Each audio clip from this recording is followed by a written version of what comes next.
Here we go. Yeah. Welcome all, and especially Richard. And where's the screen? Here is the screen.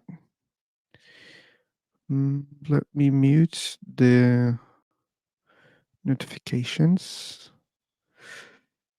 Yeah, so, and did you stay there, Richard?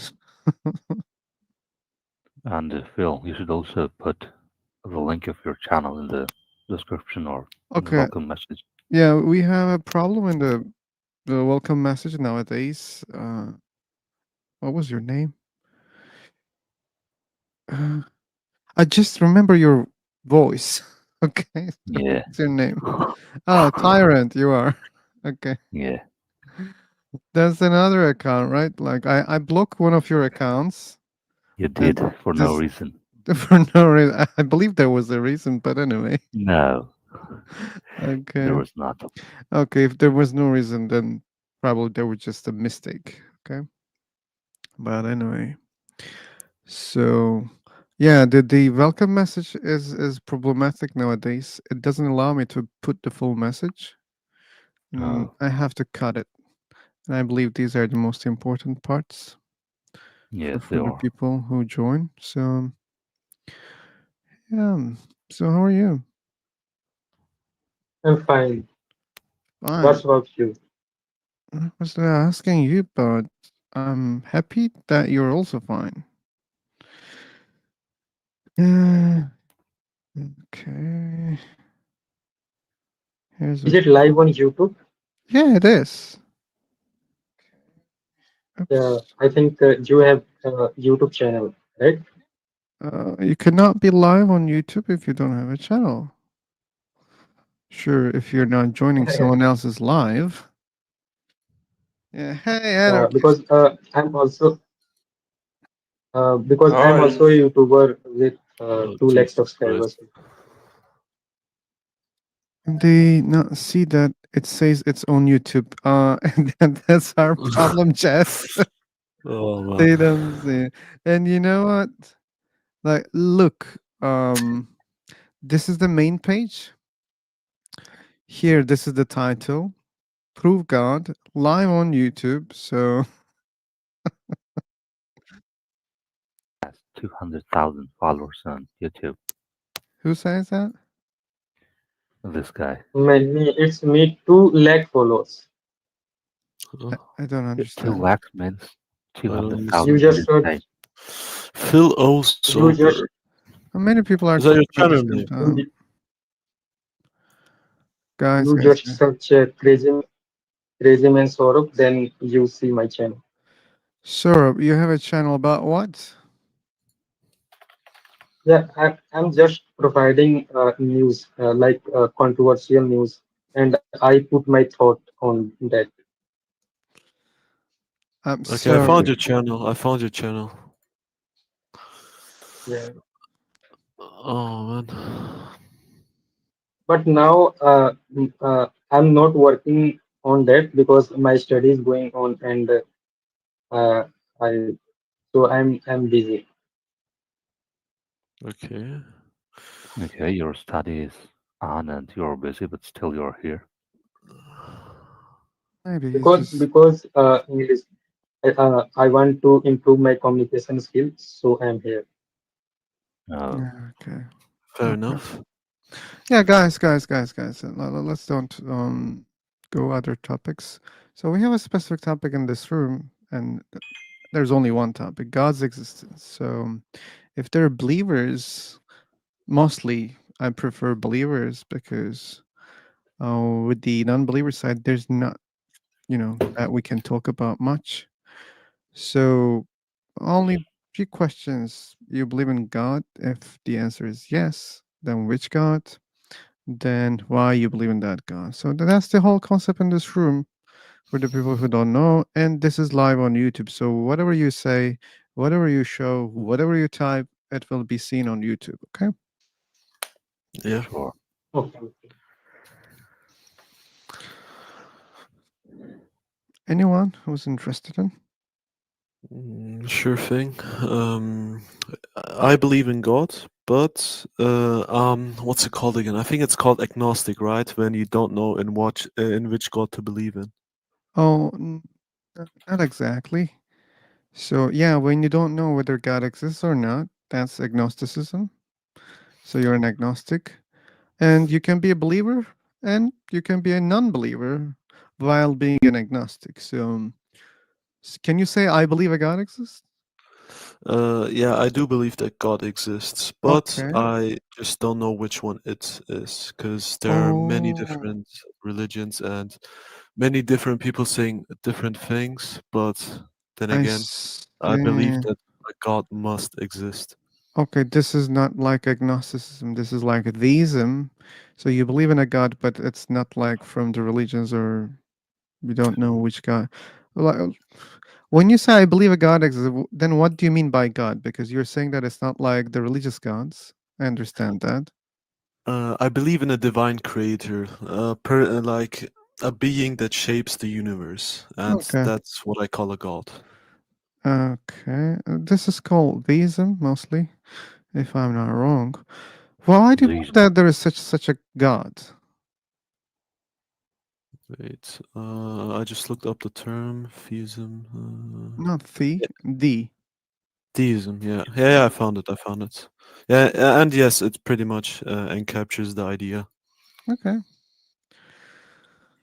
and what would you call a person who will not call anything or any divine entity or anything like that a god, even if it exists? Even if such a thing exists, doesn't want to Y- call it God. Yeah, he will not call it God. But like, does he believe right now that there is something out there? Maybe there can be something, but he will not call him God. Okay, like we're not talking. Like, let's talk about it. It's you, okay? So, Hmm. do you believe a God exists? No, I don't. Okay, so technically you're an atheist. No, I'm not. You're not. So, No. if you What? don't believe a God exists, you're an atheist. I'm saying that even if there is what a person call God, I will not call him God. And I'm not close to idea that he's not existence or he's not existing. Maybe he can exist, but I will not call him God. Like, still, like you're making it very complicated. Tyrant. Okay, let's think that it's you. Okay, this Mm, confused person. okay. So, do you believe in anything that you call God right now? No. Okay, that makes you an atheist. The atheists think that there is no divine creature or entity. No, not like that. Like, this is hard atheism. I mean, yes, that's true, but that's not always true. So That's- for example, if Jesus, this mm, divine power who created the universe exists, you're mm, telling me that I wouldn't call it God. yeah, I will not call him God. Okay, good, good, good. This is something else. So what would you call it? I'll give him a random name, but not God. Fuck, man, like they named him already. Like, why you want to call it something else? Like, it Still, sounds to me like this. Like, we have phones, right? Like mm, smartphones. Like, mm, using what? Apple, Samsung? Which one? I'll call him Jesus, No, if that man, is man, your man, option. man, man. Like, don't divert, okay? So we're using Mm, smartphones, okay? mm, If I say, hey, man, I don't give a fuck what you name this phone or this device, I want to call it mm, car. mm. Does it make sense to you? That, No, no. that's It, nice it, point. Okay, it doesn't. but people call it God and Jesus, and you're saying no. Even if it's real that it exists, I wouldn't Yeah. give those names. People call someone or something God when they believe that it is the sole creator or he created everything. Okay, but So if they call this is the case, what you gonna mm, call it? uh, there will be a question that will come into my mind. Which is Uh, I can't possibly imagine the idea of holding someone for being like divine in that sense, in which we are giving him or her power to like the concept of creating everything, even bad, even good, like point zero. I can't imagine a being or an entity who was created at point zero. You can't imagine an entity Yeah, created. that people claim that he is zero and everything is happened or has happened after him. They don't say zero, they say one. And the first one? Okay, maybe one, and Okay. um, I can't grasp the idea for a being Why? to be called one because the another question will come into my mind: who created that one? No one, because it's one. How can it be possible? Okay. I don't know. I don't understand that. So you're not able to grasp that is a different topic, Tyrant. But if that's the case, okay, like we don't understand it, but let's assume this is the case, Hmm. and that did the description of that thing in those religions is just God, okay? Hmm. Like they call it God. Hey, there is something before everything and created everything. Welcome, Scamchan. And they call it God, they call it Jesus. And you're saying, even if there is such a thing, Hmm. I wouldn't call it those names. To me, Yeah. it doesn't make sense. So I'm saying, hey, man, like there's a device, we call it Ting Ting, okay? And then Hmm. I explain what is this device. Then you say, okay, show me this device. And I show you the device. And many people around me, they say the same name. And you're saying that, hey, man, I wouldn't call this name. Fuck, why? Like, Because it's just I I can't I can't accept the idea that a single entity has created everything. you cannot accept that. So, like, No. something that you're not able to grasp doesn't say anything about its existence. For example, I cannot grasp the idea of singularity, black holes, okay? But I cannot say, hey, man, like, yeah, you're showing me even pictures right now, but I don't, I cannot grasp black holes. That's why I don't want to call it black hole. No, it is different. Different? Why? Like, I cannot grasp them exactly. I cannot grasp gravity also, or time. I cannot grasp. Like I will give Shh. you another example. Okay. When will you call something infinite? When I'm gonna if it's infinite, yeah, I'm gonna call it infinite. How will you define function infinite? How I'm gonna define function? What does that How will you mean? define like at what point you can call something that is infinite or it is infinite when there is no random event? I'm not able to understand what you're saying, man. Something can be infinite if there is no random event or there is no random thing. I'm not able to grasp this one. Also, are you suggesting that if something is random, it cannot be infinite? No, I'm saying that in true infinity, the randomness will also fall under patterns. Are you sure about that? Huh? Yeah, there will be nothing called randomness. Okay, let's say there's no randomness. So what? Like, man, like I think we're going off the topic right now. Now, the topic is quite clear. People think that Allah created everything who are Muslims, Okay. and who are Christians. They think that Jesus created everything, and I can't really grasp the concept or the fact, according to them, that the person or entity created everything. There is always this question that comes into my mind, like who created Allah or who created Jesus, like this. Sure, you can think like that. But the thing is, if there's such a thing, then it already has a name. Like it's given. So if that's the case, I would go with them. I would go, okay, yeah, seemingly this is Jesus. Look at, I can see the scars in his hand because of the Mm, crucifixion. And look, he can do miracles and he can create planets, galaxies, sure. universes. So yeah, I will go with the name. No Mm. problem. But you Oh, sure you can be skeptical and say, hey, wait, like, hey, Jesus, man, come on, like, let's be reasonable, okay? What if you have a creator? You can make the Jesus agnostic here. Uh, okay. it's up to him whether he thinks that he's not in a simulation. But It is up to him.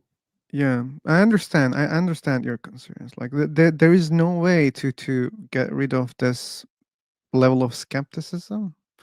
Yeah. And I even say time to time, even if like there is a being who thinks that he's alone and he created everything, maybe that's Mm. not the case. Maybe that being has been created by another being in that Yeah. way. It's feeling like Exactly. that. It's feeling alone because it's just a closed box that he cannot escape. And he has been created in a way that it feels like it's eternal, or blah blah blah blah blah blah. So Yeah. Exactly. Like that. yeah, like if I was that being, I would be probably agnostic. I would be, hey, yeah, I feel I'm alone, but I don't know, man. Like, look, I can create things, and the things that I created, they can create things. What the fuck? Like, maybe they created me also. Maybe there is someone who created me. Yeah, I don't feel anyone. I don't see anyone, but maybe they put me in a dimension that I can never escape. Mm. So I don't Yeah. know. There is always this question. Yeah. To some people, it is rather foolishness. Mm, Yeah. yeah. For me, it is a genuine concern. Okay. So, mm, let me see. Okay. So, like, indeed, who you are, tyrant. Okay, so you don't believe in any god. Yeah. I don't believe in any God, and I would Okay. never call something or someone God. Never, ever. You would never call something a god. But do you Even, believe? even Okay, good, good. But do you believe that there is someone who created at least this universe? maybe, but I Like, will not call like, him God. okay, like, man, I understood Yeah. that part. If there is such a guy, you wouldn't call it God. I understand, okay? But do you believe that there is someone who created this universe? Maybe there can be someone or I'm not something. asking maybe, like sure I also say maybe as an atheist, but do you believe that there is someone Mm. created? If you say maybe, it to me it sounds like you don't know what you believe and what you don't believe. I will just say that if we can see and feel things around us, then yeah, at some point early in time, there was some kind of cause, and all of this is effect. Okay, so you think there is someone who created this universe. I'm not close to that idea. I You're can not accept close that. to. Okay. Yeah. Okay. Okay. Trying to figure out. But still, I will not call him God. Oh, fuck.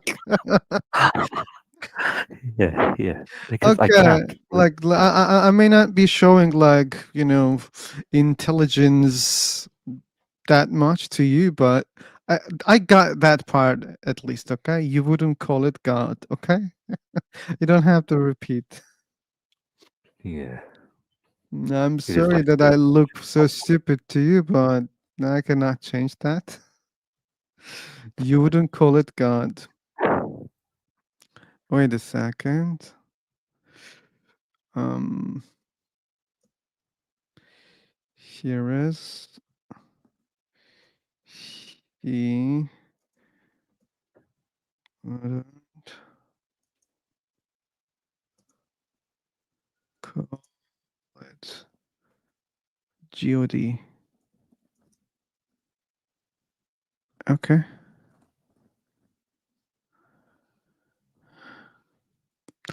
Free for talk is slowing down nowadays. Anyway. Fuck you for talk. Fuck you. No, I couldn't do that. I was just going to change the welcome message, but I couldn't do that. So, anyone who believes in a god or who doesn't believe in a god and who wouldn't call anyone god,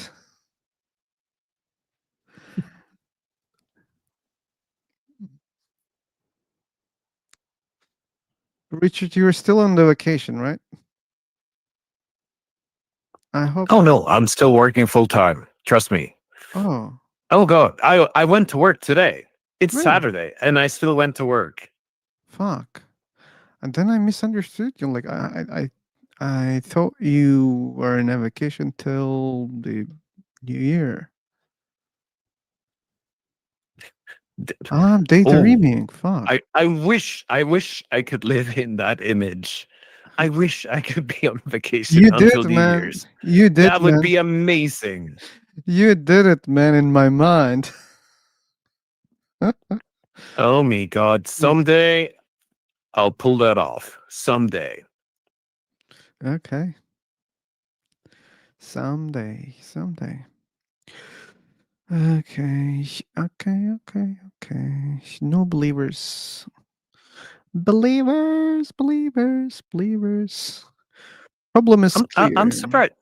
Yeah. Like I'm surprised. Like to your point, like things have kind of slowed down. Like when I first joined your kind of channel or group or whatever you want to call it, like there were always people arguing, making their cases, believers, things like that. Yeah. Now it's been super quiet. Okay. I don't Well, understand why. I blocked many of them. I think that's a very good reason to see less people. But we were always seeing new people, so that's different. I mean, there are new people Mm, coming every day on this platform also, and that's not about me. True, If it's true, less. true, true. Hello, Chi. Just shout out, Chi. Okay. Hidden. Ooh. Chi is following this room for a long time. From the very beginning. I mean, when I say very beginning, like when I started lives, he was here. So it's like nearly 3 months, maybe a little bit more than 3 months. Okay, waiting for believers. Uh,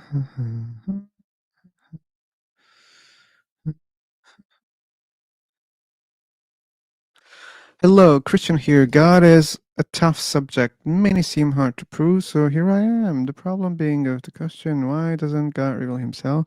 God does, and he did through miracles. Jesus. Okay, just a normal gamer. Here's a link if you want to have the conversation through the mic. And welcome. It's okay if you just want to discuss in the chat box. But we lack some believers here.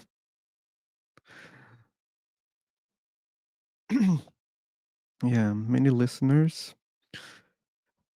0 speakers.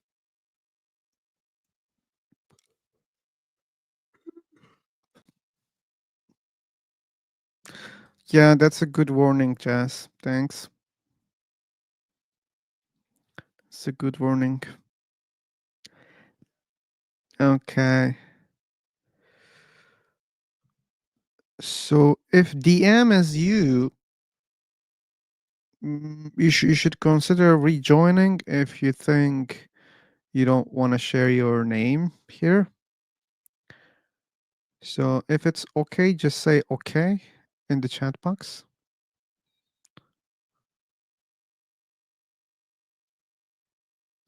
Waiting. I assume it's him, but let's be sure. So people just they don't know that when they join here, they join through their Gmail account, and mostly it's not the one that they use on YouTube. So it shows their real name. So yeah, just a normal gamer. Like, did you join? And is it you? DM is you? If it's okay to be, to stay with that name, then just say it's okay. But if not, you should consider changing it. It's okay. Okay. Yeah, and I assume it was you. You have the mic right now.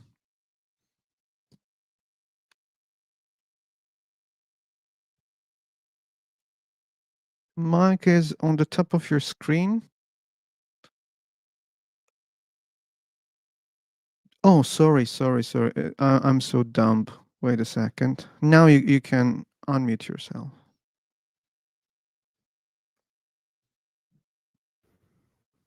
All right, hello there. Nice to meet you.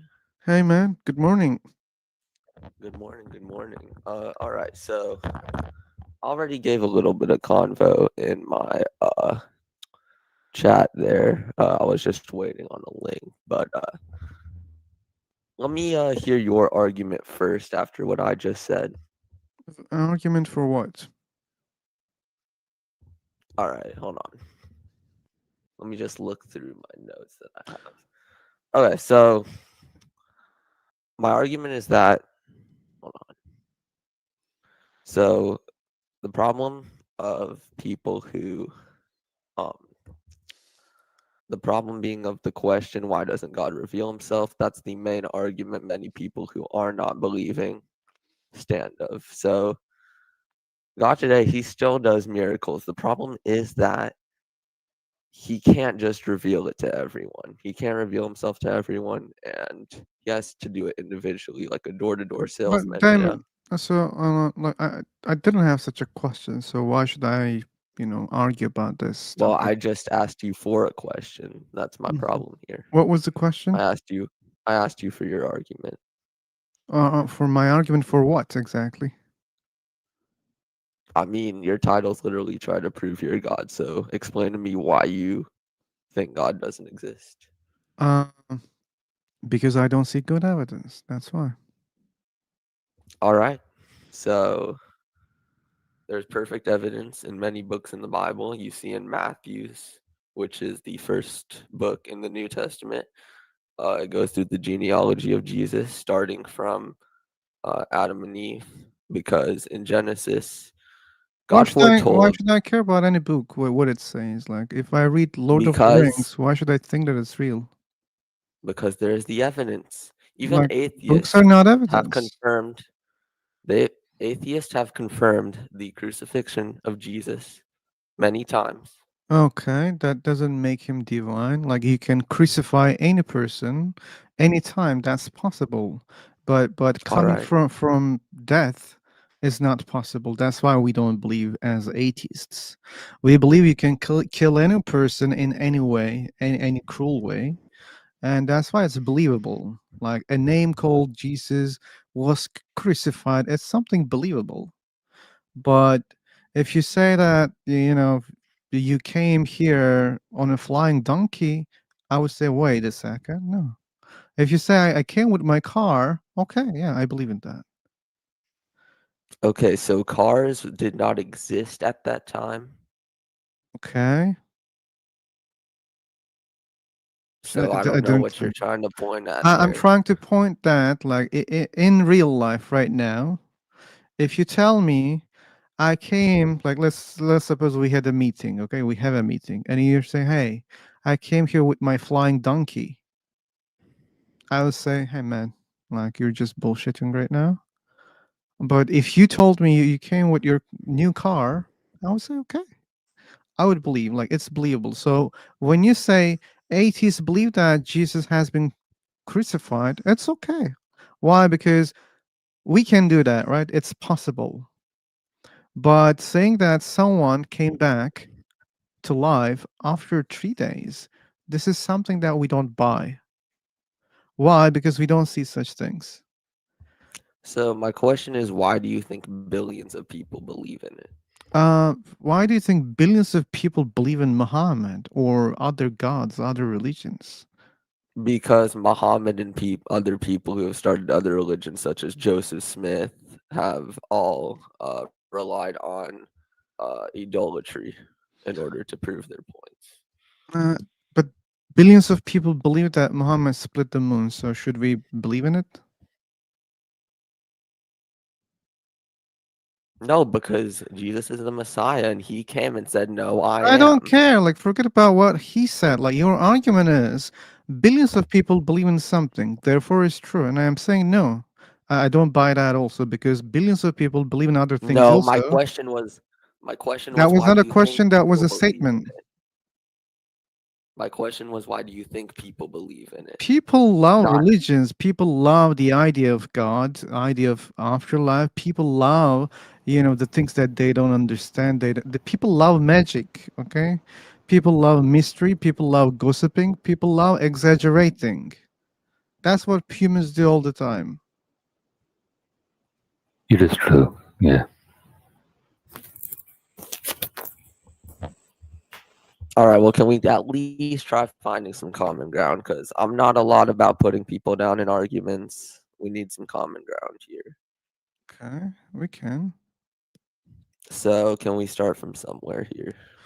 Like, I think we already started the main topic. Why do you believe a God exists? You said we have scriptures, and that's a terrible evidence for me, because other religions also have their own scriptures. That doesn't prove their religion. Well, I'm So not here to argue my point against other religions. I'm here to argue my point against people who don't believe. yeah, I don't believe because books are not believable because humans create stories. To be able to verify something is true or false, we need more than history. We need more than just someone said so, or people believed And in it. We need more than that. and we have that history. The writers of the books of the Bible witnessed this. No, These accounts have been they passed claim to down for witness. generations. They claim to witness. That doesn't mean they had witnessed.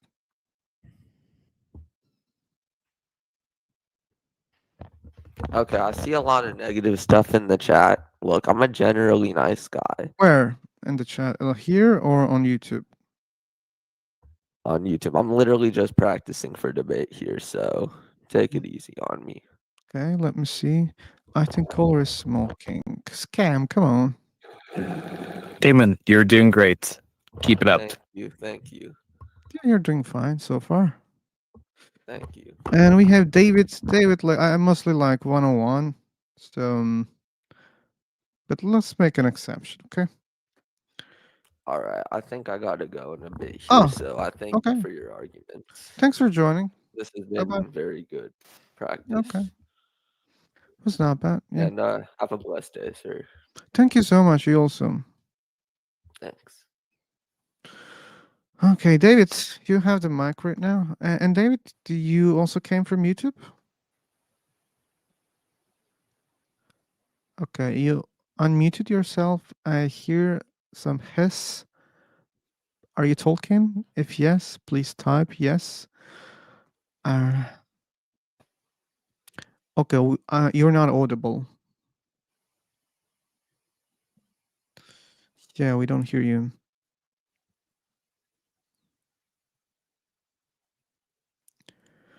Bum, bum, bum, bum, bum, bum, bum, bum, bum, bum.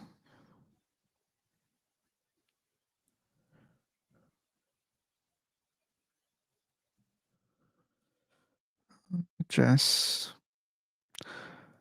As he said, he wanted to practice. Yeah, I also believe that he can do better if he keeps doing that.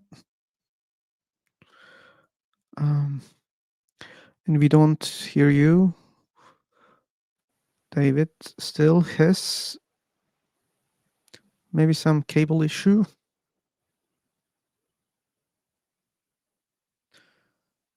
Okay, if you know how to fix things, that's good. Thank you again, just a normal gamer. Have a good day, man.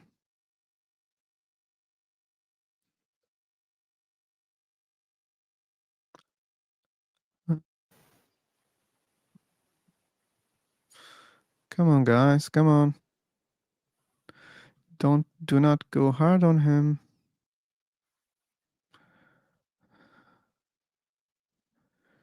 And that's the other trial. David still not audible. You should know that.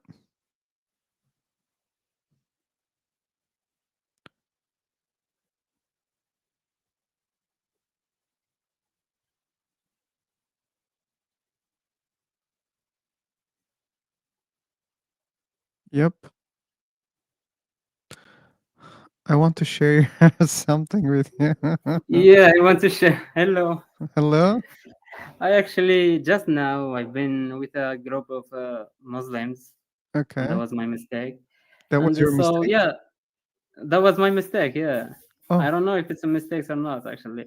But yeah, we've been in a discussion and for sudden for no reason they all start attack me, say that I'm stupid, I am monkey, and laugh about my language. Yeah, they were Muslims? yeah, they were Muslims. Yeah. Shame on them. Well, seriously, it's the like the feeling or the impression that they put in you. I feel like Okay. kind of bad right now. Okay. Well, but here's the thing, Noah. So Yeah, it's Want to the brute fact is, like, you may get similar reaction in any room, including this one. Okay, so exactly. yeah, but No, are you an atheist or what? yep, I am. I was talking. I was discussing the evolution theory specifically. Okay, but here's a pro tip for you. Not Oh, here's a good yeah. tip for you. And by the Okay. way, you should use Magic Mic because someone is just repairing something next to your door. Or just you can mute yourself like this. So here's like I will Okay. give you the mic. I admit myself. I'm sorry about the voice. It's just my neighbor. Sorry, I will mute my Okay, mic. like you can solve the problem if you use Magic Mic here on this website. Okay. Hey, can you guys How hear me now? exactly? How can I Yeah, do it? David, you're back. You're audible. Hey, awesome. Okay, Yeah, I think I good. fixed it. Yeah, you did. Well done. Well, I'm just gonna say something about this guy, Mo. Mo, if you're hearing me clearly, here's a good tip for you. Do not debate about evolution with believers, okay? No need to. Just say, okay, maybe evolution is false, but still it doesn't prove your God, okay? Just save your time and save your energy. That's all. Okay, David, welcome back. And again, like, are you coming from YouTube? Yeah. Oh, I okay. just saw you guys on YouTube, and I thought I'd just Good. pop in. Good. Thank you, No, YouTube. Thank you, algorithm. Yeah, it's thank yeah, you. algorithm is working. Thank you actually for this advice. I suppose it's more deeper than this because it's like philosophical. It's like my problem, myself problem because I can't just stand and see people I don't agree with. I want to like join discussion and stuff. They were actually in the beginning respectful, but for no reason, the guy seriously started attacking me for no reason, and they all didn't say anything. So that's why I'm feeling bad actually about this. I got it. Sorry for your story in the previous room.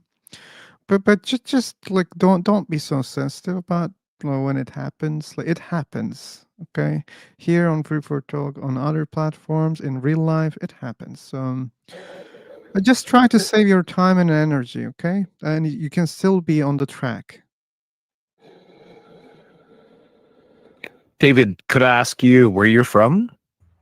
I'm from Australia currently.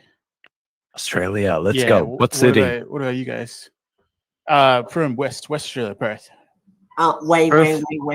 Let's I'll go, wait. Perth. Okay. Yeah, I've been to I've been to Perth. I've been to By the Perth. Have way, you? Gotcha. Yeah. Where are you guys from? do you guys have a YouTube channel or something? Because This is live on YouTube right Uh, now, man. Yeah, And follow Phil on YouTube. where is the link exactly? So maybe I join you and you'll subscribe. get the link. But hey, Moo, do you know what is Magic Mic, Moo? No, actually, I'm new to this Okay. website. Okay. Mute yourself and follow my order. Okay. So there's the chat box icon and the social icon and settings button. Okay, on the top, and between them there's application button. Click on it.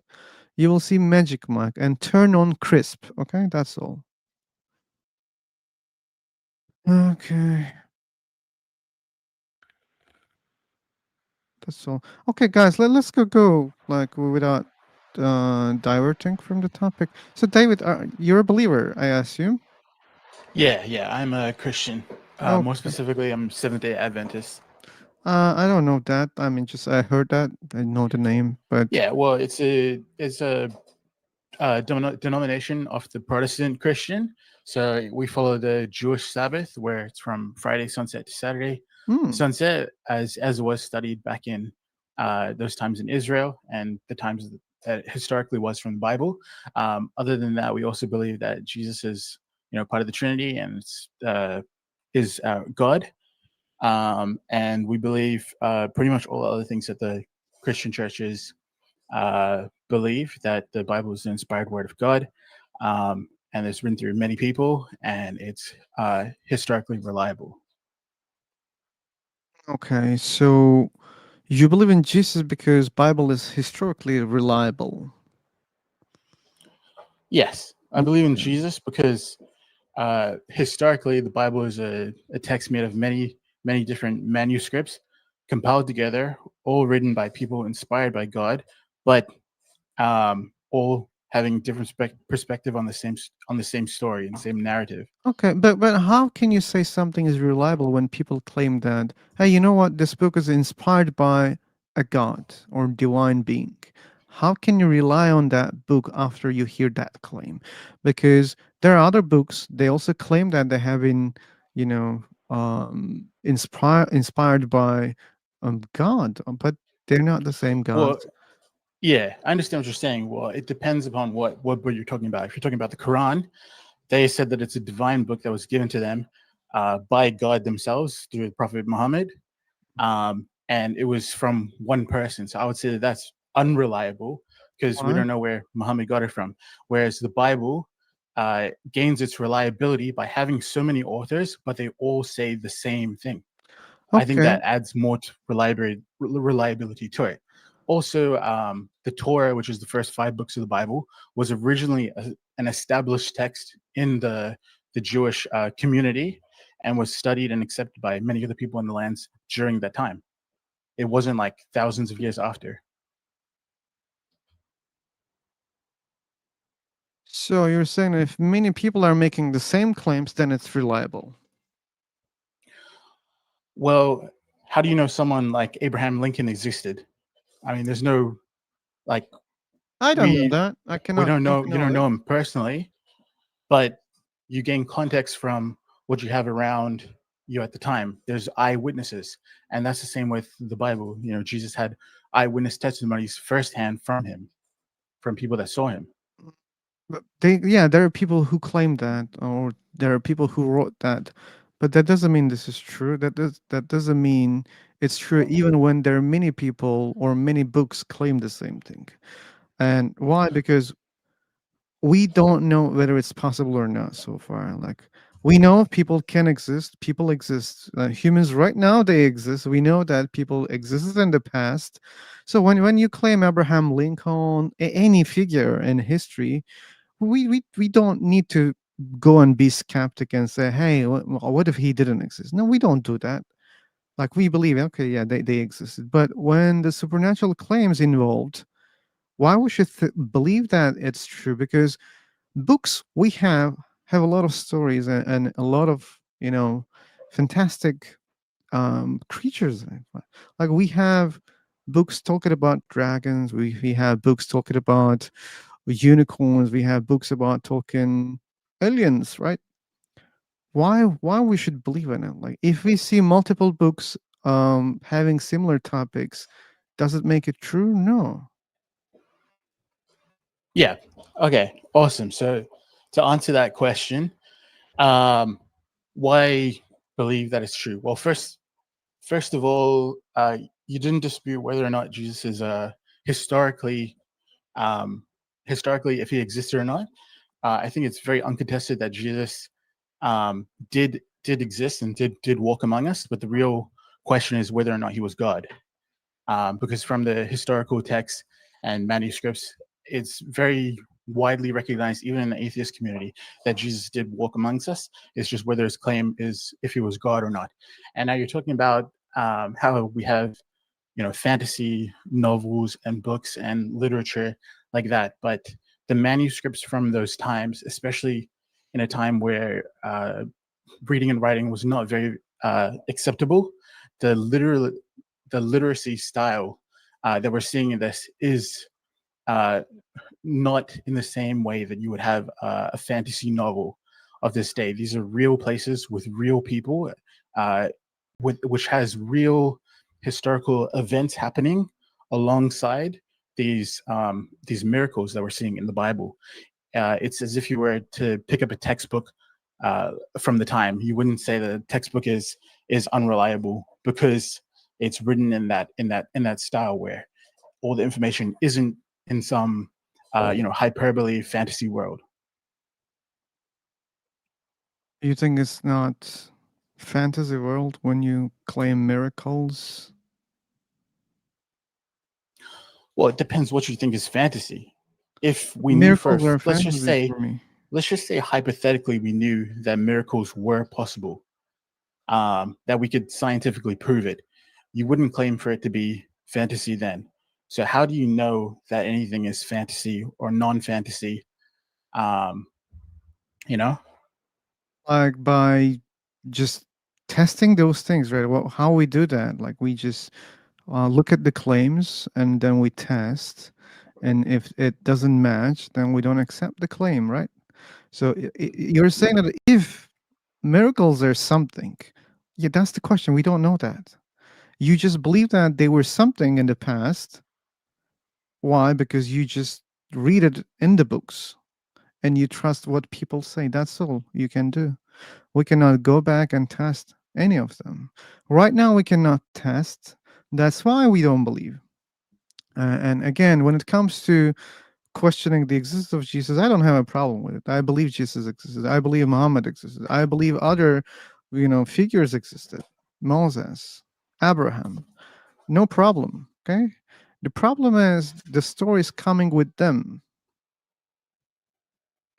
And what we see right now, even right now, we see like some important people worship them, and people create stories even when they're alive. They claim that, hey, this guy is a prophet, this guy is divine. And why? Because they love, they worship, or they're afraid, whatever the reason.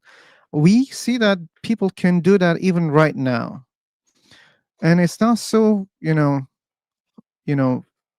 unfair to assume that people did the same in the past for the people that they loved.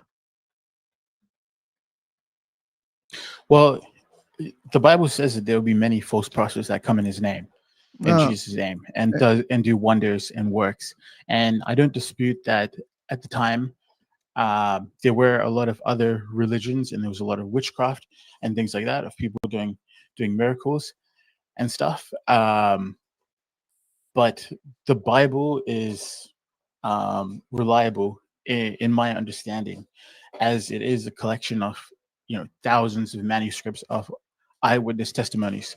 First, if we go over the Torah, there's like so many different prophets that prophesize like many different things. Like Daniel in the book of Daniel, he prophesied one of the king's dreams, where it was a statue, and then there was a crumbling of all the different nations. And what we saw over the next generation and period of time was that prophecy did come to fruition. There was like the Babylonian Empire fell, the Medo-Persian Empire fell. It's just there's all these prophecies that go along with it that make the Bible, more reliable and things. And so if those are reliable, and there's other eyewitness testimonies that see, Moses and all those people doing these miracles, like splitting the Red Sea, and even now We they're don't see finding like enough chariot wheels. We Well, don't they're seeing see chariot wheels in that's a bad the sea. evidence. That's a bad evidence. Like, so like if we found dildos in the middle of the ocean, and if someone says that, hey, you know what? Once someone split the ocean, and people had, some sort of things in the middle of the ocean. Oh, that's why we found it. Right? That wouldn't be believable, right? So we can find objects in the ocean in many different ways, like maybe like they were carrying those chariots on the ships, and it sank, and that's why you found them. Or maybe like it was near the sea, and then with the waves, just it carried it to the middle. Or many things, many reasons why it was there. But someone split the Well, ocean is the one that we cannot believe. well, those chariot wheels and pieces of armor and stuff were found thousands and thousands of years after these texts were written. So it wouldn't seem unreliable that someone read the stories and then put the chariot wheels. Yeah, Okay, I the didn't story claim was that already someone written. put it, David. No, no, no, no, no. People always use those, you know, like a Red Sea is something, not a, open ocean, right? Like they were most likely using ships to cross over. And while they were doing that, probably one of them just sank, and voila, you find them right now. That doesn't mean someone put it to make the prophecy come true or to prove it later. And that's not the claim. Okay, well, prophecy aside, Jesus is reliable, and I base my faith completely off Jesus and those eyewitness testimonies and how he did and performed miracles in those days to the point where he even was crucified on the cross for it. And Jesus said that the Bible was reliable to follow the word of God because he, as he was growing up, studied the Torah and the manuscripts that they already had, and of course the gospel was of him, so it was written after by his disciples and other people who knew him, and so that's why I base my faith completely off Jesus Christ. Jesus studied some books. Okay, so what? Like he studied some books, that's all. Well, okay. Are you agnostic or are you atheist? Do you not believe that a God exists at all, or do you believe in there's some God, but you don't know which one? Okay, that's not agnosticism. Okay, the previous No, guy I said made the atheist or agnostic. Yeah, but you didn't explain agnosticism while you were, describing. So that means you don't know what is agnosticism also. Well, agnosticism is someone who says there's an existence of God, No, but it's false. unknowable. False. Well, they say the existence of God is unknowable. Oh, yeah, that part is true, yeah. They say if God exists, Atheism completely rejects the existence of a God. Is that no, correct? not completely. I mean, hard atheism, yes, but soft atheism doesn't reject completely. Well, okay. To define atheism then. So there are two types of atheism, okay? Atheists, hard atheists and soft atheists. Hard atheists, they're sure that they claim that there's no God, okay? But soft atheists, they're not convinced that God exists. They lack belief in God. That doesn't mean they believe there's no God. They just don't believe a God exists. Okay, and which one would you fall into? I fall onto the soft atheism. Soft atheism. Yeah, soft atheists are agnostic atheists. Like, yeah, they don't know God exists or not, but at the same time, they don't believe a God exists. Why? Because they don't see good evidence to believe a God exists. That's why they lack the belief. Well, do you think that the universe had a beginning? The universe had the. When you say beginning, what do you mean exactly? Well, for example, there's like a lot of theories on the beginning of the universe, and one of them is the Big Bang. Do you think that Yeah. that is a example theory that you would Oh believe yeah, was the yeah, beginning of the universe? yeah. I believe in Big Bang. Yeah. Well, I believe in the Big Bang theory as well. Oh, cool. The Big Bang theory being that the universe started from something and blew up into what we know as the universe being today. But I just believe that God started that. Oh, based on what? Well, because if you keep following the trace back and back to where we came from, well, where does the universe come from? Well, where do those Okay. atoms come from? Where do these molecules come from?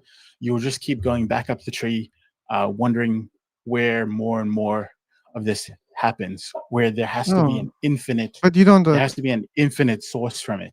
If there's no Oh, infinite source, then there's no way for all of our universe to be created, because there has to be something uh-huh. outside of the universe. There's the. Okay, but if I claim that your God cannot exist because there must be someone else outside of your God to create your God, that's how your God exists. And do you think that makes sense for you? Well, I believe my God is infinite. Being infinite means but that he you is just the said infinite doesn't beginning make and the end. sense. Like you said infinite doesn't make sense. Now you're saying that your God is infinite. No, I said that I believe in the Big Bang, and the Big Bang says that But the universe had a beginning. you said that when we are curious to know what's prior to that, then you said that it's going to be an infinite regress, and you said then we couldn't have the universe right now if that was the case. Now you're speaking about an infinite being and how you can make sense of infinity about that thing. And by the way, just because you believe the cause of the universe is infinite, that doesn't mean it's infinite. Okay, so you believe Jesus is infinite. Maybe it's not, or maybe there's a creator. Maybe it's not infinite. Maybe there's No, another I creator said for the creator. You don't know that. no, I said there has to be something infinite outside of our universe to be Okay, able to create our universe. to be able to create. If you have a game, yeah, Okay, if you have a okay. game So developer I that understand. I understand, man. I understand. So you think that there must be something infinite. Okay. yeah, because if you Okay. trace back, Good, well, if good, you good. say it I got started it. from the I Big got it, man. Bang, I got it, then man. what I man. I know that. Like, you think that I hear the argument for the first time? No. The answer is no.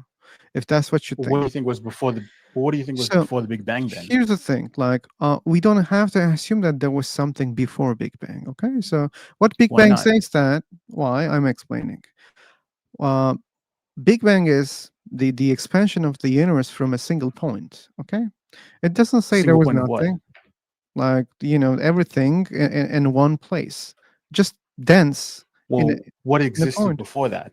You can't say what existed before that, because if this is infinite, you don't know whether it's infinite or not. But if this is infinite, that means there is nothing before that. But you just said that the universe started from a point. A point of what? Yeah, point. What Like, existed then okay, at that just point? okay, okay. Imagine like this. Okay, imagine a balloon. Okay, Yeah. filled with air. That's a big one. But then just reverse it back, just shrinking, shrinking, shrinking, and you have it just plastic. Okay, nearly Yeah. without space, let's say.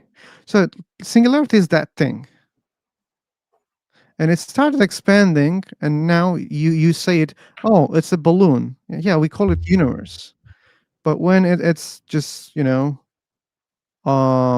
not in that form, we call it singularity.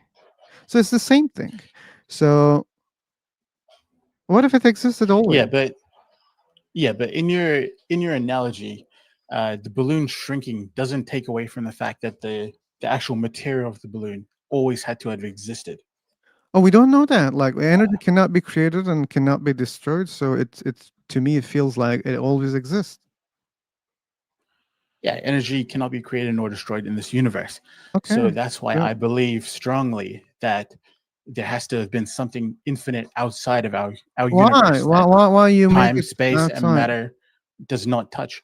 Well, because if you have a game developer that generates a game, they don't change the code from within inside their game. They have to be outside of the game to be able to adjust the Mhm. code. That's the same way Sure. that God is. Good, God good, has to good. be Yeah, I infinite, understand, but again, otherwise he won't be able to be you are creating problems for outside your of our God, man. universe. Okay, so your God is acting, your God is creating. That's a change of code. Okay, your God is not static. Your God is in action. So it cannot be inside. There must be something outside of your God. Let's call it X. But you don't believe in that. When it comes No, to your because God, you solve the problem inside, and when it comes to the universe, you're saying, "Oh no, we cannot do it inside from inside." There must be like something outside causing those things. When it comes to God, you're saying, "Oh no, my God can do that." That's unfair, David. So I say because my God is infinite, Okay. there can't be anything outside of God. Like there can't be anything that created infinity. Okay, Infinity in and itself then is I say infinite. the And universe is infinite. you're calling it a singularity. I'm just calling it That's God, and infinite. we're calling Yeah. it two different things. No, they're different things because the singularity itself is the universe itself. Okay, it's not something else. Singularity is just the embryo. Okay, you can think like that. I think that will be more understandable. So the singularity is the embryo, and the adult human is the universe. Okay, so they're the same things. Okay, fair enough. We'll just have to agree to disagree on that point. Okay. I think God is, yeah. I mean, you know my stance on this. Okay. Yeah, I think that's about it. Unless you have any other questions for me. No, that's the whole topic. You can Oh, end yeah. it here if you want. No problem. Awesome. Yeah, I might end it here. Thank you for Thank you for your time. Okay, thanks for joining. It was a good one. I appreciate the conversation. I appreciate your kindness. All right, take care, you guys. Bye. Bye. Hey, James, how are you? Good morning. Good morning, Phil. How are things going for you? Oh, so far good. It's okay.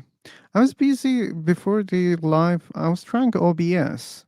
OBS is so shitty. Yeah, it's very difficult to use. Yeah, like I was like, fuck. And then Right. it crashed. Then I was like, fuck it, like go with StreamYard. Right. So that's usually what I use is StreamYard, but I ran out of hours for the month. So I can't stream for 2 more days unless I find a different software to use. Okay. I'm sorry. I'm a big fan of OBS. Oh, really? Maybe. for me, as someone who used to do IT, it makes perfect sense. Maybe Interacts perfectly. I can take some courses from you. Oh no! No? Actually, as an actual teacher, I was just about to say I'm the worst person to teach you. But Okay. no, Phil. Go with whatever you feel more sufficient or comfortable with. Okay. Go for it. Got it. Like I think like my laptop is not going to also, go with OBS. OBS is a little bit heavy for my laptop, I believe. So Also could be true, yes. yeah. For sure. Also, David, shout out. He already left, but he did make a case. He was more articulate than most people that contend the whole God thing. Yeah, he made a case. I disagreed with him. A lot of his facts just weren't facts at all. Yeah. No, well, of course, no. So I wanted to step in. Like I've even like raised my hand at some point, but like, Oh, sorry, I didn't see that. he has a belief. Like he actually stepped up and made his case, be Yeah. it right or wrong. Kudos to him. So Yeah. shout out, David. Someone actually trying. Yeah, he was trying. But at the same time, I always feel bad for people like that because they've been lied to so much, and they don't even know that they've been manipulated and lied to. So they're earnest, like they really believe what they say they believe. I'm convinced of it. But, Right, earnesty. Like that's the heartbreaker for me. Yeah. Just like someone earnestly, like, no, truly, this is the truth. It's like, buddy, are you are you sure? Really? It's like, yeah. It's a heartbreaker. Yeah. Yeah, they don't understand. A lot of times they think that we're coming from a position of hate and rebellion or whatever, culture war stuff. And I'm like, no, we care about you. You've been lied to, manipulated, and now you're being exploited as a source of cheap and free resources by religious organizations. Yes. And there's no win in that for anybody. And but you can't free somebody from somebody who reveres their chains. There's just no way to do it. Hello, guys. Hello. Hello, philosopher. Hello, Smiley Hello, new Styles. person. Yep. Yeah. Hello, guys. How is your day going? Actually, I'm from India, and I have followed a philosopher. I recently watching his title, so that I'm really like to speak about that. Actually, I'm a believer. I Oh, believe Jesus Christ. oh, cool. That's even more interesting for us. So, yeah, like there's only one question for you. Why do you believe there's a God? Mm, because when I read Bible, it says God is real, and it is truth because everything what says in Bible is happening nowadays. Oh, That's why. really? For And example, what is happening? What Bible is saying about these days? mm, yeah, these days Bible saying, especially in these modern days, people become selfish and they become uh, they become vulgar to each other. Like Okay. Good. slowly it changes. You can watch that. Hmm. I mean, I But think he has a point there because his Bible says that in the end days, some people will be mean, and it's true. Like people are being mean, and I'm like, wow, my mind is blown because yeah, it came true, man. Yeah, absolutely, man. That's why. okay. So, Smiley, if I say, let's suppose that I say I'm a prophet, okay? And I say, Uh, hey, Smiley, you know what? In the end uh, days, people no, are gonna can drink you less repeat that? water. Oh yeah, I'm gonna Actually, I'm not repeat. getting you. If I Are claim, you? oh my god, Uh, okay, okay, go ahead. hey man, like, do you hear me properly, or there's a connection problem? No, actually, a connection problem. Your voice is a little bit breaking to me. That's why. Oh, okay, okay. Is it okay now? Yeah, it's clear now. Okay, so imagine I claim to be a prophet, and I say, hey, you know what? In the end days, people are gonna drink less water, and Mm. let's say after 100 years, people will realize that I said something like that, and that's the case for them. Do you think that that's a good evidence that I was a prophet? No, actually not, because Bible Okay. said everything. What has happened and what will happen next, so that No, uh, it, that's false. uh, Bible is not believing clear like that. I read the Bible. Come on. no, in my perspective, believing prophet is uh, not must. Believing Bible is must. Believing Bible. Why we should believe in the Bible? um, because I in my point of view, it is the truth, and no Okay. one. I'm um, sorry. I'm sorry, man. So when people read a book, when they say, I believe this is the truth, that doesn't mean it's the truth. And you agree with me, because Muslims say, I read the Quran, it says Allah is the real God and the only God. And they say this is the truth, but you disagree. yeah. You disagree. And uh, I disagree with the same reasons. I disagree with you. I disagree with Muslims. I disagree with other people also. Why? Because when you say I have a book and it's the truth, that doesn't mean it's the truth. mm, okay, so um, yeah, in your perspective it is not a truth, but in my perspective it is a truth, because there is no one given his life for me except Jesus Christ. You That's don't know why. that. You don't know that. You believe in that. Yeah, I'm believing that. I But feel that that doesn't I can mean that's I true. can feel God. I really I can. I'm sure I Smiley, can feel God. people feel other things too. That doesn't mean it's true, okay? People feel Muhammad, people feel Allah. That doesn't mean they're real or it was real, that they were divine. Okay, so people feel many other things that probably you don't believe. If I say I feel unicorns, that means unicorns are real? Absolutely no. Yeah, absolutely no. So when you say I feel the God, that doesn't mean it's true. I'm not saying it's false, okay? But just Yeah. because you feel something, that doesn't make it true. That's the thing. Like, to be able to prove something, you need more evidence. Your Yeah. feelings are not good way of proving things, because other people feel different things, and you easily understand that it's not proving. Yeah, philosopher. When we come into this, when we speak about these points, are you a believer? I I'm have a not a question. believer. Okay. So when you come to this point, especially when you arguing this kind of things, yeah, obviously people have so many opinions. They have their own opinion to believe God or not believe God.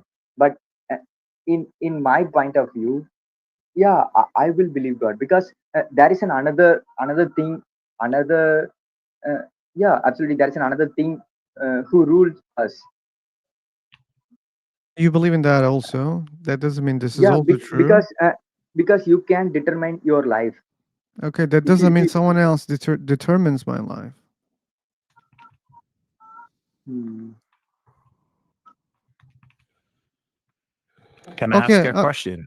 I will just ask one question. So, can you Go ahead. determine, Smiley? Can you determine Jesus' life? um, determine means what kind of you're asking this question? I Like can't the get way you I'm fully. asking, the way that you are asking. So you said I cannot determine my life, therefore someone is Uh, determining, right? yeah, absolutely. Okay, Yeah, absolutely. can you Smiley, focus on the question, because you have never heard such a question before. Okay, Mhm. can you determine God's life? Absolutely yes, because Jesus Christ Absolutely know yes. what is going to happen to him. That's why he prayed to God that, Smiley, I think yeah, you're not getting the question. Can you determine God's life? no, absolutely not. How can I? Yeah. I'm a human being. Yeah, so that means someone is determining God's life. There must be someone who is determining God's life. Let's call it Z. Hmm. You don't Yeah, understand my point. You don't understand my point. I will explain. yeah. No. I understood. I understood. You are Really? asking that which one are who is the one determined God's life, right? Yeah, who is determining God's lives? Because you're not able to do that, then it means someone is determining God's lives according to your logic. And you don't believe Yeah. that someone is determining God's life, right? God is determining its own life. So what is this Hmm. simple lesson here? Just because you cannot do something, that doesn't mean someone else doing it for you, okay? What? Just because you're not able to do something, that doesn't mean someone is doing it for you. Mm-hmm. For Yeah, example, actually, yes. if I'm not cleaning my room, that doesn't mean someone is doing it for me. Yeah, philosopher, I have a question for you. Okay. How the first person of the earth has come I into don't the earth? know. I don't know. How God came? Oh, How God no, came? we are creation. Do you agree that? No, I don't agree. So what about us? Finally, I don't know much. I'm also not agree with you. With who? With who? With Yeah, whom? bro. Valid. With Philosopher, whom, we bro? too. We too. With me or with philosopher? I stand with philosopher. Okay.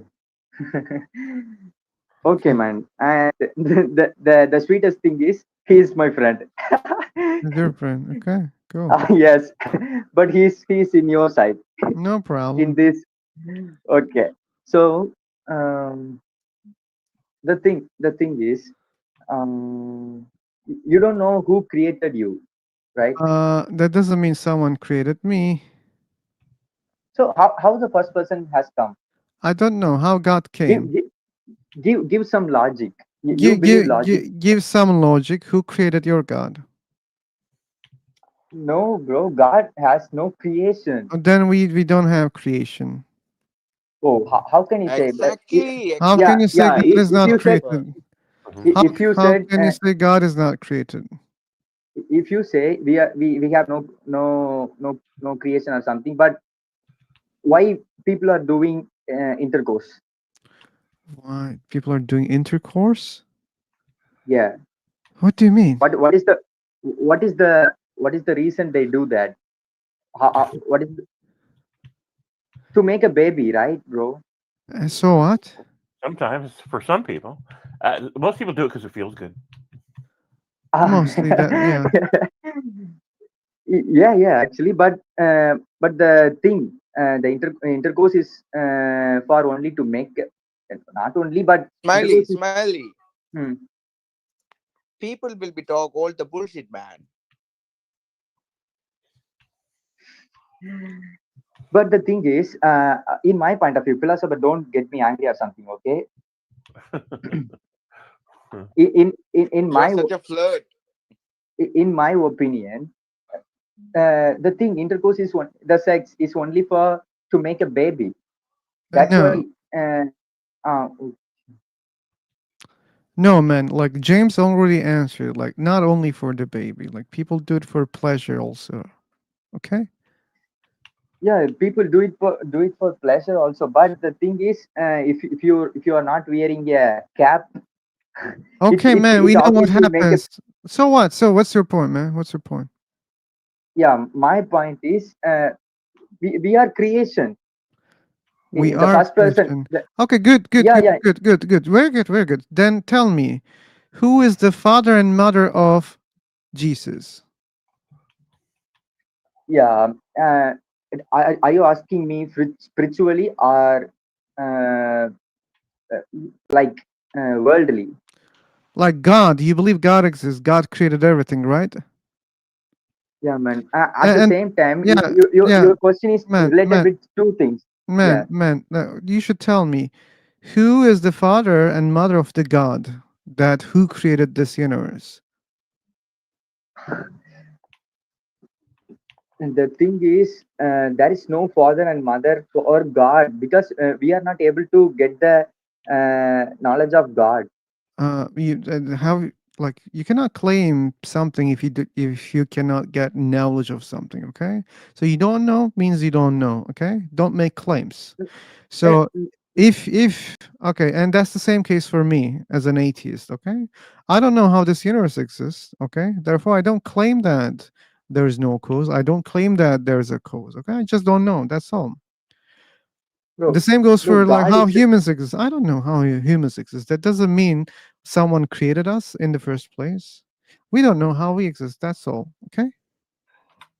Mm, yeah, the thing is, I'm not totally agree with you because we are creations. God is a creator. No, you don't know that we are creation. You call like you're saying we are creation because we have father and mother. Yeah. Yes. Okay, we are creation of us, right? Humans creates humans. Uh, yeah, but the thing is, when God allows you to, what No, can you I didn't say? prove. You didn't prove. You didn't prove God exists. So then, don't say God allows something. Okay. So humans creates humans is not evidence for God. Do you understand that? Can you please repeat? Can you please repeat? Human We create we what? create each other, right? You said Yeah. like sex, and then there is baby. So that means humans are creating humans. So we are creators and creation at the same time, right? Yeah. Good, very good. So we are creators and the creation at the same time. Some people are not creators because they don't have babies, right? And But do you know but, why but we they're have the definitely quality of? creation of other human creators. So there are human creators and they can be creation at the same time. That's all. And how does mean that there is a God? I don't see any connection. Do you know why we have the quality of creation? create, because uh, we have the quality of creator. Yeah, we have this We create, property. Yeah, we can create things. Yeah, that's true. But so yeah, what? because a creator created us. That's why we have the quality of Oh, creation. yeah, but that creator is human also. That's why we have human properties, because No, humans are yeah, creators, humans can create, and humans can be creation also. That's why we are creation also, but we are the creation of humans. yeah. So yeah, in your point of view like that, but It's not in a my point of point of view. view, Man. Just look at it logically. Smiley, come on. You said that we are creation. Why? You said because we have creators. And I said, okay, who? You said father and mother. Okay. So father and mother are creators, but at the same time, they're creation too, because they also have fathers and mothers. Okay. So that means, in a nutshell, humans create other humans. Therefore, all humans are creation, and at the same time, creators. Not all of them, but humans are creators. okay. So I can give you example. I'm not good in English, so please don't take my language as serious. Wait Take a my sec. content only. I Okay. will. I will do that. But I need James. Are you there? I'm here. Can you proceed? I need to prepare some tea. Oh, okay, sure. Okay, thanks. Yeah. All right, go ahead. Continue. Yes, man. In yeah, what I'm really like to tell you is, um, if you have a baby, obviously it has the he or she has the quality of yours. Like it can do what you do. Like what can I say? It's your gene, man. It's your gene. That's why we have the gene of God at the in the first of on the at Eden garden, so that we are creator also. All right. Well, I understand you believe a Garden of Eden story, and so humans are a type of creature, and they have other humans who have other humans. I understand the concept, right? But Mhm. these are stories, and you believe in the stories. But the difference is that we don't believe in the stories. So if you want us to believe in the stories, you have to give us a good reason to believe in those stories. No, I really don't want you to believe in that stories, uh, but the thing is, it's logic, man. Because yes, obviously, your children will do what you do. Like same, your children will do the same thing as you do, because they have your genes like that. We have the gene of God. That's why we are doing creation. Like sex is a good thing, but we have to do with your wife only, not all others. Well, I understand you believe people should only have sex with their spouses. That's a religious, moral position. That's fine. You can feel that way. But the idea that there's a being that created us and gave us our abilities, it's just a claim, right? Like we understand that this is what you think. So the question is, why do you think that that's true? Why do you think that an intelligent being, a fatherly figure, created people on purpose and gave us our abilities? Hmm.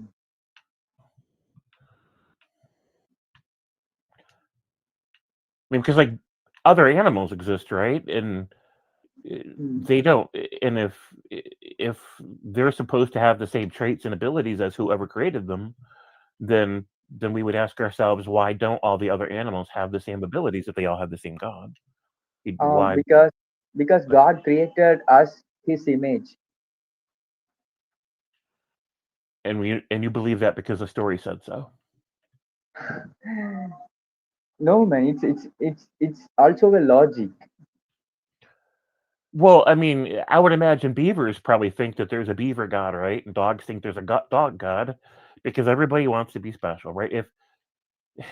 If monkeys became intelligent enough that they could have a concept of a god, they would imagine that there's a monkey god, right? And then they would say that they were created in the monkey god's image.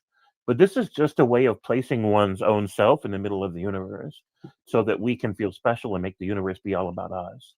And I understand the desire to feel special, but I don't think that's as much of a logic issue as it is an emotion issue. Okay, man. Okay, that's your point. I respect that, but yeah, in I don't know what to say, but I respect your point. I respect your logic thoughts, and I respect your philosophical thought. But um, yeah, in my point of view, yeah, God is exist. I understand. Well, thank you for sharing that point of view. Yeah.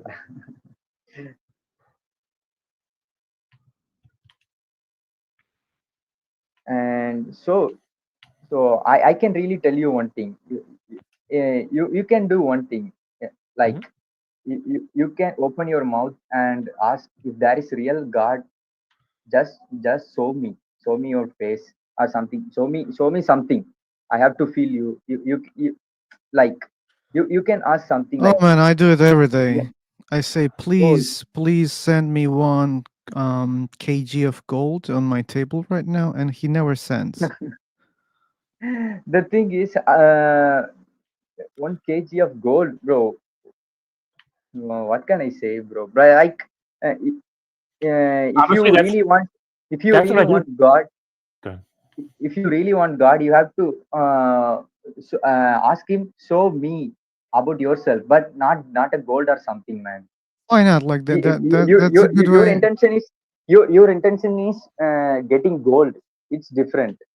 You are not really searching a God. No. You don't know my intentions, Smiley. Are you God or what? Are you God, Smiley? Actually, I'm not a God, but when Yeah, you say good, good, something, good, good, good, good, I good, good. Smiley, Smiley, stop there, stop there. So if you're not God, don't assume what I want, okay? I want the gold, not to, bro, be you say rich no. on my. I'm not assume. I'll meet you, okay? Because this is rude. So I want the gold, and I'm gonna give it back immediately if it appears, okay? I don't need it for money. I just want to believe a God exists, okay? That's a test. If your God is real, if your God wants me to believe, and I want to believe in your God, then if your God sends the gold, he can take it back immediately, okay? I'm not gonna do anything with the gold. So then I will start to believe.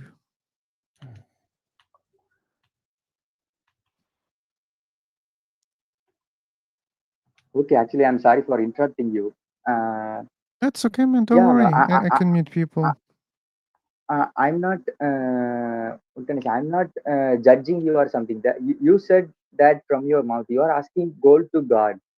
That's why I said. Yeah, but now do you understand my purpose? Yeah, yeah. Now I So understand it's you. not to be That rich, it's just to believe a God which exists. one give you kg of gold is real God in your point of view, right? Like that's not the main purpose. Like if I pray to Jesus right now, if I see the gold, I will believe a God exists in the first place. But sure, because we pray Okay. together to Jesus, then yeah, I'm gonna believe that Jesus is the real God. Because I prayed Allah many times for the gold and he never sent me. And when I pray to Jesus right now today, if I see the gold, so that means to me Jesus is the real God. Okay, man. Okay. So it's really a good conversation with you guys. I'm so happy with you. We are all humans. I respect you all, and I respect your all the emotions and your all the talk. Thank you so much. But your all Have a the good day. conversations. Thank you so much. Thanks for You're joining. welcome. I really like to come again, man. Okay. Thank you. I hope to see you Awesome. again. Thank you, man. All right. So full disclosure, now I feel guilty. What? I feel guilty Why? because every time you pray for gold, you wait for a minute, you give up, and you go in the other room. Well, this is what I do for a living. I wait for you to leave the room. God gives you the gold, and I steal it every day. So I've been making a killing off this. I appreciate you, man. Okay. You can share the gold, man. No problem. No way, man. You said you don't want it, so I'm not sharing it. Okay. I don't feel that guilty. Yeah. So we wouldn't able get answer from those who don't know anything about their religion. So Aster, you claim that the guy didn't know about his religion? That's not cool, Aster. Oh, we had another James in the room. Okay. Oh, all right. Oh, Ah. yeah. I talked to James last night, as a matter of fact. Really? Oh, okay. Yeah. Wow. Cool. You're Yeah. making a lot of friends here. Good. Very good. Yeah, I am. I hope they're following me. They will probably. Most likely they will follow. Let me see. How many do you have? 21 so far. Nice. Yeah. Cool. Very cool. So, and James was a believer? No, as I recall, they're not. They're not a believer. Oh, okay. So we are just like non-believer magnet, James. Yeah. I mean, I see that you like to talk each other, right? Like it's okay, but I mean, I prefer the believers mostly. So when we Sure. just magnetize all non-believers just to create the big community, yeah, sometimes it's not fruitful. Right. Well, I think my biggest frustration with believers is that their beliefs are non-falsifiable. Right? They make a fact claim. We prove the fact claim isn't true, and they say, "Well, your sources aren't reliable because anything that doesn't fit with their narrative can't be true because their narrative must be true." And they're completely resistant to logic, to facts, because they're trying to build an idea and defend an idea. And they can do that, right? But I find it sometimes frustrating. Yeah, it is sometimes. Sometimes. Yeah. Sometimes it's Horatio. Horatio's still trying. Yeah. Horatio. And I don't understand why he's not watching on YouTube. Horatio.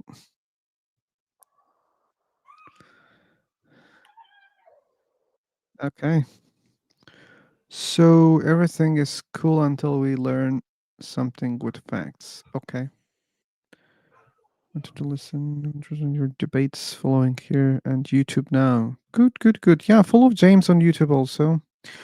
And I sent you 2 times, James, and you ignored me, or you just Oh, sorry. missed that. Okay. Yeah, I So missed it. you were talking about your name on YouTube.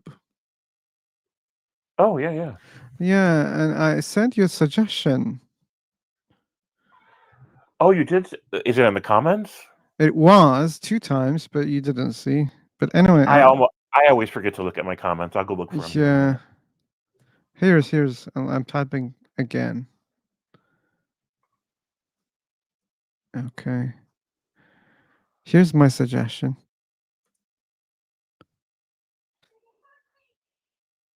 Oh, James is a person. I like it. I guess longish, but that's up to you, man. Sure. It's interesting that you say that too, because it reminds me of my philosophy of identity. Right? It's true that I'm a person, right, and that I'm a human, that I'm a man, etc. But I don't usually think of myself in those ways, right? I think of myself as just the experience of the sentience. Like I'm a cloud of sentience floating across the world. Like I don't really think a whole lot about my body or my anatomy or anything like that. I know that they're technically true, but don't even usually think about them. I see. Mm-hmm. Yeah, it's a way of seeing things. Yeah. So, James, I'm not currently live. I ran out of free hours on StreamYard, and I've got to wait 2 more days before I can start streaming again. Oh, that's false. The other James, the new James, he's live right now on my channel. Oh yeah, technically I'm live here. Yeah, I'm just not live on my channel. Yeah. Okay. I think it's time to jump into the new room. My channel is Philosopher. I can drop the link. Sometimes it's hard for people to find it.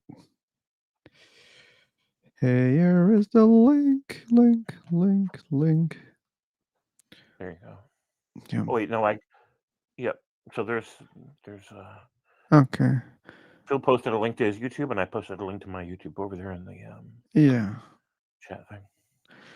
Hi Phil, you're the best guy. I love your room. But thank you, man, for Oh, very nice. appreciation. Yeah. All right, so we're jumping to a new room, right? Yeah, we need believers. Okay. So creating and jumping. I think people in the room, they know what we're doing. Okay, thanks for subscription.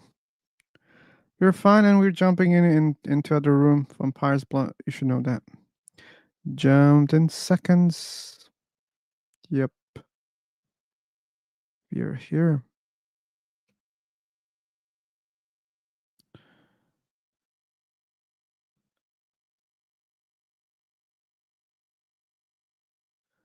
Ooh. Oh, okay. I didn't know that was happening, but anyway. So.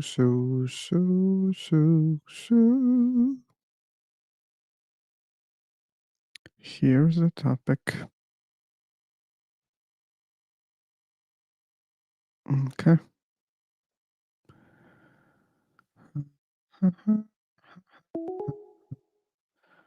And let me share the link here on YouTube. I hope there are more people on YouTube to join. Yep.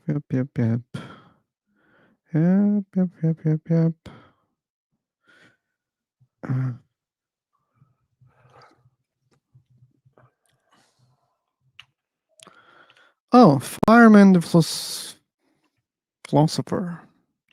Like, because of my nickname now I cannot pronounce the word. Philosopher. Okay.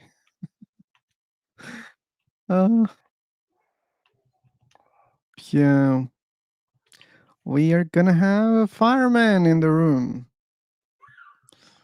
We already had. We're gonna have another one. Okay. Cool.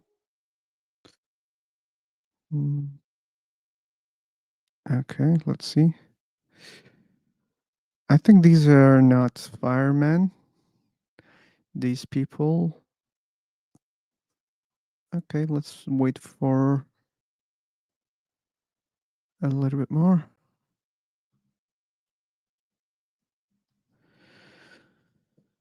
Yeah. Okay. Pew.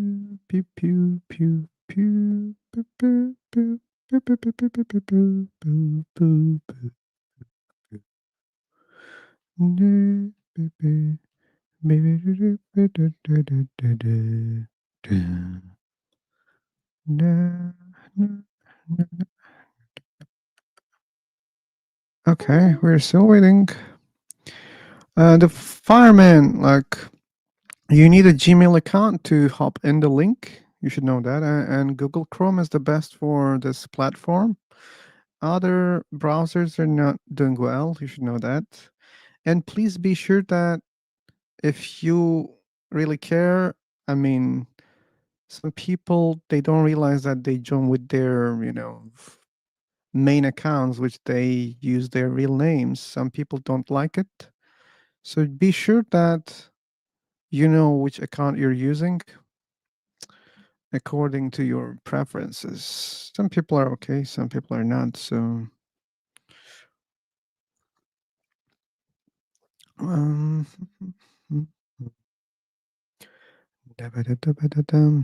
yep. So, do you believe in God? Which and why? What's that? C3B2R. Hey, CA.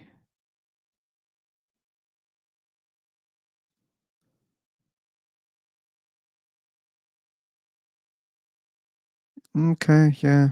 He should do that just if he If he thinks it's not a good idea to join with the real names. Well, that's fair. I think I said the other day I kind of regret using my real name on YouTube. On YouTube? Yeah, I regret it. Ah, okay.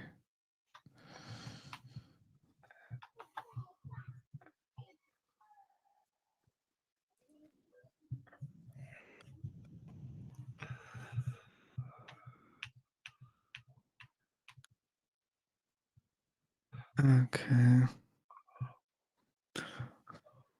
Vibe.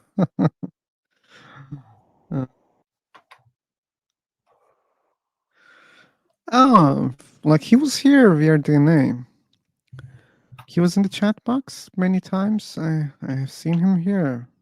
So he's the same guy. Okay.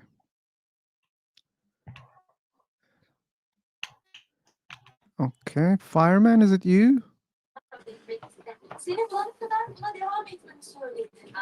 That doesn't sound like a fireman. Hey there. I don't know what to think of that. Okay. Didn't sound like a fireman. No, it sounded like a woman to me. Or young female person. Julie, I don't know, but if not yesterday, probably the day before he was here. Take your time. And you're outside, James? What do you mean? I hear the kids. Oh, you hear kids playing outside in the neighborhood. Sorry, I didn't realize that. I'll mute my mic. No. Come on. I'm not complaining. Okay. I'm just curious. Like it's not loud. That's okay. Yeah, my bedroom window's open. There's kids playing outside. It's okay. We can listen to that. Je t'aime. Je t'aime. Okay, this looks cool. Oh, like there's a hidden message here. Look at that. Okay.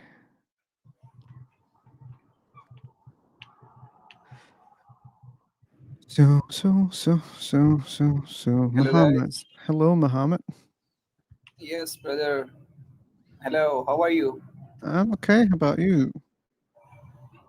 I'm also good. What's going on here?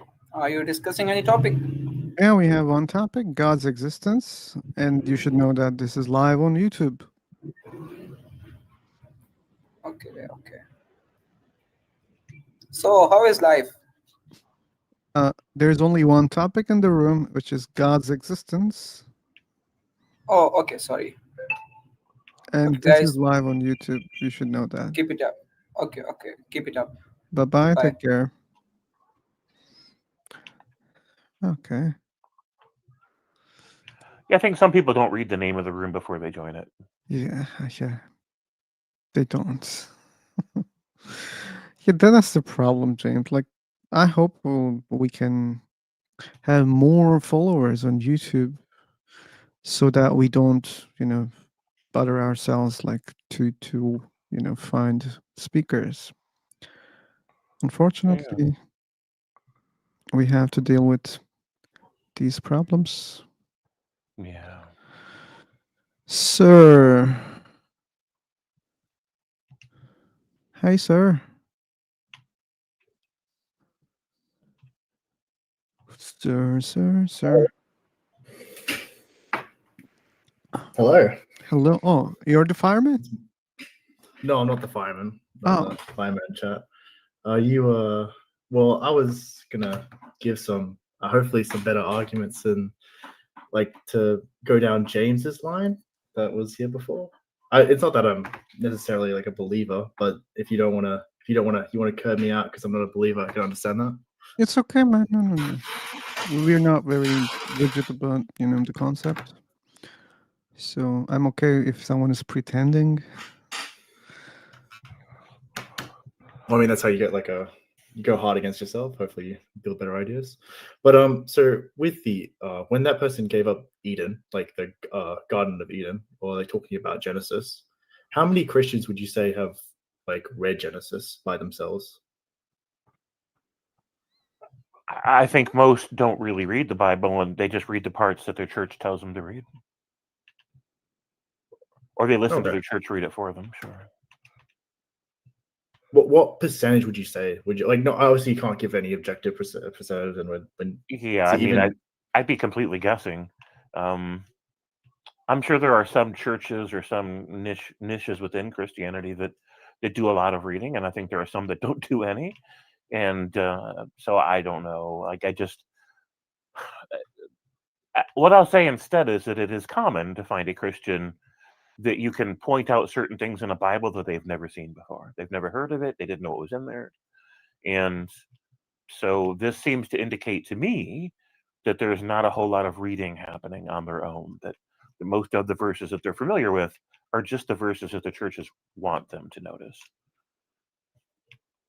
Okay, so you feel like these are two distinct organizations: the actual original Gospels in the Bible, and then how the church interprets them, and the people are kind of led in a different way than what is said in the material. Not that it's like it could be a different message, but also that these people are getting kind of led astray a bit. Would you say that or no? Well, I mean, I think that anybody who's a Christian has been led astray in some way.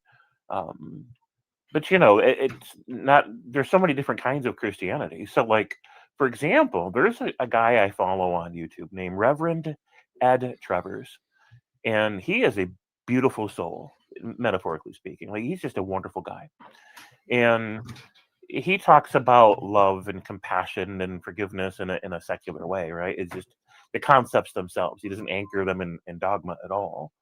So if you press him on it, like yes, there's some stuff in Bibles he doesn't that doesn't set well with him. He just ignores that stuff. He's like, yeah, whatever, right? Because he just thinks that God is real and inspired some of it, and that some of it probably shouldn't even be in there. But And he just so, ignores the verse, or well, I don't think so he's not one of these people that thinks the Bibles are inerrant or infallible. He thinks that God inspired people to give their own testimonies and share their experiences, but he recognizes that fallible people added their own ideas in there, and that it's up to the individual to kind of sort it out, and which stuff is loving, which stuff is healthy, and which stuff isn't. And he just focuses on the loving parts and the inspiring parts, and just the rest is just up to you to do something with. So he knows that stuff is in there, but he just ignores it. He's like, it's the good parts I care about. And some people find that kind of theology assuring, right? They're at peace with that kind of approach to Bibles. And other people feel like they're beholden to every single word and to assume that all of it came from an inerrant source. And those people create problems for themselves because so much of the content cannot be justified rationally or ethically. And it forces them into positions where they're obligating themselves to be bad faith actors in discussions and debates because they can't accurately admit, or they can't honestly admit, that horrible things are horrible, right? And so some people avoid that problem by not endorsing inerrancy or infallibility as a dogma. Yeah, I mean that makes sense, because it's like I think Paul wrote some of the first parts of Corinthians like 15 or 30 years after Jesus died, because Jesus died like 33 AD, and then some of the earliest parts of Corinthians is like 50 AD. So there's going to be like, that's usually what people are going to argue for there's some difference here or some.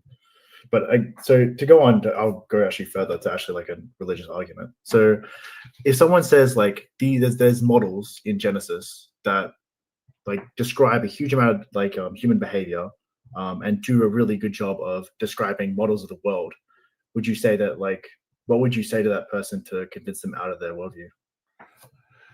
Right. So I think the big part of the problem with convincing people that their worldview is based on something that's just factually untrue is to look at the underlying reasons why they're emotionally married to the idea, right? What are the real drivers for why they feel a need to anchor their identity in a set of texts and dogmas and such? And so that's usually really what's hooking them in there.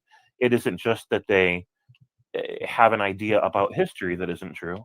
They have an emotional need, an identity-based need, right? A personal identity crisis that they're satisfying with sort of an identity politics paradigm, where they're obligated to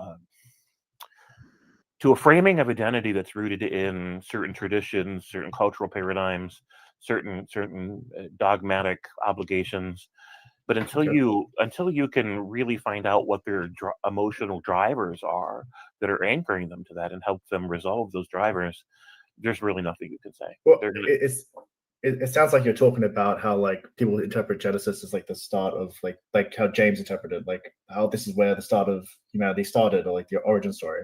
But I mean, like with Genesis, I'm not kind of like pushing on that. Okay, there's models for the origin here. Like let's just say throw that all out. Throw the idea that this is the origin of the human race or anything like that. Just models of the world that we see around us, like in Genesis, like how knowledge is discovered or like how language is used.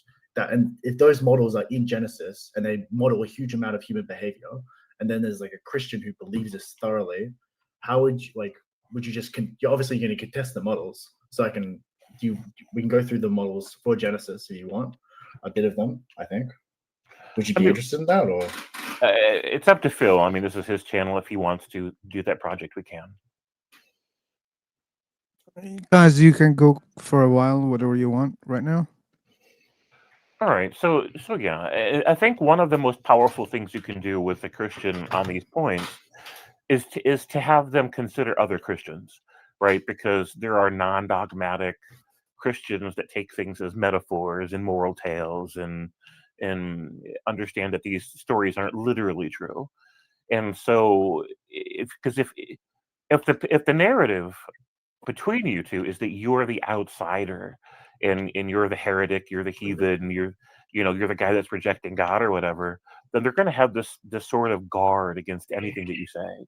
But if you can just bring other Christians into this, like Randall Rouser, for example, or some other non-literalist Christian, then you can say, hey, there's this other way to read this book where we don't have to think that it's all literally true, and you can still identify as a Christian, you can still have God, right? You can still believe in Jesus, and I think that people are going to be more agreeable to that kind of consideration than to go after the entire thing and try to debunk it as a whole. That makes sense. I think you're constructing something out of instead of being fully destructive with your critique. So yeah, right. I think so. Yeah. Sorry to interrupt you. Can I ask you, where are you from? I'm sorry? Where are you from? I'm from America, USA. Okay, carry on. Okay. Well, I'll throw back to the models we were talking about before, because someone in chat said there's no model. But the first model I'd say is like a model for knowledge, like the idea that all knowledge itself is coming out of desire, some function of desire. So that's like a common interpretation of how people see like going for the fruit, or that interpretation of the story, because there's desirability with the knowledge of, well, the fruit of knowledge of good and evil, and that knowledge is some form or function of desire, while the other tree of life isn't really described in that desirability the same way. So that's a I wouldn't say that's like a model you have to, there's no like Christian ties to that necessarily, but the idea that you have to like, well, is all of rationalized statements some form of desire? Now, I'm not saying that is the truth. I'm just saying that's a common model that people have in the world, and that comes from this Christian story, it seems like. Or at least this Christian story is trying to call back to it. Right. Would you, and that's one of them. The other one is like arguably how we exchange language statements. What is language? And that's explored as well with like the story of Eden, in terms of talking to like a animal and what those sounds would be. But so I would say there's some descriptive models from Genesis that previous presenter could be convinced of, and like you're saying, they have a tie into those things. Oh, I think when I talk to people in real life and they're telling me this is their knowledge of the world, it's coming out of some desire, like you're saying, that they're desiring this. Sure. There's an emotional tie to this. But this itself is arguably a symbolic model that's shown in part of the Bible itself. Sure. Well, a lot of people disagree, maybe. Well, a lot of people have been telling me that, because I always feel like it's important to figure out like how somebody converted. Sorry to interrupt you again. This application showing that this room is live on YouTube now. Is it? It is, yes. Yeah. So how can I find the video on YouTube? So what I have to search in YouTube to find this video? That's the in chat, I think. So Yeah, let me look real quick. Yeah, yep, you linked it. Thank you so much for that. That's Phil's channel. Right. So recently, there's been a lot of cases where a Christian, for example, has told me that the reason they became a Christian, or what it provided to them initially, was that they were struggling with deep depression and anxiety and substance issues and things like this, and it was born from a place of existential crisis. Right. They didn't know who they were. They didn't feel loved. They didn't feel connected to anyone or anything, and it was really upending for them. And that once they grabbed onto this lifeline of ideas and culture and a group that they could be part of, that it really was powerfully transformative for them, and that suddenly they felt a sense of hope and connection and a sense of identity, or a narrative of identity that felt satisfying to them. It felt anchoring to them. And they've gotten a lot of benefits from that. So they cleaned up their life. They began to function better. They had less anxiety. They started sleeping better. And when they tell me this, I immediately recognize that it would be really, really dangerous and reckless of me to deconvert them, even if I knew how to, right? Because they have this structure that they're dependent on for their very survival and health. And Really? so I think so. For that? I think so. I think that these people could grow in such ways that they won't need it anymore at some point. But I think when they tell me they need it right now for those things, it's probably true. They probably do need it right now for those things. And so with these people, instead of trying to argue against the whole project, I just explore ideas, hoping that maybe they could graduate or grow into something that's less fundamentalist, right? That's more nuanced and more healthy and less critical of the world around them. Because this sense of us versus the world, this sense of the world is out to get me, can create a perpetual sense of anxiety in and of itself, and make it to where they stay forever crutched in this safe bubble of church environment. And so I want to help them grow a little bit towards where they can be less us against the world, like less suspicious, less paranoid about other human beings, and more and find a way within them to connect with other human beings that are outside of their us versus them paradigm. And if they can do that, then they can begin to heal and grow in certain ways, where eventually they may be capable of standing on their own 2 feet, right? Forging their own identity, owning their own journey. But it's a progress. If they tell me right now that they're not ready for that, then they're probably right. They're not ready for it yet. No, so you don't want them to lose their support network of the church in terms of being like supported by everyone. Right. So I'd rather help them grow, hoping that I set them on a course gently that results in outgrowing that dependency. But right now they have that dependency, and I don't want to take it from them. Okay. I will. Okay. I think I'll argue for something different. I think so. I'll say there's another model in the Gospels of the New Testament, in Matthew, in the idea that the parable of the sowers. Have you heard of this parable? It's okay. Yeah, I'm not trying to quiz you. So sowing and reaping, that kind of a thing. Yeah. So it's basically like sowing seeds, and like the idea is the parable of the sowers meant to be the idea that you throw this this farmer throws down a bunch of seeds, or the sower throws down a bunch of seeds, and the question is, where do they land? So this is meant to be an analogy for how ideas spread to people, or that's how I conceptualize it. Right. So the idea that you have seeds falling on stony ground, so they kind of grow a little bit. They grow, but there's only the initial. It's described in the passage as like an initial enjoyment. So this might be you understanding an idea kind of when someone initially talks to you about it, but you don't fully flesh the idea out eventually. And then we talk about the other situations where maybe you throw seeds into thorny ground, so it doesn't grow at all, and it actually stops the growth. I would compare it to this, that the thorny ground is this person conceptualizing this Christian who is stuck in their worldview because they can't conceptualize anything out of it. So it sounds like you're trying to slowly rip away some of these thorns, so you can give people some understanding they can conceptualize themselves instead of being given by the safety network of the church. Right. I'm trying to empower them to give themselves permission to move a little bit, to explore a little bit about themselves and the world around them in a less suspicious or afraid way, because they can move to an environment gradually, slowly, that's more conducive to health, to growth, to clarity, to maturity. And as they carefully migrate into these healthier social spaces and ideological spaces, then they become more receptive to seeds that can grow, that can be really transformative in their life.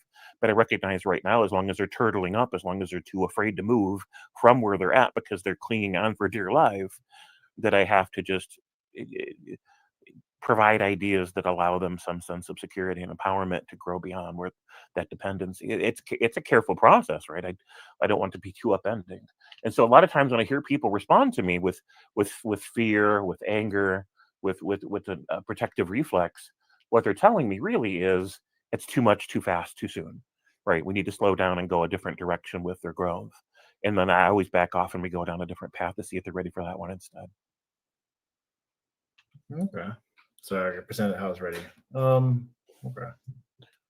Would you? Well, I feel like the idea of unity in the New Testament is kind of used as a way of catching a lot of people into actually believing it when it's not. There's some parts of the New Testament that don't push for unity as a value. I would even say there's some parts of the New Testament that push for against some forms of universal prescriptions.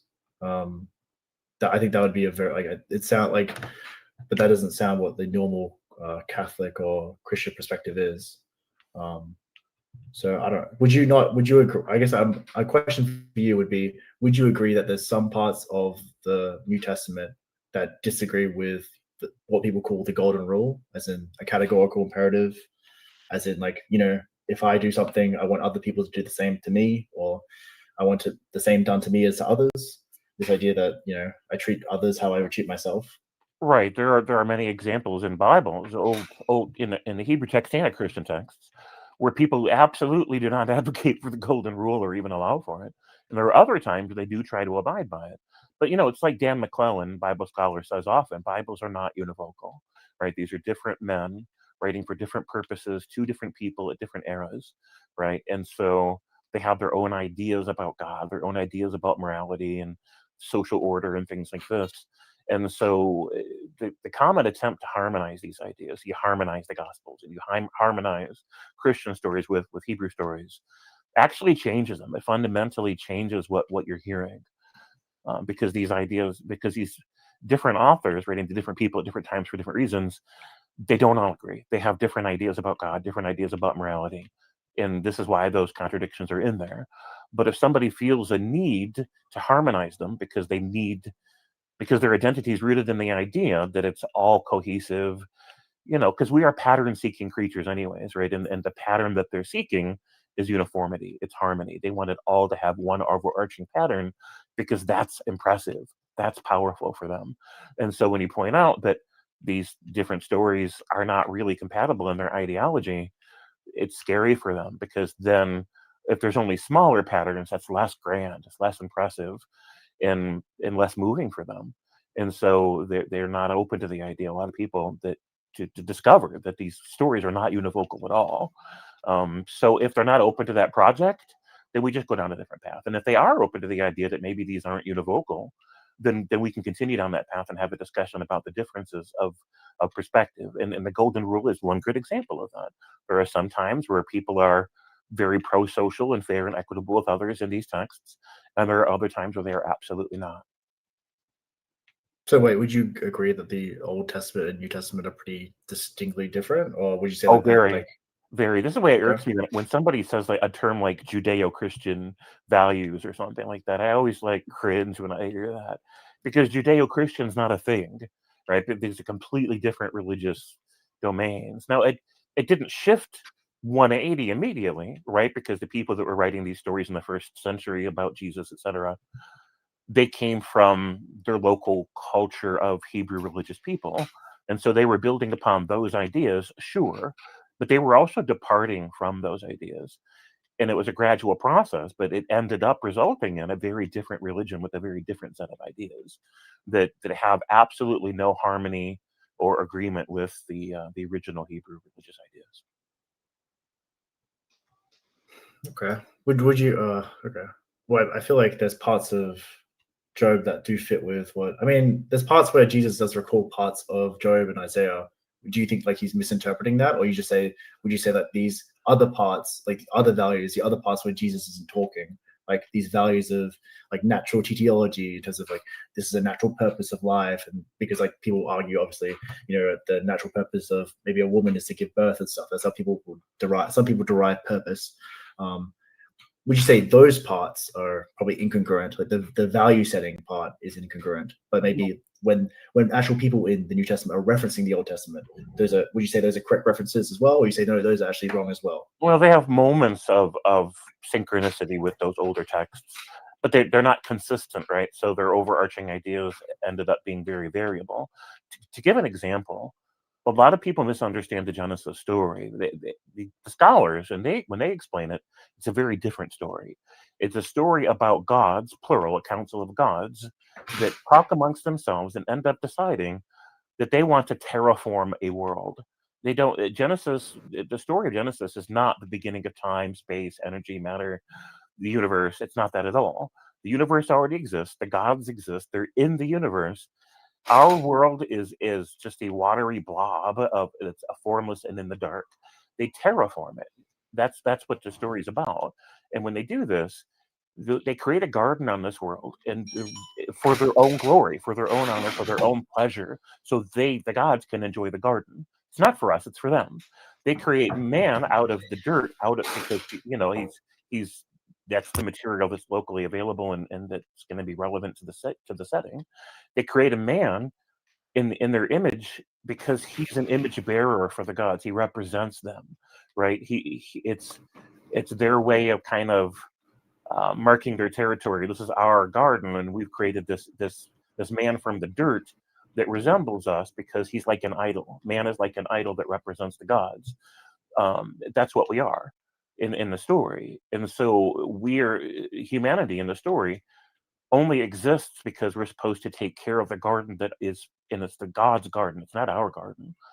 And so this is initially the purpose of humans' existence, is to be gardeners in a garden that only exists for the pleasure of the gods. And then, so this is just one example of when religious people read these stories and they come away with ideas about the purpose of life and the meaning of life, they're extrapolating, right? They're saying whatever their church taught them about what the meaning of life is, and there might be some references to their ideas in various texts, but that's only because these are different writers writing to different people at different times for different reasons, and they have their own theories. The writers had their own theories about our relationship to the gods and why we exist at all. And so oftentimes when these people have these divergent theories, they are accurately understanding parts of the text that they're referring to, but they're cherry picking, right? And so they're not accurately representing other texts. They're only accurately representing parts of some of the text that they're building an idea from. Right. I know that makes sense. I feel like that's even for me, I feel like it's a very literal interpretation of what Genesis is saying. Because to me, it's just like here's a bunch of conceptual models. I feel like you can see that with a lot of these stories just being like a symbolic story. Even sure. But like, when people say that, they don't actually mean that. So I try to clarify with different models, like in terms of the function of desire being for knowledge. Would you say that's like do you think someone's reading too much into the text when they see that in terms of Genesis? Oh, there absolutely is. Desire is a driver. Gods have desires. Humans have desires. The writers themselves, when they're writing, have desires. The characters have desires, and these are all relevant to what they think, how they feel, how they live. Absolutely. But I mean, that's the argument, is that that's the only way. Like there's no other. There's no knowledge isn't made outside the function of desire. It is all through the function of desire. Well, So the only knowledge we care about is knowledge that satisfies desires that we have. We don't care about knowledge outside the context of whatever we have good utility for in order to serve whatever our desires are.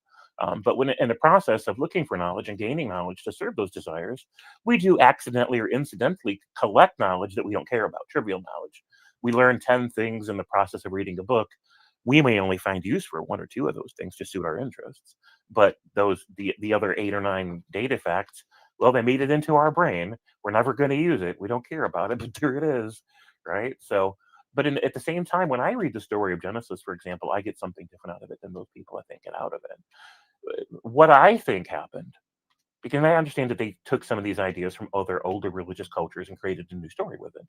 But what I get out of it is a really abusive, narcissistic, sociopathic fatherly figure only has children for all the wrong reasons, sets them up to fail so that he can be the victim, so that he can feel righteous, so that he can posture over everyone as the victim, and then try to guilt them into feeling like they owe it to him to make it up to him for the injury that he only imagined in the first place, because nobody really did anything wrong to him, right? And this is, to me, this seems like whoever wrote the story was probably themselves a parent, and they were probably a really shitty person.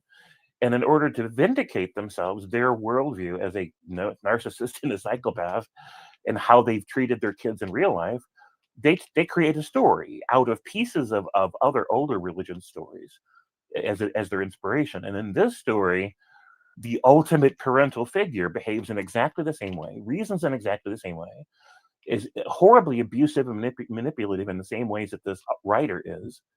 And as long as he can get somebody to accept this God character in the story as justified, as virtuous, as wise, then by extension or by proxy, he feels like his views and values and behaviors are being dignified and justified, because people, if they agree with the God character's behaviors and reasonings, then they're automatically agreeing with his own, which are the ways that he's been treating his own children in real life.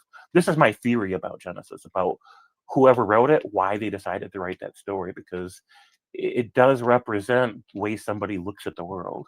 Whoever wrote that, it's how they feel about how you should parent children. It's how they feel about why you should have children in the first place. It's how they feel you should interact with your children if you're this righteous parent over ignorant, wayward children. And the whole story is abusive and manipulative and horrible, and it represents an expression of absolutely monstrous psychology. And so when I read the story, that's what I get out of it. And then if I'm going to say that there's one theme that persists throughout old stories and the newer stories, it's that. It is the projection of a clinically narcissistic, psychopathic parental figure that can do no wrong in his own eyes, and that constantly manipulates people. And he's moody, and he's irrational, and he's manipulative, and it's all about his own glory, his own ego. Would you say that's because of well, you're saying that because he's letting down what the prescriptive system is in Genesis. So before, like, he's setting down the prescriptive system of like, hey, you shall not eat this fruit, and then they do eat the fruit, and then they have some new knowledge after, like Adam knows that he's naked now, so there's some descriptive notion that he's understood, as in some fact of the world he now understands. And now, but God's prescription is there before any actual knowledge of the world. So that you're saying, it sounds like you're saying that's assumptive, because eventually down the line with the New Testament and other things, we shove a lot of words arguably into, they try to put a lot of words into God's mouth as of what his prescriptions are. Well, so sure. That's what you would argue for. Well, I would say all the stories do that, right? Because even if we assume that there's a creator entity that we could consider, these stories are still putting words into the mouth of an entity that they're creating a biography for, right? Because we don't really know anything about the creator being, if there is one. So they're just creating an idea of God in their own experience, in their own minds, to facilitate how they feel about the world, and to try to get people to sign on to that kind of a project. So yeah, New Testament writers are putting words in God's mouth, but every single word in the old stories too are also just putting words in God's mouth, right? So I don't know. What was the other part of the question? I think I forgot. I don't think so, because I feel like, okay, so there's a few points. I feel like you could argue that, well, you could have some actual different biblical interpretations. So the first is, like, I feel like a lot of modern Christians won't say certain models they have, but a good example is like using Schopenhauer's like will to life and substituting that for what Jesus might be talking about when he refers to the Father. So the idea that all the world is created by like just that general will to life is some unity. And that's what they take from those stories. There's a simple like versions of what a will to life is. And then they see how amazing these Christian ideas are, because look at how modern philosophy has arrived back at this idea of unity. And that's what most Christians, that's why they feel not only very strongly about their beliefs, but very like fortified, because they would argue that modern philosophy has come back to the same belief that we are all part of this unity of a will to life. Right. So, it makes sense. In a way, it makes sense in terms of poetry or art, right? If you read poetry, you look at art, what you're seeing really is a reflection of your own inner world, right? And this is the power of poetry, or the power of art, is that you see an experience of yourself through the art, and it just makes it's like a mirror in that way. And so people find this powerful and unifying, in that we do, for the most part, have common interests, common ambitions, common desires, the desire for various forms of satisfaction, for pleasure, the desire to have our egos catered to in some way, the desire to feel like we're connected to something bigger than ourselves, the desire to feel like, as social creatures, the desire to connect with other people with a unifying framework of ideas, because then we're not just really understanding each other within the context of that common narrative, but it also makes us safer, because people that share our views and values, we can depend upon them to behave within certain norms, and that makes us just safer in that social space. So there's a lot of things in Bibles that speak to common interests, common desires, and some of those are healthy interests, and some of those, I would argue, are not healthy interests. But they're at the very least that they're very common. I think that is part of the power, part of the lure to these stories and to these traditions. Okay. So you reject the model of a will to life, and the idea that like God started it in terms of the will to life. You'd say that's probably a gross mischaracterization of how the stories from the actual New Testament or Old Testament are construed to be the same predictive model of will to life. You'd say that's not connected. These are pretty distinct objects in themselves. I mean, if somebody wants to point out certain passages, textbooks, or whatever, and say that what you think you're seeing in there is that God wants us to celebrate and appreciate our common will to live, then if that's what you mean, then we can be like Spinoza, right? We can believe that like every part of the universe is a small part of God, like as in like we're all we're all in a tiny part of God, as in like God is the substance that makes up the entire universe. That obviously Spinoza was thrown out and said to be an atheist in his time for believing in that, because of how it was considered a very weak belief at the time. But like that would be, I would say that's like characterizes of what a lot of modern Christians would believe around what they believe God to be. So I want to make sure I understand you correctly. They believe, these Christians, however many there are, that a common theme or thread throughout the biblical narratives is that humans have a will to live, and God created us so that we would enjoy a will to live, and that this would be well, it would be a will to life in terms of like not like living, as in like just life in general, as in like any form of nature, or any form of nature, the world, anything existing, like but the idea is that I wouldn't say it's enwrapped in the biblical interpretations. It's more like their biblical impression, because I would say the majority of any Christians haven't read even one passage of the Bible. So the idea is that you're saying, oh, I get this kind of impression, this, like soapy impression of what they've said, and I kind of understand that from church, but they don't read the book themselves specifically. So their pastor might tailor that, and then they tailor it into like, oh, well, obviously everyone's going to usually a lot of people are going to believe in some form of evolution or some basic science. So they're going to tie that and then drive some model of a will to life. And yeah, that's what I would say, like to fit the Schopenhauer narrative, the idea that everything is just for the sake of like some lived experience, some existence. Right. So, I mean, what gives life meaning to us is the experience of it itself, right? The joys and the struggles and the connection and the stories and so it's emotion, it's desire, it's connection, it's ego, it's struggle and triumphs and risks and loss and persevering through it all and what that says about us as a people or as individuals. So it's the experiences that give life meaning, sure. But my perspective on biblical narratives is that commonly throughout these stories, the god or gods, they only value us as a source of utility, right? And I think this persists in common Christian theological ideas, that our value doesn't just come from being validated by God, but the function of our value is the function of his interest, his utility, his ego.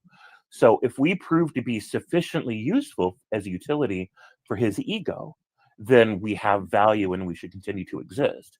However, anyone or anything that doesn't prove to have good value for the utility of his ego, then we're disposable, whether we're a human or it's an animal or a different kind of animal or an object or a planet. It wouldn't matter. Anything that's not useful to his ego, it's got to go, because it's all about God's ego. And then Christians, by identifying with this God, they make it all about their ego too. They say it's not, and so they denounce things like pride. But I've never known a more prideful people than Christians, and that's fine. It's fine to have.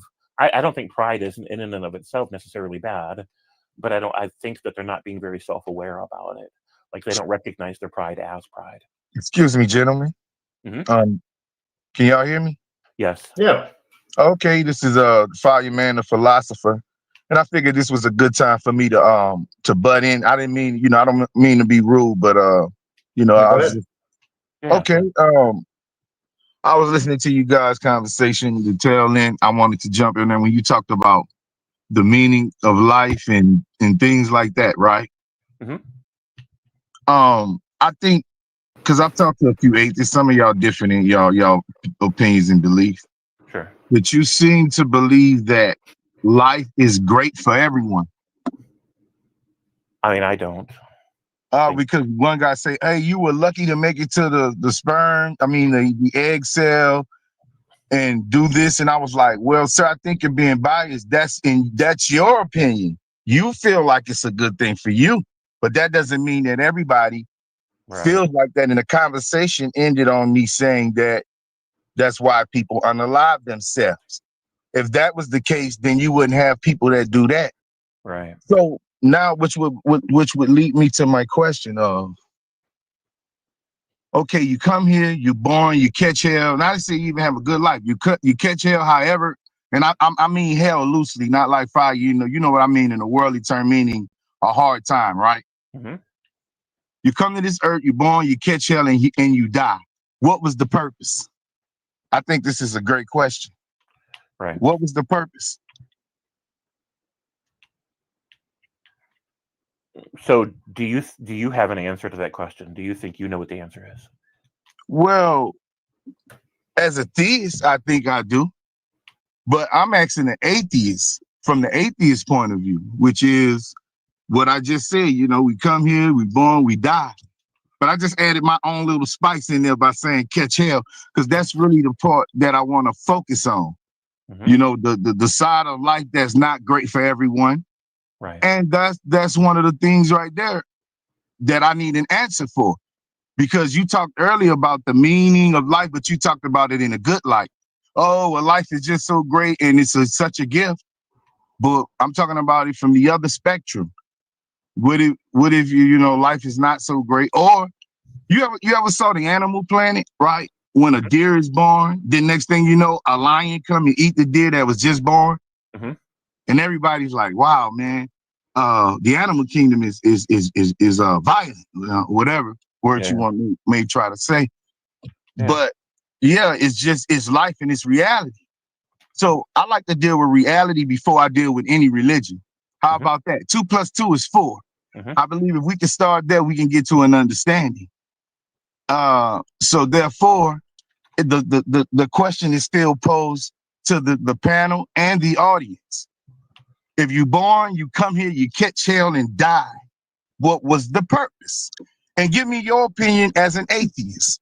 You may conjure something up, but You may not have an answer. Right. So for me, I don't think there's one overarching real purpose or objective purpose. I think that it's a coping strategy. It's a psychological coping mechanism for someone to say, okay, look, this is all going to be a lot easier to digest, a lot easier to cope with if I can find a narrative that says that there's a purpose to all of this, that it's not just arbitrary, it's not just chance, that it's not wasted, right? That it really means something bigger than me. And so people look for a way for it to mean something bigger than themselves. Yeah, look for meaning. I heard this philosophy before. Oh, well, you got to find your own meaning in life, and that's bullshit to me. But go ahead. Right. Well, why do you feel like it's not? Well, what do you feel is so bullshit about that? What would you say? Because overall, I just explained to you. If I come here, catch hell, and die, what was the purpose? But like Mindlander believes that like you could have like a belief, like you could even have a will to like not live, right? Like a good example is like existentialism doesn't need to be like a specific value. Do you think there's like a specific value that you're hunting? Like I follow like the purpose of life is unity or something. Like what do you feel like is there a value that you put there on the top of the idealization? Or do you feel like that's not like I have these 3 values or these 5 values? Like what is the core at the depth of what is the good? If you go all the way down there, what is the value that you hold the most valuable for? If that's to find what meaning of life is, like what would that be for you? Well, in the instance that I'm talking about, it's not really a personal question. It's just a broad question. So ultimately, I believe that I'll give you an example, right? Let's say the being that came here caught hell and they're dead now, right? Right? Yeah. Okay. You're talking about that person, that animal, whatever you want. What does it matter for them now? What was the purpose? It's over. There's no more. And I'm trying to get an understanding of why do people think, and I believe this is why people believe in the afterlife.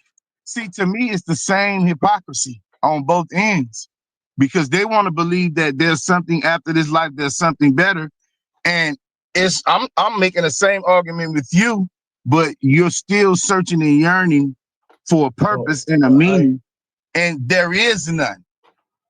Well, okay, I'll give I think a unique example, hopefully. When you talk about the afterlife, or like you're talking about like heaven, hell, right? Yeah, I'm just speaking it from outside looking in, just saying what religious people believe, right? But I get you, but I'm just asking, like, you're talking about heaven there, right? This is what religious people believe, correct? Most Christians, they believe it's an afterlife. You could go to heaven. Not saying everybody goes, but you know what they teach. Y'all know. Well, that's not it's from the other spectrum of you not believing in God, of course, was from the atheist perspective. But now I'm saying there is, just like there's probably no understanding of purpose if you view Christianity's belief.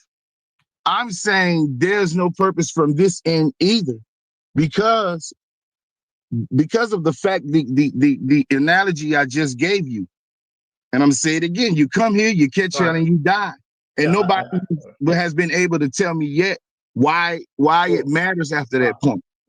What was the purpose, the meaning? What was the purpose? What was the meaning? And why does it matter now? Sir, like I need to interject here. So, Fireman, welcome. Right. What's up? So, let me ask you just one question. Okay. What brand of car that your God is driving? I don't know. You don't know. So, you think your God is driving a car right now? I don't know. I have no idea. Some things in life, I'm not scared to say I don't know. I don't have the Good, you don't know. But if I ask, like, is he driving a car right now? And you don't know the answer. But just because I'm asking the question, that means your God is driving a car? Here's the funny thing. His what? Hold on, sir. I find it very funny that you have made an assumption already. And this is a problem that I have with people. Very good, very good. Yeah, that was the exact thing that I was trying to teach you. Listen. No. You listen, okay? So, like with this question, I was just trying to show you that you're making an assumption in your question. What is the fucking purpose? Is an assumption, okay? Because you're assuming that there is a purpose, and you keep saying, "What is that, man? What is that, man? What is that, man?" That doesn't mean there is a purpose, okay? Just because you ask, "What is it?" that doesn't mean there is something like that. Maybe there is no purpose at all. We don't know the answer the way that you don't know, okay? I'm asking what brand of car your God is driving. You're saying, I don't know, okay? And when you say, I don't know, that means maybe your God is not having a car even. Maybe your God doesn't have a car, okay? So me asking, what is that, doesn't mean there's something like that, okay? First, you should learn that. So as an atheist, and many atheists are on the same page like me, they don't claim that there is the purpose. They don't know whether there is the purpose or not. Maybe there is the purpose. Maybe you are right. Maybe believers are right. Or maybe you guys are all false. Maybe there's no the purpose. Maybe we just born and we live and we die. Maybe that's the case. Okay. Now you can talk.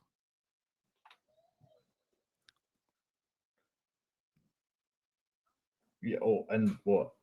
He's still muted, but like, I would say that on top of that, like, that's the trying to find the ideal that you have at the end, the core of your system. That's why when someone asks you for your ideal, people don't assume if you're outside the religious framework, they assume you may have like some subjective point of view where you're drawing from. I make my ideal with this entire system. But I wanted to ask that the fireman guy also another question around like, if you think heaven is like a place you go beyond, that's not what part of the Gospels say. They mention heaven as a mindset. You can see this with the parable of the sowers and the parable of the weeds. People heavily disagree with this, but that's what the text says. It's not a place, and that's what the Gospels will tell you. It's not. I'm not saying you can say it's a matter of opinion, but I don't know what parts of the text you're referencing there. Yeah. So I would like to hear like why heaven has to be a place, and how would that match the parable of the sowers or parable of the weeds in terms of how Jesus talks about keeping an open mind to other models of the world. But yeah. I think he didn't realize that he got muted, and probably he's speaking right now. So if you're speaking right now, you should know that we don't hear you, fireman. I just needed some space to tell you y'all hear me now? These people aren't thinking. Yeah, I hear you now. Okay, great. I just wanted to say that my guy, he made an assumption, and he said my God, and he kept saying your God. No, I'm sorry, he kept saying your God, this, your God, when I never said anything about my God throughout the conversation. Because when I called in, you remember, I just posed a question to atheists. You see what I'm saying? And I just talked about what religious people believe. And if you listen to me, I talked it in a third person form. Not saying that I'm religious, but this is what religious people believe. What? Do you believe in God? Do you believe in God? Yeah, not so. Now, thank you. Now you're asking. Because great, never make an assumption. Always ask people. I think people have a problem with Fireman, like asking what is the purpose is already an assumption. You don't realize that, and now you're trying to teach me. You made an not to assumption that assume I was a believer, a theist, sir. Yeah. No, I was saying you made an assumption that I was a theist, sir. Whoever kept talking that about your fireman accepted. That's true. Don't make a big fuss on that. Okay. So now tell me, are you a believer or not? Yeah, I just stated it. Yeah, Fireman, are you a believer or not? Yes or no? Yes, I am a theist. Then why the fuck you pretend that you're not a believer and trying to say that I was just assuming? Benny drawing an assumption. You never know what somebody. Okay, I learned, fireman. I learned my lesson. I learned my lesson. Thank you for teaching a good lesson to me, fireman. Okay, here's the thing. So let's go back to your question. What is the purpose? That's also an assumption. I explained to you why it's an assumption. You must don't know what assumption means, sir. That's not an assumption. That's an assumption. Claim. That's an assumption. No, what is the purpose of life is an assumption because you're assuming that there is the purpose of life, and No, you're I just never said questioning what is that. I'm asking you, is there a purpose? My question is not what is the purpose. I'm asking you, is it a purpose to life? We Period. don't know. We don't know. That was the answer. Yeah. So Yeah. I think you got the question wrong. I don't know. I don't care about what the purpose of life. What's the purpose of it anyway? Period. Yeah, that question is a false question. But anyway, so now you learn that, like, as an atheist, I don't know whether there is the purpose or not. All right. So And you know what? I got to stop you right there and thank you for your honesty, because it's trying to get an answer from these atheists has been like trying to pull teeth. That is the closest to the truth answer I got. At okay, least you say, well, hey, cool. listen. At least you said, well, hey, I don't know. I don't know Sure, I if don't it's the know. purpose for life. Yeah. Correct? What about you? Do you know that there is a purpose or not? Well, I think I believe that aside from, let's say if it's true, right? We're just animals. We come here, we born and we die. That's what life is. It's just this right here what we got, and that's it. I believe that it doesn't matter. Do I feel like this? At that point, you can do what you want to do, whatever makes you happy. So you also If you want don't know, right? You also don't know that there is a purpose or not. in conclusion, and I'm helping you understand how I feel in the end. I'm not able to Basically, I understand feel like like that. Do you know that there is a purpose or not? no, I feel like at that point there's no good, bad, right or wrong, evil, That's not the evil or question. good. That's not the question. Do you think there is the purpose of life or not? No, You don't think? no, Okay. no. Cool. Because it all ends. What? All right, let me ask you something. I'm gonna ask the question again because we get lost in the sauce. I'm gonna go back to the original question. Somebody's born, they come and catch hell and die. They dead. This happened 100 years ago. What does it matter now? Does it matter now? Yeah. Serious question, sir. Who gives a damn? What does it matter now? And what was the purpose, the meaning, or whatever else you want to pull out of the hat, sir? No, we don't know. Maybe there was no purpose of it. We don't know. If there is a purpose, we don't know that, okay? That's what I'm saying. So therefore, it leads me down a more of a rabbit hole. See, that's the thing about it. Once I figure that out, now it led me down another rabbit hole. Okay, well, if that's the case, what does it matter? You might as well do what you want to do. You ever heard of nihilism? That's not one I was We heard. Wait, I'm trying to understand something. Yeah, go. Why would it matter? Why would it matter if life kept going on? Like if Here's we didn't the die thing. and there was some sort of afterlife. True. But here's the thing. Yeah, you might have a point there. Here's the thing. If you know anything about nihilism, a nihilist, the core of what they believe, I've studied that too, and I agree with that more than atheism. And I'll tell you why. They believe that, I ain't gonna even use the word believe because people play semantics. They think that nothing matters. Like inherently. Like it just doesn't matter. And that's the point that I got. You led me to that rabbit hole. Okay, well, if that's the case, well, does anything matter? You might as well do what you want. Here's the question. Why play by this rule? They're doing what they want.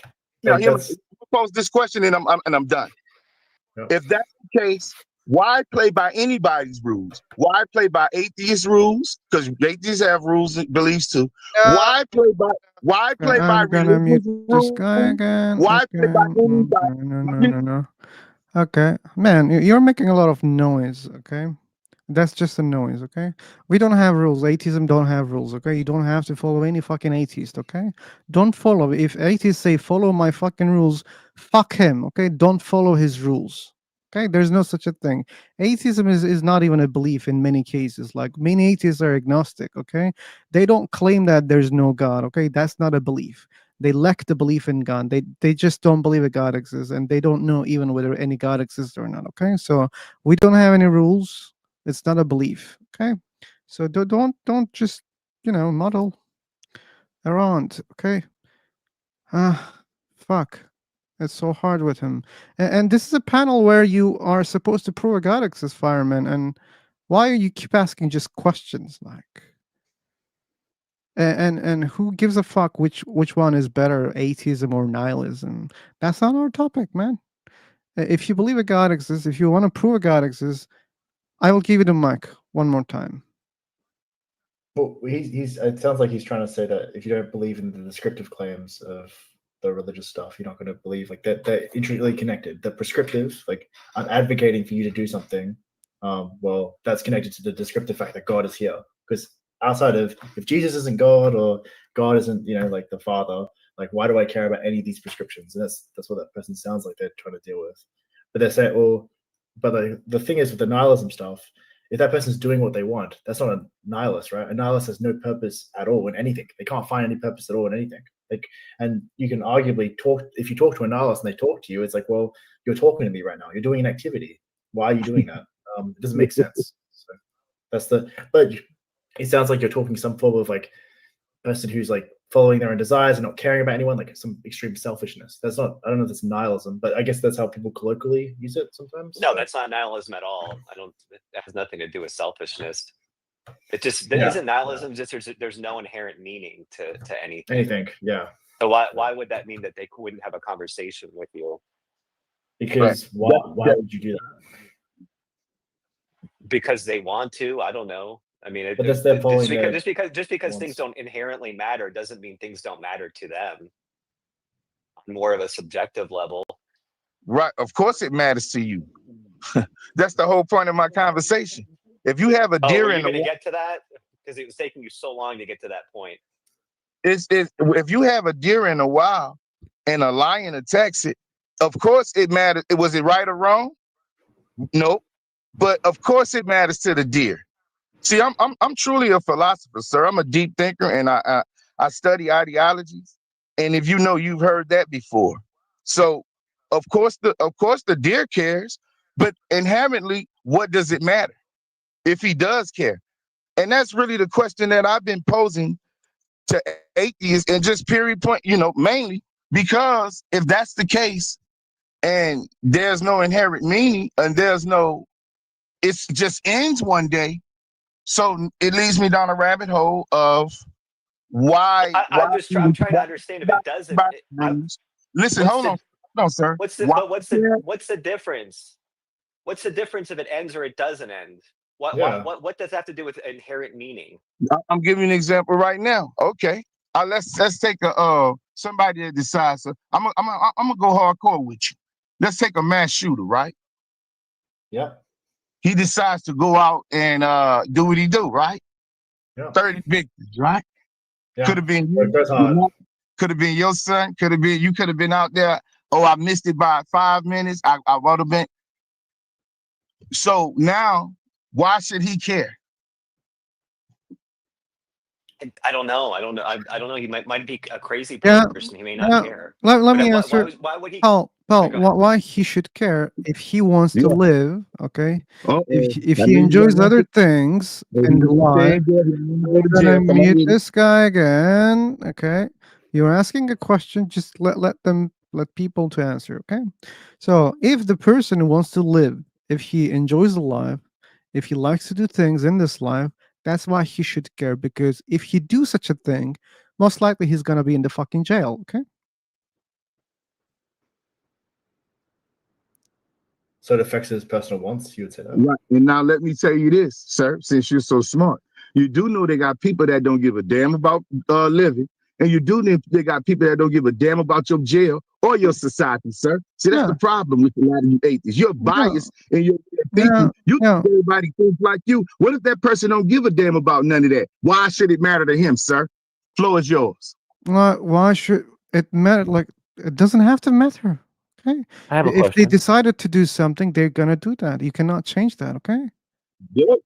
Yeah. And at that point, it ain't right or wrong or good or bad. It was what There's it was. there's no. If he doesn't care about anything, there's nothing to change that. Okay.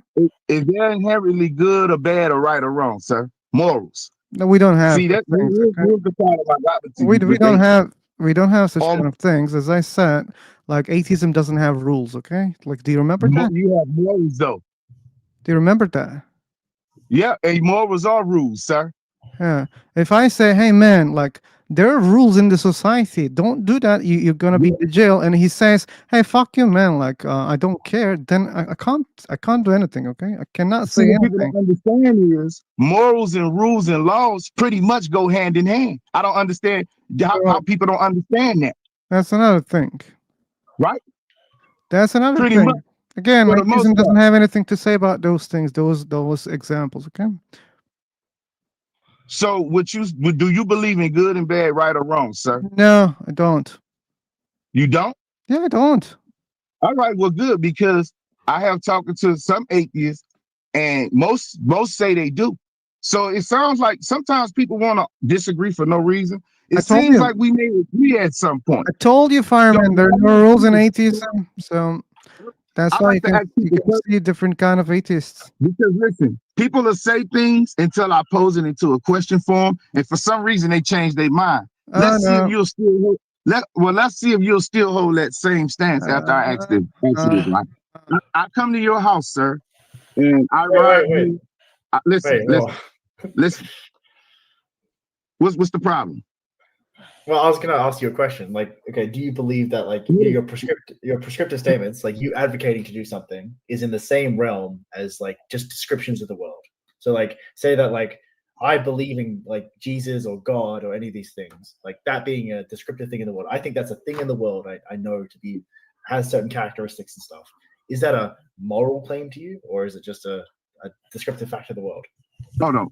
Keep that question on the middle, man. Hang it. Let me answer this one, then I'm gonna go right to your question. Gotcha. Sir, what was that you said? You said that I was just talking to you. You made a statement, sir, and but yeah, go ahead with ask the question again until I remember what he was saying. Go ahead, ask it. Like, do you think your prescriptions are the same as your descriptions of the world? I don't understand the question. Prescription and description. What you mean? Like when you advocate for someone to do something, like, hey, you should be nice to your parents, or like just a general policy of life, a universal prescription. Advocate for anything. I'm just saying ultimately it doesn't matter. I'm not saying it's right or wrong. Like the guy who said earlier, he said he doesn't believe in right or wrong. I know what I wanted to ask you. Well, the guy that just said, you said that you don't believe in anything is bad or good, right or wrong. And I wanted to ask you a question. If I come to your house and I rob you, take all your stuff, whatever bad things I can do, and murder you and all that, is that right or wrong, or good or bad? I told you there's no right or wrong. But see, somebody like you, I can agree with. And see, that's the main issue I had with atheism, trying to hold on to morals, saying, oh, something is good, bad, right, or wrong, which ultimately led me down another rabbit hole. See? No, you don't have to. You see, I'm saving you. You don't have to. I'm saving you. You see? So, Let me see if you agree with this last statement, and then we pretty much wrap it up. Okay. Do you agree that you might as well do what you want to do and nothing? It doesn't matter. Come again. Come again. You might as well do what you want to do, and who cares? It's on you. It doesn't matter. Oh, it matters. Like if I do something, I know the consequences, and it matters to me. Yeah, you got see. Yeah, first we was gone. We was almost there. That's why I had to bring you all the way to the end and see if you still gonna ride this train. I don't give two fucks train, so to speak. Excuse my language. But now we got to a point where now you do have morals, and it does matter. No, it's not morals, okay? It's what I care. It's not about morality, okay? So here's the thing, fireman. You're a fireman. So you mean I don't touch fire because it hurts, okay? And the pain is the consequence if I touch the fire, okay? So and it matters to me, like because I feel pain, I dislike it, okay? And I don't touch. So there's no any morality here, okay? So I do things, there are results, okay, consequences, and if I don't like the consequences, I prefer not to do, okay? If I feel good about something, I can do it, okay? Depends on the condition. All right. So I'm trying to we don't need to say right, wrong, good, bad here, okay? It's about what you like, what you dislike, or what gives you pain, what doesn't give you pain. So anyway, fireman, that's all. I think I let you question the atheistic side a lot more than many other people, and normally I don't get such a chance. But fireman, let's turn the table. Fireman, let's turn the table. So you said you're a believer. So are you Christian? No. Okay. So do you follow any religion? No. Okay. So you said you believe a God exists. So what kind of a God is that? Yeah, I believe the King James Version Bible, and I believe the God of that book. I believe that. Okay, so that's my belief. This God is a super powerful being who created this universe? Yeah, No? I believe what the Bible say, man. Even though, I done dealt with, man, listen, I done dealt with atheists. They'll say, oh, you believe in condone slavery. I done been down this road before. Fireman, no. Like you were teaching me not to assume things, and you forgot your fucking lessons, man. That's not cool. That's not cool. When you teach something, okay, like you just go with it. The person admitted off the back, that means they conscious. Good, you right. Go ahead, man. You right. I can't assume that. Go ahead. So what kind of a God? I just want to learn. So like I ask a question: is your God someone who's so powerful, so intelligent? Who created this universe? Is it some sort of a God? Here's the thing, man. I don't have all the answers to everything. And here's what I tell people too. That's why people think that this is the reason why I told you I'm not a Christian and a religious person, and you'll find out real soon what makes me different. I'll say this, and I say this, listen, I say this humbly, and no one else will say this, not even you atheists. That's the problem I have with all of you. And I'll say this right. I could be wrong. Yeah. It could That's be wrong. what I believe. Listen, hold on. I'm gonna say it again. I believe the King James Version. I believe in the Bible, God. Fireman, you're not helping, man. You're not helping. Like you're wasting the seconds here. Okay, so I don't know. I don't know King James. Okay, I don't know his God. Okay, I want to learn it from you. What kind of a God is that? Well, it's God that say He created the universe in Book of Genesis. Fuck, man! I just asked, like, do you think that this God created this universe? You didn't say anything. Yes or no question, sir. I'm sorry, I heard the question wrong. Yes, I do believe that. Yes. Okay, so do you believe that this God is super powerful? Yes, I believe He's all powerful. Do you think that this God is super intelligent? All of that. Super knowledgeable? Yeah. Good. Why do you believe that there is such a God? See, that's a great question. Well, I believe not because I'll say this. If I didn't have the word, I might be a little bit on your side, like, nah, I mean, that's just people saying something. But it's actually the word of God. You mean the book? Okay, you believe the book is from God. Yes, thank you. But to be able to believe that, but fireman, I think that you're doing it reversely. So, as a philosophy man, you should know some logic. Okay, you can't say that this book is from God without proving a God exists. So first, we have to prove a God exists. Let me finish, sir. You cut me off. That's why I told you that. As far as I know, that these words come from. See, here's the thing, sir, that I've done already. That no atheist will do. No Christian will do. No Islamics will do. Nobody who thinks they know it all and know everything. Because I'm not the person. Hold on, let me finish. And I told you I believe these things, but I could be wrong. That's the reason why I have these talks and debates. Maybe we know that, fireman, you're not saying something new. You're not saying something new, fireman. We know that you can be wrong. We know that, okay? But I wanna learn, fireman. I wanna learn, fireman. I wanna learn, fireman. I wanna learn, fireman. I wanna learn, fireman. I wanna learn, fireman. So, man, we wanna learn, fireman. We wanna learn, okay? Their belief is real, is right, and everybody we want to learn the things that we want to learn. Okay, so I want to learn, why do you believe there is such a God? Well, thank you, and I'll tell you why. When I read the book, good, there are things more so. It helps me understand life.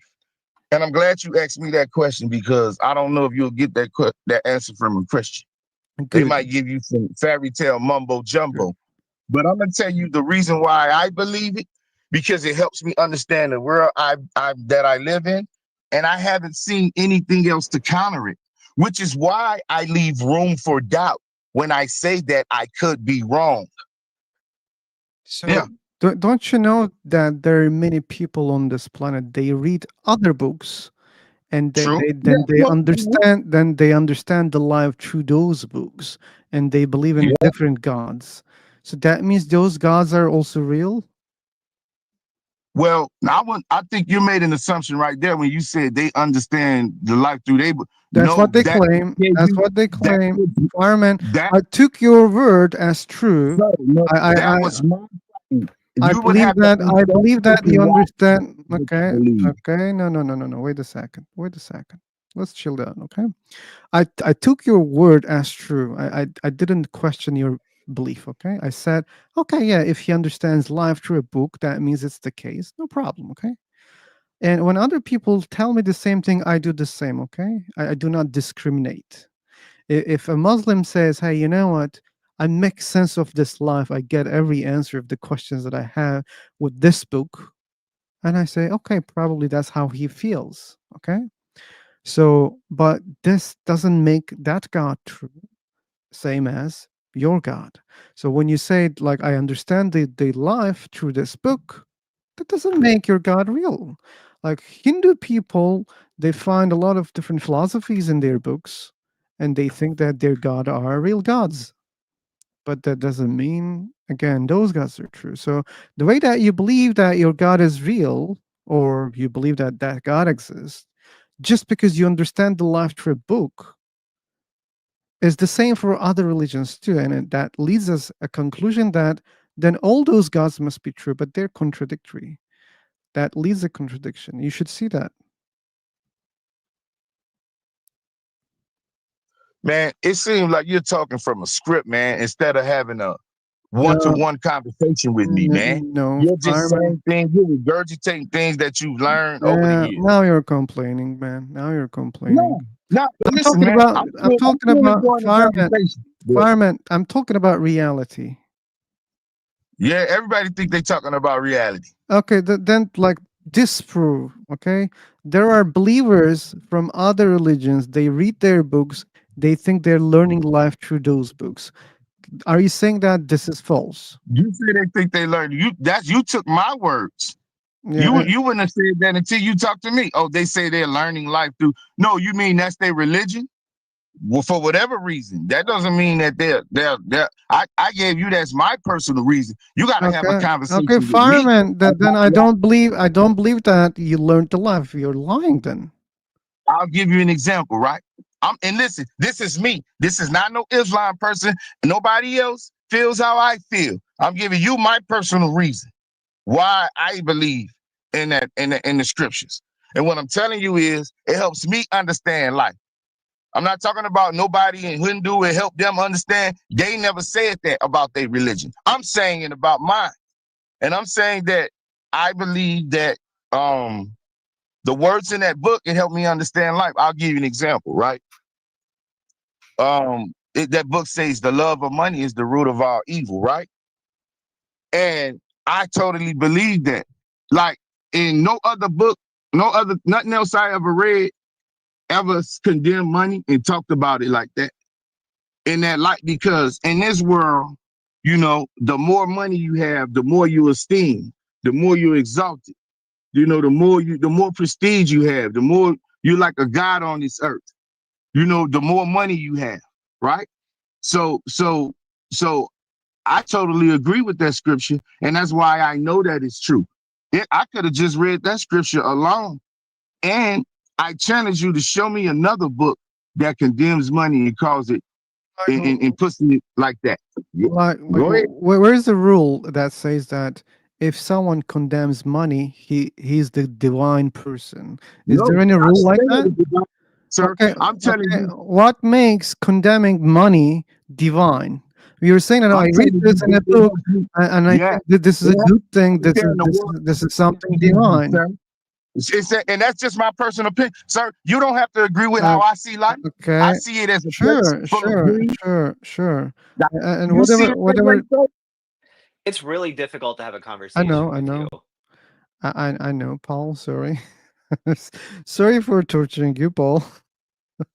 but No, you're not. No, it's not torturing me. It's just that like every single thing that he says, it goes into like some sort of monologue. Instead of just like directly answering questions. Okay, I think he got Oh, some wait, cards yeah. because James and Sir was talking along, and maybe he thought that he can talk like that in this room, but that's false. He cannot. Well, do you that. don't.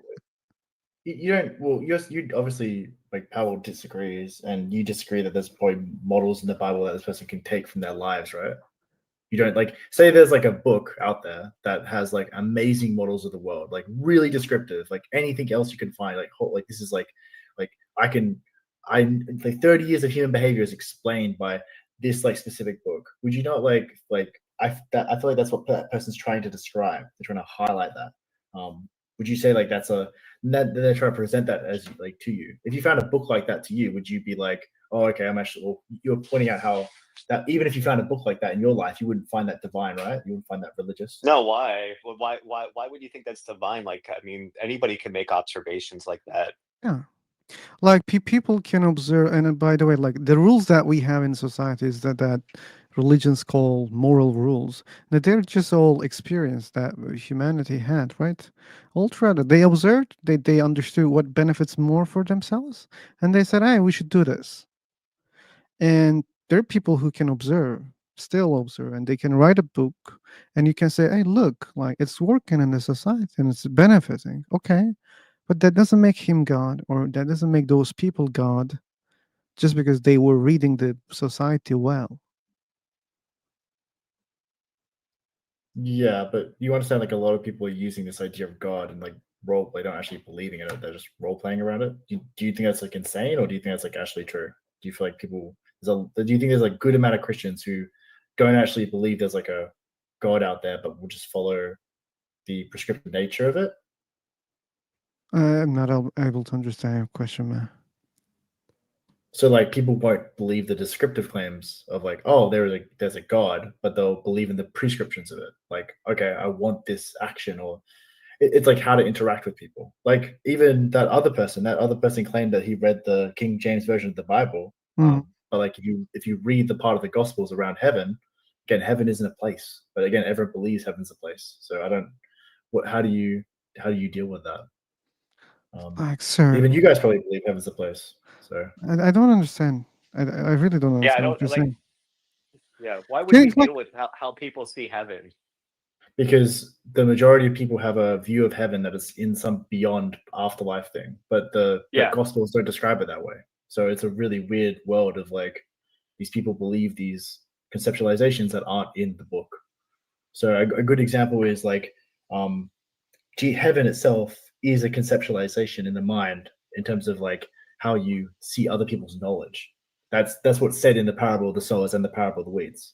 Well, I mean, we deal with people who have a belief in an all-loving God, and then if you read the story, the God like murders babies and orders like soldiers to rape like young girls and stuff like that. Like, I mean, we deal with like people have a belief that seems to counter what the Bible does all the time. Have a belief that counters the Bible. Yeah, well, I mean that's an example of it, right? That's what I was trying to point out. An example of that is what they think heaven is. But maybe you, when I say like you guys, that they think that heaven is just an afterlife where they go after they die, right? That's probably what most Christians believe. Yeah, they also believe that the Bible says that, right? Right. Yeah, and they probably just found a way to interpret that, and they just rationalize it. It's just people find things in the Bible, they interpret it in such a way, and then they're motivated to believe it, and then they rationalize it, even though it doesn't really say that. They do it with the Quran too. They do it all the time. But I mean, the Quran's a bit different, right? Because that's going to be like those are separated verses from each other. While you have like in terms of like biblical text, like these are analogies that are building on each other. Like even the analogies from Job in the Old Testament are built on in the New Testament as well. Like Jesus even uses that when he talks in parables as well. Yeah, but I might be getting too much into the biblical stuff because you guys want to just debate whether God exists or not, really. Yeah, that's the case. That's the case. Yeah, man. Yeah. I like this conversation we having, man. You Oh, know? really? Yeah. Yeah, I like Good. it. Yeah. If that's not irony, Any, I'm happy. any questions for me? Any more? Like don't I wanna asked leave- my questions and I got my answer. All I right, I didn't don't have want more to leave no questions. stones unturned. What? But yeah, like I say, man, I believe what I believe, but I always leave room for doubt because, and I would give the person a chance to sway my belief. Meaning, I mean, if you understand what I meaning, if it's something that evidence you produce or something you may show me. So I won't say the burden of proof is on you, but I will accept some proof. I'll put out some proof from you. Bad news. If I don't have any intention to disprove any god. Okay, just I'm Right. not convinced that those gods exist, and I can answer why Right. I'm not convinced. That's all. Right. Right. And I will also say this. There are things because people don't understand why I say what I say. And that's the reason why I say they can't comprehend it. Basically, there are things that can happen to make me stop believing in God in the Bible. Yeah, believe it or not. Yeah, that's what separates me from a Christian because What are those things? I'll give you an example, right? Great question. That's a great question, sir. I love great questions. I'll answer that for you. Let's say aliens visit the Earth, right? And people don't understand why it is. I get friction from people. Let's say aliens visit, right? Talking about from another galaxy, another planet, UFOs like we watch on the movie, whatever. Aliens visit here, spaceship, whatever. You know what I'm gonna do? I'm gonna take my Bible, put some gasoline to it, and burn it. And some people don't understand why I say that. Yes. Now that's a perfect example that I gave you. Yes, it would definitely. Matter of fact, the funny thing, I made a bet with my sister.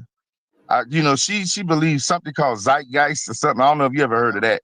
Yeah, Yeah. fireman. Like for no, this is not for you. Okay, this is for all people who thinks all atheists are the same. So here's my example how we believe a God exists. So not Right. aliens, but if your God comes here and shows miracles, okay, that's the day that I'm gonna take the Bible, on my table again from the bookshelf. Okay. Right, with the dust on it, huh? Yeah. Yeah. Hey, man, and listen, I can't. You just used it in a reverse form, correct? I Yeah. heard what you said. Now I could agree with that, man. Hey, man, and that's what it would take. It would take something for you, and I have to respect that because from your point of view, see, people don't understand to see how from other people's point of view, but I have the gift, a great gift of that. From your point of view, let's just say straight up, where is God? First of all, you're worshiping an invisible God, correct? Let's start there. You're I'm an worshiping atheist. a God that we can't see. Isn't this the belief and the stance of the atheist? Correct me if I'm wrong. Come again.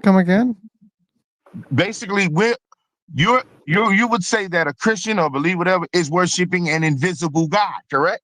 Where is that? Yeah, like we don't see the God, but they worship. Yeah, like from our perspective, yeah, they worship an I'm just invisible God. saying Yeah.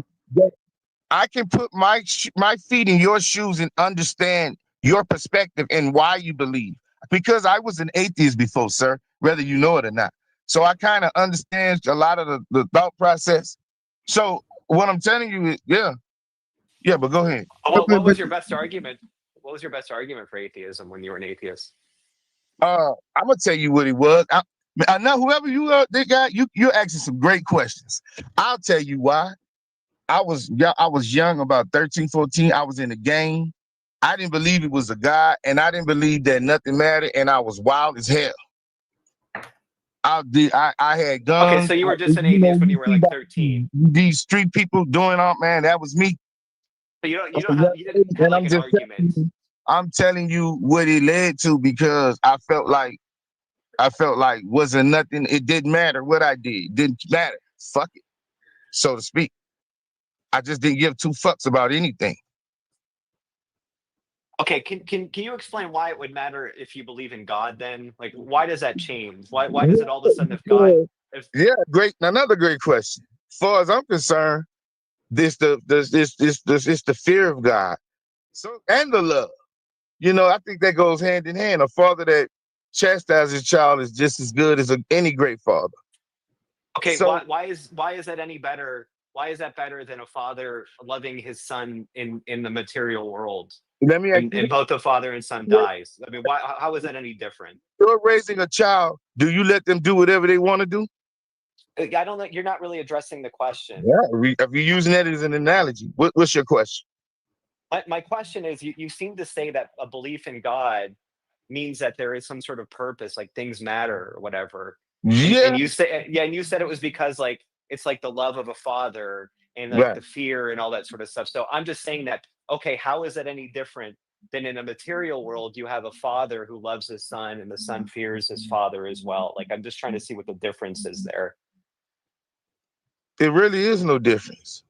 Okay, so it doesn't really matter if you have a belief in God for things to matter. For you, it's just important because it makes you feel special and all that sort of stuff. See, with God, here's what you understand. With God, everything continues on forever. But with your belief, it ends. Okay, so the issue is things matter because things go on forever. That's the only way things can matter if they go on forever. Because it's going to continue on. There's going to be a judgment day. There's going to be a heaven. All of these things that you read in the Bible. But according to atheists, it all ends one day. The person that was alive 20 years ago is gone. That died years ago, they're gone. There's no more nothing. There's no nothing for them. Nothing. It's it. And this is the part where me and your boy agreed, but he still disagreed at the end of the road when I said, doesn't matter, you might as well do what you want to do. Then he said, for him, it does matter. And I didn't understand why he gave that answer. Because I'm talking about somebody else going out and fulfilling their needs and desires or whatever they want to do. Yeah. And he said that it mattered to him. It doesn't matter. Who cares if it matters to you, sir? So these are the things we have to look at. Well, I guess I just don't really understand. Like for you, you seem to have some sort of opinion that it matters because you get to live forever. And then for me, like as an atheist, I can say it matters because I enjoy life. I like to bike. I like to swim in the ocean. I like eating food. I like having fun. What happens in the end, sir? I rest. I go to sleep. What? You rest? Nah, it's just over. Ain't nothing. I know you. Yeah. Still believe in this? Are you an atheist? Yes, that sounds like something a Christian would say. I'm resting in peace. No, I ain't no. It's over with. Yeah, it's over with. It's like when you go to sleep, you're really tired at night. After a very tired life, I'll close my eyes and that'll be it. And to me, that's very peaceful. I really like that. All right, then why you don't head to it now? Because I just told you I enjoy life. I like going swimming. I like going on bike rides. I like eating food. I like having sex. I like doing all these sorts of things. So I want to enjoy those things. You're not ready to go to that peaceful place just yet, are you? No, I'm not ready at all. No, I want to enjoy myself. Yeah, I know. See, I'm glad we brought this subject up because it leads to me a conversation I had before. See, this is the difference. And I'm kind of going into what we just said. Let's say, all right, from an atheist perspective, I steal something from you, right? I don't get caught. I never go to jail, nothing. I get away with it. The crime. I'm a smooth criminal, right? What's going to be my punishment or my consequence? Wait, are you saying like I commit crimes and then I never get caught or anything like that? No. I'm speaking to it in my perspective. I'm using myself. Let's say I steal something from you. Where I've ever robbed you, and I get away with the crime. I'm a smooth criminal. I outsmart the judges, the lawyers, my mama, everybody.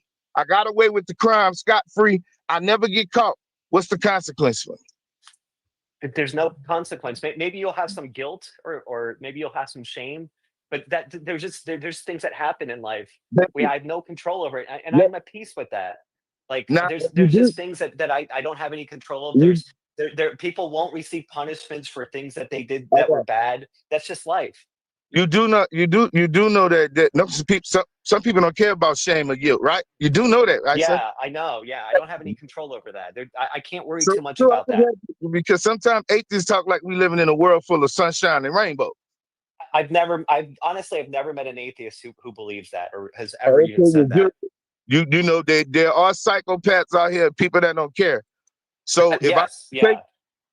Right.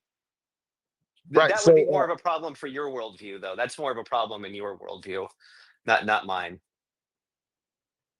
The fact that God would create psychopaths is and then punish them would be kind of nuts. Right. Now I come take something from you. You just said yourself that there would be no. So you don't believe in karma or none of that, correct? I'm just asking. No, I don't. All right. Okay. So basically, there will be no cosmic justice, because some people talk all that the universe, this and that. Forget all of that.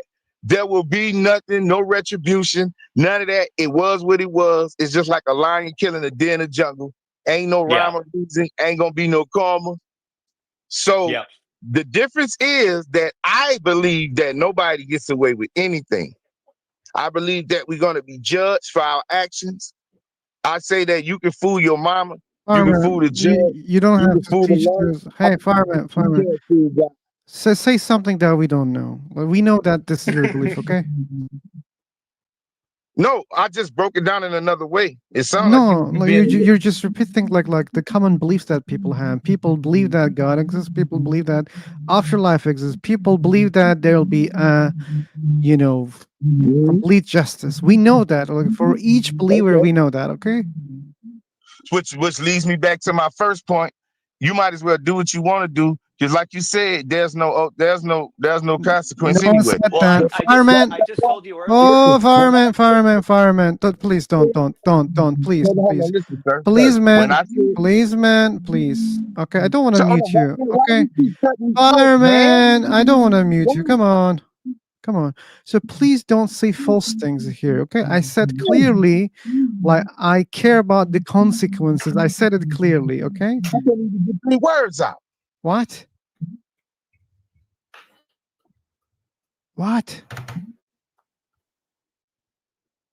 Okay. Go ahead, sir. You got the floor, man. I just corrected you. Like, I just interrupted you to correct you because you said something false, okay? We care about things because there are consequences, okay? And you're saying that you don't care. If I get away with it. What? What if I get away with it? I don't understand what he's saying. There ain't no consequence if I get away with it. You get away with it. If you get away with it, you get away with it. That's just it. Like, that's just life. There ain't no consequence in that scenario. They're saying there is consequence. There's a risk, right? Why would we risk it? Like I just went through the whole thing that I enjoy.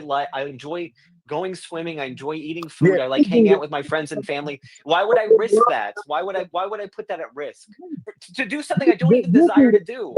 I don't even desire to get away with crimes. Commit crimes, bro. What are you talking about? You keep talking personally about what you. I like biking. I like fishing. I like that. Everybody not like you, sir.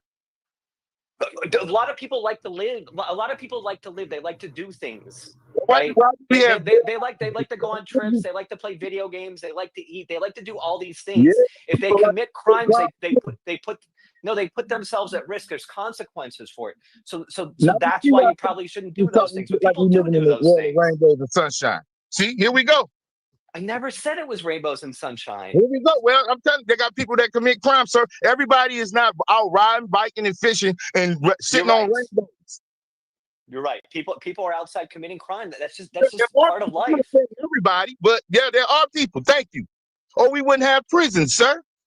Well, wait. Okay. There's So there's a way of living where like you can still like say this person like hates life. They don't enjoy it, like you're saying. They don't enjoy any aspect of life. They don't care about anything. They've lost all purpose and everything, and they just want to hurt people. that path that they're taking down of hurting other people and then fucking themselves over because they might not enjoy anything in life, but they could have before, and they may have, maybe way back when they were a child, they did enjoy something. So that pattern of behavior of like screwing themselves over, purposely self-destructing in front of other people by doing horrible crimes, that is they have a relationship with themselves where they're punishing themselves. That itself is some purpose. They're trying to punish themselves through those actions. Even if you can't see that on the outside, that's what usually even a therapist might tell you. Outside of, but those things don't really have to do with philosophy, because someone could ruin their life or have an amazing life, and they could have horrible philosophies of the world as well, right? Like, so I'm saying, like, probably you believing in these like metaphysical ideas, right? They don't necessarily tie to whether you're gonna have a really good life or that. Like those, you said that those people, like, oh, there's psychopaths out there. Those aren't necessarily like, that's like one person being atheistic or agnostic or whatever. It doesn't mean that that general belief is characterized by them, right? Like I just feel like you're assuming that like psychopaths are just. It sounds like a lot of psychopaths were just atheistic. Would you say that's true? Or no, I'm not saying that at all. I'm not. You think I'm saying a that? lot of psychopaths are atheistic. Sorry. So you think that I'm saying atheists are psychopaths? Most psychopaths are atheists. Would you say that? No, I don't think he's inferring that. Actually, sir, I would say the opposite. Most psychopaths and all that are into religion. Yeah. Okay. I don't know. I just did. Okay, my bad then. Or it could just be half and half. I mean, it may not land on any specific group. Just like recently, right? One of the guys that did the mass shooting, he was a trans. So, can I say, it's only those trans people that's doing? Nope. Then one guy, was married with children, and that seemed like he may have a good life. It's all walks of life for people that are being possessed by demons, I believe. I get you. I thought you were that way, but right. Yeah. So what do you think about that model of someone being self-destructive? Do you think that's like a model that they could be doing? Like they could have a descriptive, I think Pavel was saying, like, his wants, like, I have these wants in the world, and that's why I want to stay here. That person could have their wants, but one of those wants, one of the desires could be to hurt themselves or like punish themselves. That also could be a want they have in the world, right? So that would still fit. That example of someone hurting themselves or doing horrible things in the world, it would still fit like Pavel's model of like having a desire to do something, right? Right. So that counterexample of that person coming and having a horrible life and being having a terrible life and they don't like anything about life. Right. That's still in the model of the world for the agnostic or the atheist, right? Right. Which is the example that I gave, right? The person that's here and catching hell, and they really don't enjoy life. Because I think the atheists, you talk about the one side and like that's why I talked about the rainbows and sunshine stuff. That's the reason why. And I'm like, well, you have people in life that have dark clouds over them. That's the reason why people unalive themselves, correct? Yeah, for the most part. I can't really know what's in everybody's head, but evidently they didn't like being here if they took themselves out. So, those things. There's lots of reasons why people do that, but I mean, they could have like mental issues. They could be trying to escape like horrible situations that they're in. True. Exactly. Meaning it wasn't all good for them, because I don't think they would have done that. Yeah, we don't. But we're not claiming. I just want to be really clear here. I don't think any of us are claiming that the world is like sunshine and rainbows or whatever. So let me ask you this, since we got into that, because here's a question I always ask too. Do you think that's right or wrong? Because one of the guys, I ain't gonna lie, he was on that right or wrong stuff that mean nothing, train with me for a while until I got to the end, and I said, if you do whatever you want to do, does it matter? Oh, yeah, well, that matters. So that, with that being said, but go ahead. I forgot. I lost my train of thought, but go ahead. I was about to tell you something about that we was talking about.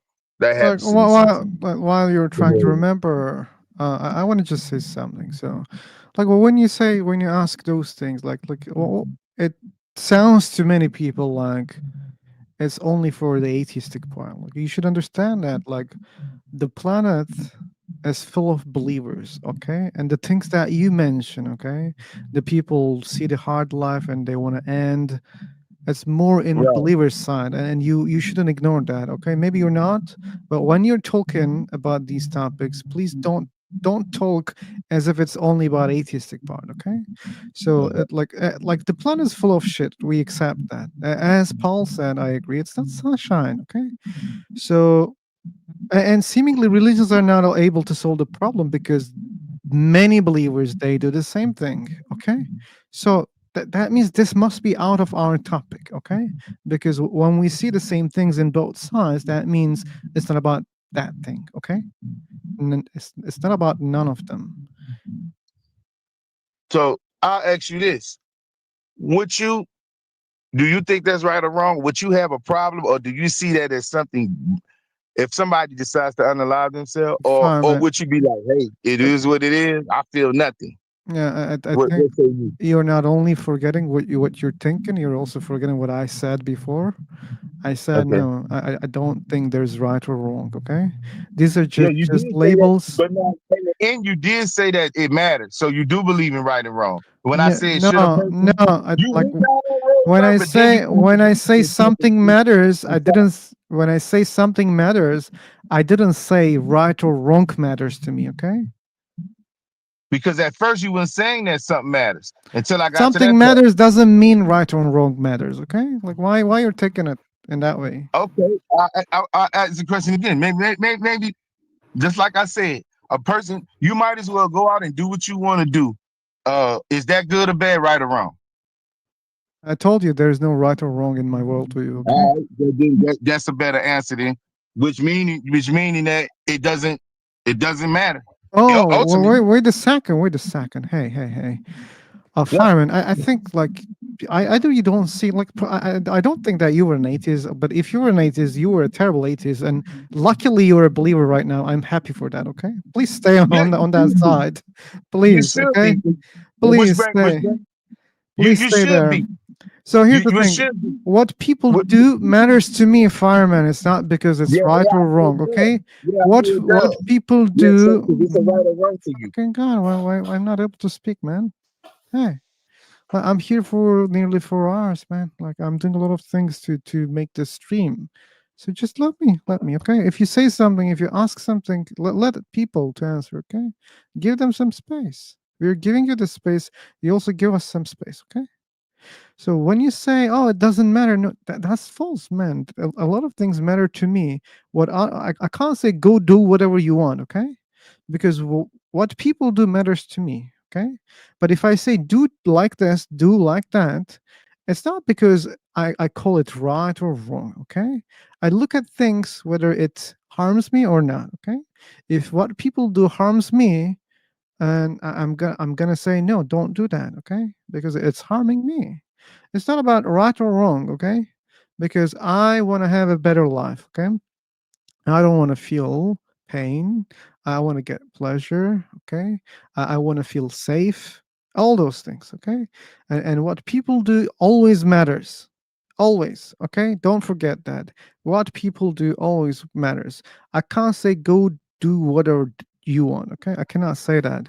But I cannot dictate people what to do also, okay? Because I cannot justify that. I can say, hey, it's harming me, and you can say, hey, fuck you, man, I don't care. Sure. What can I do? I cannot do anything, okay? And you're saying that that's why we should label something as right or wrong, okay? When you label those things, you do it the way that I feel, okay?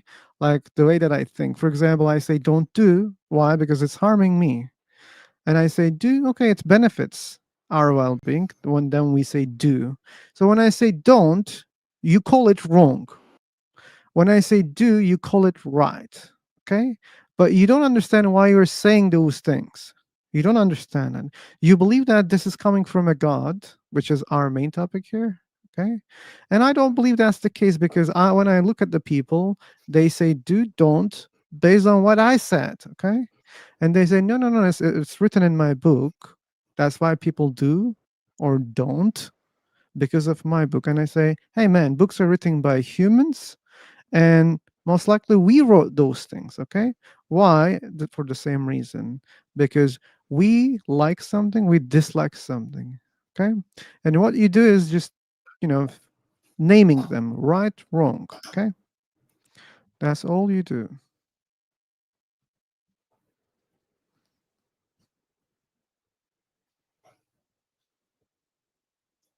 You're also saying like your feelings are different than right and wrong, right? That's what you were saying before, because you keep saying, is it right or wrong? And you're saying, I feel a way about it. Because I think he was trying to get you to say that you don't care about this person kind of committing suicide, but you care about it. It isn't necessarily right or wrong, but you do care about it. So, yeah. Is it probably my English, sir? Like every time you say something, I really don't understand. I'm really struggling. That's fair. That's probably the way I'm speaking. Then don't judge your English. Well, No, I think okay. maybe it's because you're kind of having. It seems like some of the stuff that you're talking about is maybe stuff that we don't usually talk about. I don't know. It's Maybe, or maybe like I'm not intelligent enough to understand what you're saying. So maybe it's well, not English. that's possible too. No. Yeah, that's possible too. Yeah, but here's the thing: either I'm stupid or my English is bad. I don't know which is the case right now, but doesn't matter. The result is the same, which is I don't understand properly. Okay, so can you do something? If you are more intelligent, I believe you can make it simple for us or for me. And when you make it What I just said, simple, or yeah, like I believe the language will be simpler also, so that might help me to understand. wait, that person was trying to justify how like, hey, this person is like going to commit suicide, and do you care about this? And then he's saying, do you think it's right or wrong? And you're saying how like, hey, these are separate questions, like whether it's right or wrong or whether it's like about feelings. It's like two separate questions, because something might be incredibly right, but you might feel shameful about it or bad. So I feel like that's what you were trying to point out there. Okay. Sure, feelings are also different. But yeah, mostly people make those statements based on their feelings also. And the echo comes from Fireman.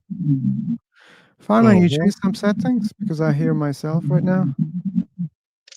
I don't think I changed anything. My mic sound right, but my battery, my phone probably about to go dead any second. But if it does, I'm gonna charge it up some, and I'm gonna come back on if y'all still on. Okay, maybe you're not using headphones because you're charging your phone?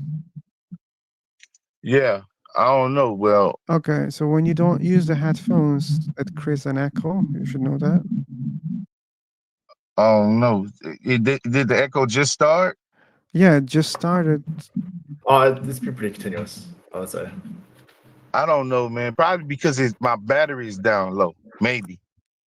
But if it's true that you stop using your headphones, that's a very good candidate to assume that that's the reason. Right. So okay. I don't know, man, but look like we stuck on the road of whether something matters or not. You're saying it matters to you. Yeah, Let's say exactly. a man go do something in Africa, right? And it's something wrong. I mean, I ain't gonna say something wrong, but something we consider not to be good or bad, whatever. Why would it matter to you? Let's say that when I say it doesn't matter, go out and do what you want to do. So if the guy goes out and does what he don't want to do somewhere in Africa, why Okay, does it matter to you? there's this problem, Fireman. I didn't say everything matters to me. Okay, we should fix that first. So if someone is living in Africa and if he's having a problem, right now it doesn't matter to me that much. Okay, because it's far from me. I have like priorities. Okay, the things that matter to me enough, and it's just So inherently, it doesn't matter. What? Something mattering is a personal feeling.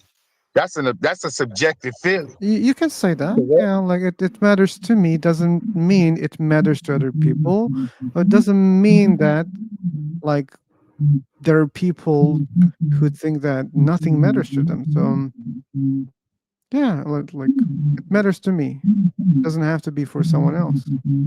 Right. So it could be something that matters for me. What is it gonna do? What good is it gonna do? That's just me and my feelings. I could say, oh, this matters to me that you stepped on that roach or something. Yeah, Hey, what difference does it make? What is my feeling gonna change about reality? See, that's the part that you not understanding. You getting personal with everything, and oh, if you harm me and all of this, but I'm telling you inherently, it doesn't matter. Of course, the deer cares if the lion attacks him, sir. That's the same analogy. You saying, oh, it matters if you harm me, but inherently, it doesn't matter. The deer is dead, he gone. The lion is full, and Does it matter if God exists? Does it matter if the deer dies if God exists? No, because animals are not according to the Bible, animals don't have souls. So animals humans are different. But you know, I find But then why would you bring up that atheists say example? we are animals. You atheists say we are animals. Humans are animals. Yeah. Yeah. Right? Exactly. Yeah. So if anything, it's the other way around. The Bible separates human and animals, and you atheists say that we are the same. No, I'm just saying, why would you use the example of the deer if it doesn't, even in your worldview, it doesn't matter if they get killed by a lion?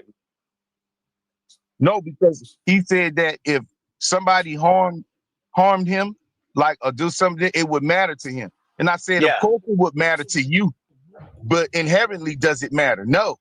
Just like in the animal kingdom, in the animal kingdom, it matters to the deer that this lion got his mouth around his neck about to kill him. Okay. Let's just say in the God world, let's just say there's a God world and he is harmed. Okay. Now does it inherently matter because there's a God? It inherently matters that he's harmed. Yeah. Oh, you say if this man was harmed? Yeah. I said it merrily because in the Bible it tells you reap what you sow. Basically, yeah. But why does that mean that it matters? So it does matter in that instance, according to the Bible. Okay, according to him, it matters. Like I'm still not seeing the circuit breaker here. Like the Bible says it matters. He says it matters to him in a not God world. Okay, well let's take the Bible. You're Bible. Just putting the word inherent. Huh?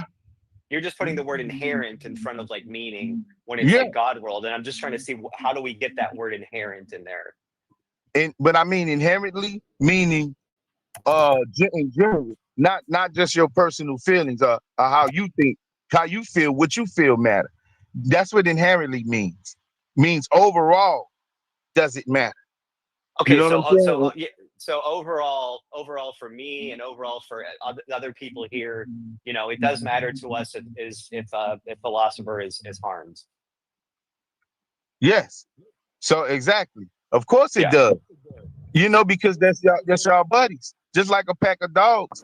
If something happened to one of the dogs, I think that they would try to protect them or fight with the pack, maybe. So that's not too much different than any pretty much life forms. So of course you would want it, but what I'm saying is ultimately would it inherently matter whatever happens? Of course, in this world and to you it would, but I mean inherently does it matter? Let's say all right. but I'm trying to figure out why it inherently matters if a God exists. That's what I'm trying to understand. I'm telling you because the God, I'm not talking about a God, I'm talking about the one that I believe in. The one that I believe in says that you will reap what you sow. That's what inherently. He's telling you that you're not getting away with nothing. Whatever you do, you're gonna reap what you sow, which we would call karma. And even in the afterlife, it's a judgment. So yeah. So it just matters because there's consequences. That's really it. All right. So let me ask you this. So going to jail only matters just because it's consequences. See how foolish that sounds? Yeah, but you're just saying that in the God world it matters because there's judgments. Yeah, it matters in this world too. Right.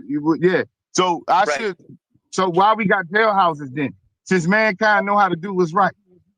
I don't think that's really addressing my point. Yeah, that's a great analogy. You talking about why? Oh, you should follow God because it's consequences. Yeah, that's a good reason. Just like you should follow God in this world because there are consequences. Sir. Right. Yes. Yes. You're making my point for me. Yeah, Exactly. you're making your point. Yeah. Maybe we agree. Yeah. So it doesn't really seem like there's really like it seems like it's just kind of the same thing. Like in your world, there's consequences, like there's cosmic consequences, and in our world, there's material consequences. Yeah, pretty much. But the difference is in this world you can get away. But in the world I'm talking about, there is no escape from justice. That's the major difference. Okay. You know how many people we know that's criminals? Hold you on, I know, thought don't we live in the same world? Yep. I was gonna say. People, my boss has been my boss for years. They went to jail. People, man, hey, yeah, you got a lot of smooth criminals out here. Well, Michael Jackson passed away years ago.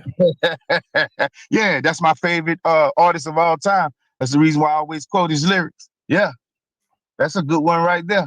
Look, I think ultimately it's about, like Phil said, if somebody believes that right and wrong is not objective, then we're starting to creep into ethics, and it starts to become sort of all relative and preference, and that's a slippery slope right there. And I think I've been listening to the back and forths, but you're both on two ends of the spectrum, and it's about trying to meet in the middle.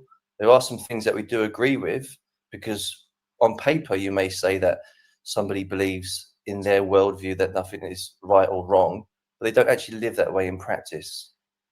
And that's where you see the difference. People may say it, but they don't actually live that way. So you have to see, how do they actually live in that kind of way compared to what they may say in a forum or something. It's all well and good saying that you don't believe in right and wrong, but you don't actually live that way. I think you missed just one thing. Christ's did I, sorry? disciple. Yes, you, sir. So he was asking inherently right or wrong. Okay, so when people label something as right or wrong, okay, like I see that, and I live accordingly, like many of the rules that I follow, okay, but that doesn't make those rules inherently right or wrong. Again, that those are just labels that we put on actions we like and dislike. That's all. Okay, so just to make sure that we are, as they say, speaking the same language. When you say inherently, what do you mean when you say inherently? What do you I think you should ask this question to the fireman. He kept using the word from the very beginning. There's nothing inherently wrong with using the word inherently. He left. Fireman left. Oh, he left. There's nothing wrong with it. You can use it in a sentence, but but people use it too loosely. You have to try to. It's very early on in conversation. You need to define the terms so that we're all on the same page. That's why I didn't accept that. Yeah. Well, here's the thing. This is the difficulty. Just because we've got a group of people in the room, I think regardless of whether we accept certain words or not, it's whether it can still be considered truth, regardless of what you think in your mind, what Paul thinks in his mind. I think that's irrelevant in the overall context, because at the end of the day, the actual topic of this room is called God's existence. Now, the reason why this topic was probably brought up, as in this concept of right and wrong, is because if you can somehow meet in the middle when it comes to understanding, can we actually determine what is objectively right and wrong? If we can lead to that conclusion and we meet somewhere in the middle, then potentially that can lead to another question. So it's a really early kind of question in this overall subject. So I can understand why this topic was probably brought up by him. You understand? Yeah, it's a good question. It's a good topic to talk about, and I think it does, and it can lead to further questions. But unfortunately, with these kind of back and forths, they tend to, you never seem to get past the first premise. It's like it's never ending, unfortunately. But he's gone now, isn't he? Seemingly, yeah. Yeah, he left. So You're Christian. Well, I think, I mean, I mean, it's a topic that everybody seems to be discussing. I mean, if we're saying there's no objective right and wrong and it's just mere preferences, then is that a consistent theory? I mean, if we tested that to see if it was practical and logical, what is practical and logical to you? What do you mean by that? Well, in if we're talking about just because we've got a group of people in the room here, and everybody seems to have a difference in opinion in terms of what is right and wrong. Although, in fairness, in practice, I don't think we would have a difference in right and wrong because we've been brought up similarly. Well, maybe not so much. Where were you brought up, Phil? Because obviously, I think a lot of our understanding of morality and right and wrong is shaped culturally.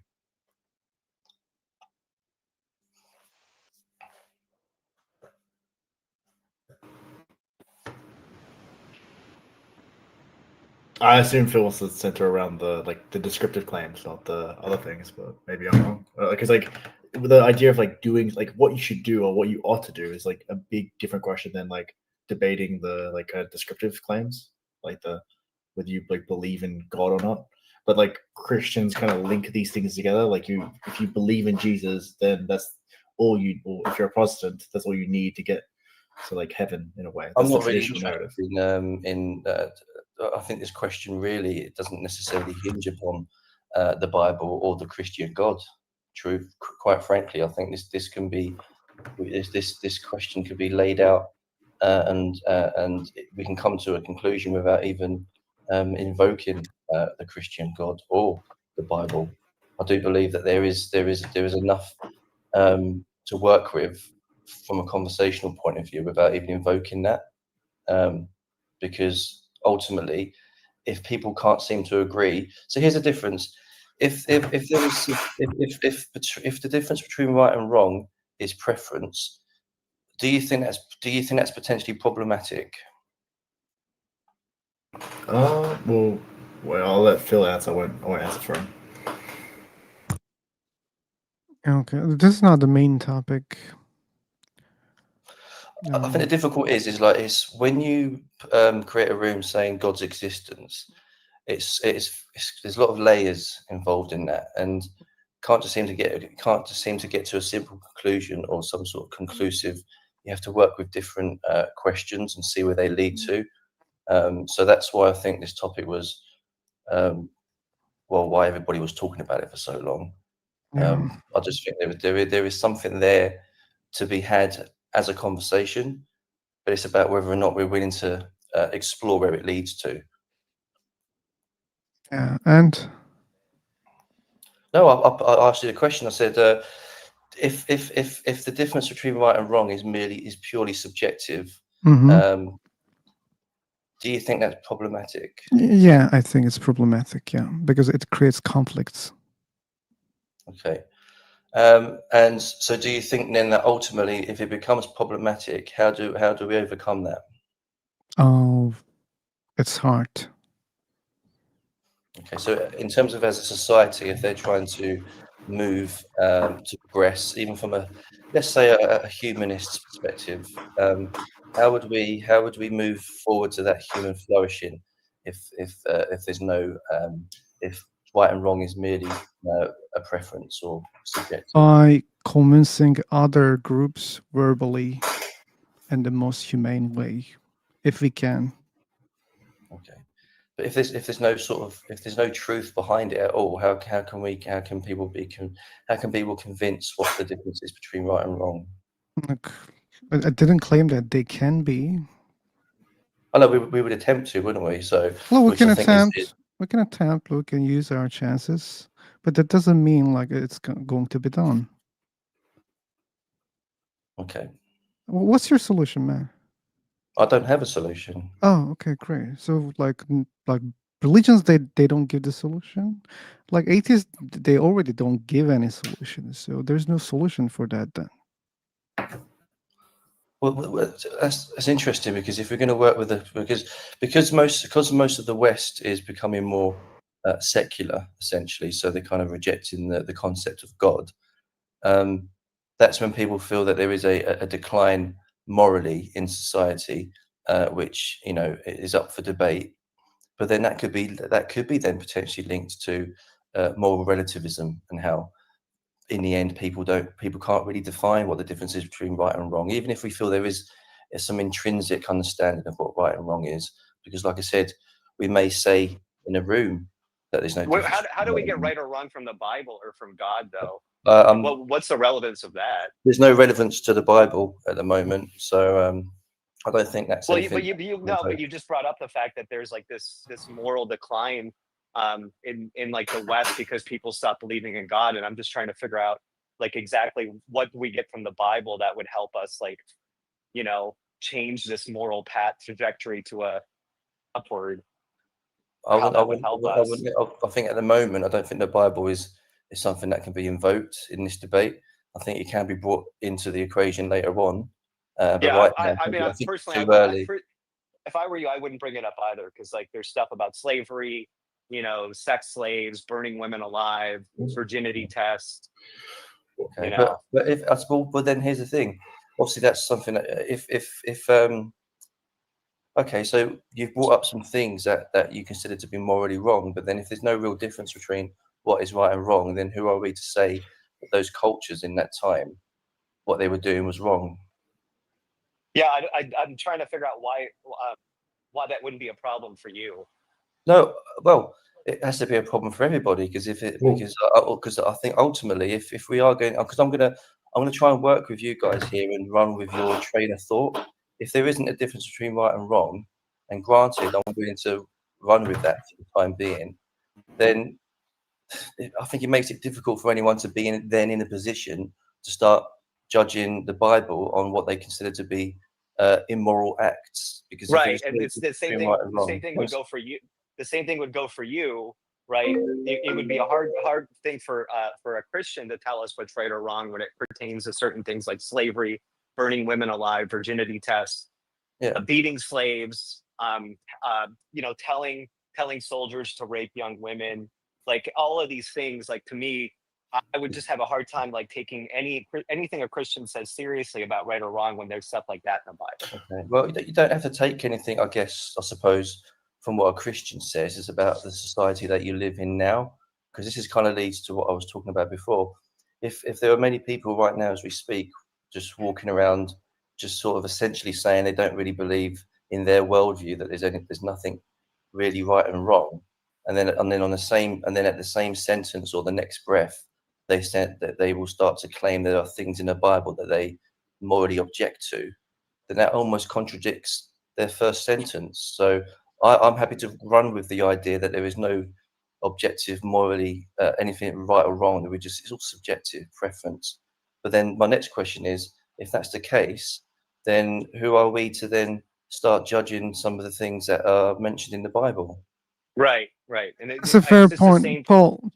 Sorry, Go that was a mistake from your side, because he has the right to now judge what you say. You can't do that if you cannot justify the right or wrong. But the thing is, Paul, we already accepted that there's no solution. It's tricky. I know there's a solution. I know there's no solution, but on his side there isn't a solution. We should hear that, but he rejected. Make. But he rejected to talk about it, and I don't understand why. Because No, seemingly he thinks there's a solution. Sorry, I didn't mean to interrupt there. Go on, Paul. I don't know if did Paul want to say something? No. I mean, you said that there's a solution, so I guess we could listen. No, I don't think there is. I think the way that society's going now, and this is the thing. The problem is a lot of conversations.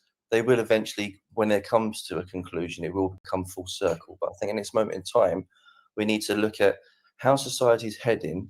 If there isn't anything that we can essentially say is right and wrong, other than, and I think someone mentioned this earlier on, other than the laws or the guardrails that are essentially keeping us in check.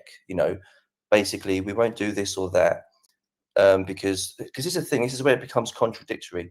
I don't think society goes, and I'm using the societies that we live in, like the West, as in America and the UK.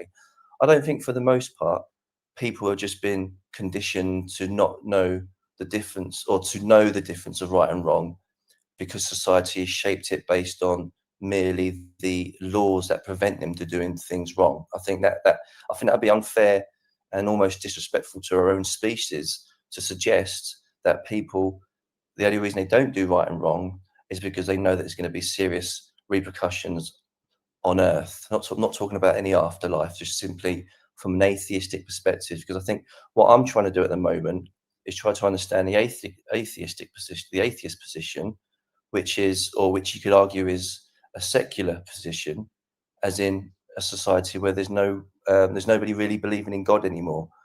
And that's the point I'm trying to get to. I think it could be problematic if everybody largely agrees that there is no real there is no objective right and wrong. And if that's the case, I'm happy to run with that. But then it does mean it becomes difficult from an atheist position to then start claiming that things are immoral. That is, whether they're looking at the Bible or anything else. Because then it could be argued that, well, that's fine. You can morally be outraged by certain passages. You're just repeating yourself, man. But then I can turn around and say that's just your personal preference, then, isn't it? I could say. Yeah. Sure, you can say that it's our personal preference. Yeah, that's the thing. That's why it's problematic. That's why what religion says is also personal. That's why it's problematic. That's why there are many religions. That's why they say sometimes different things. Okay, that's why it's problematic. We accept that. But what's the point of repeating the same thing again and again? Because I'm hoping by trying to restate the question, other than just it coming to an abrupt end by somebody says it's problematic. You said if we are going to be because if we are going to be living in a secular atheist society, which it does seem to be heading that way, then rather than kind of like being short of saying it's a problem, but shouldn't a society look to try and solve problems? Yeah, we can try to solve the problems. Okay, how we should solve that? Okay, and how would we do that in a secular society? Do you think? The atheism is not a religion. It's not ideology, so it doesn't provide solutions. Okay, so you shouldn't seek for the solution in atheism. You're looking for the answers in the wrong place.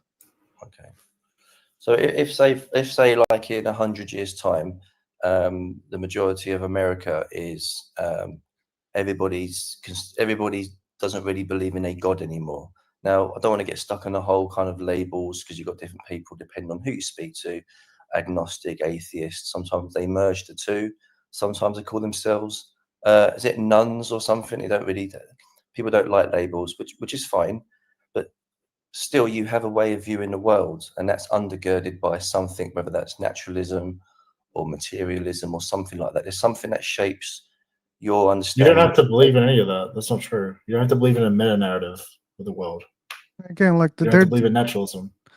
Yeah, there are many atheists. They follow different kind of ideologies, and again, there's no one specific way of living for atheist people. So again, like you're asking the question in the wrong place.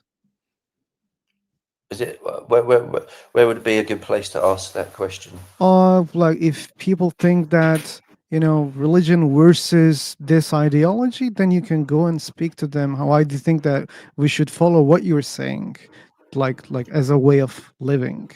So atheism doesn't say that. Atheism just don't believe in God. That's all. But if someone says, "Hey, secular humanism," okay, then you can discuss with those people why you should follow what they say. Like you can debate with them. Okay, so does anybody here like the idea of a society that's secular humanist?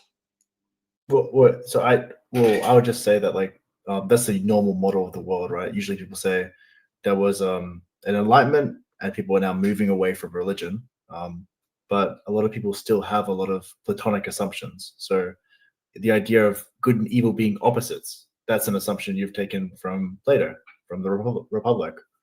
So these are still assumptions that are also embedded in Christianity, and now a lot of other people outside of Christianity believe in these assumptions now. So when you say oh, I'm worried about, it sounds like, I don't know if you believe there's a moral decline, but if you think there's a moral decline,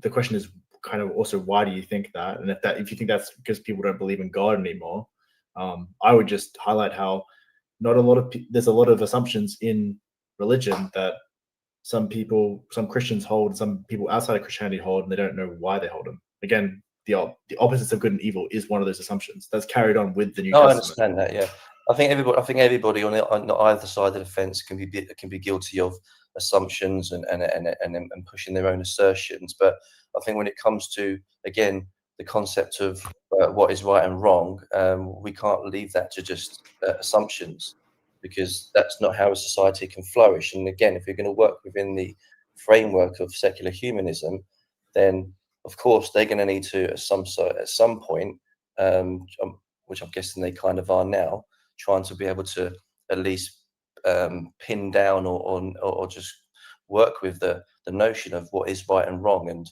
if human flourishing is at the core of that, then how do we move past to trying to, like Phil said earlier on, trying our best to convince people that in the framework that we want to try and create going forward, that there is a difference between right and wrong, which is not just mere laws that we're trying to instill into society. We're working with just generally the difference of right and wrong.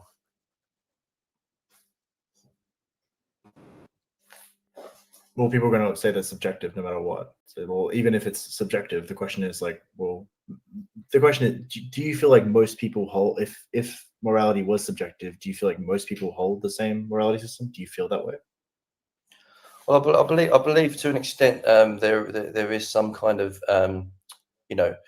again, it's kind of going back to the concept of it's all what you put on paper is different in practice. So people still live their lives as if there is right and wrong. They may say in conversation, but I believe that in practice they actually live very differently. They almost live as if there is objective right and wrong. They might not subconsciously apply or associate the word objective, but we know what that word means, and ultimately, I think that people do live.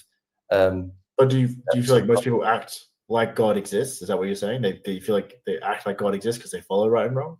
Well, I think if you're working with like now, although while there is a decline in belief in God, I think I had this conversation the other day. I do believe that people still inherit some kind of sense of morality based on how it's been shaped by the society they live in, which is also linked to or intrinsically linked to their how they've been raised by their parents and their grandparents and stuff. And I do believe that if depending on where you live, whether that's in America, UK, Australia, New Zealand, a lot of our understanding of right and wrong does have some Christian foundations. Now they are kind of eroding, I would imagine, in some respects. I think they are, but ultimately we still cling on to that because sometimes we like to keep hold of what is still practical.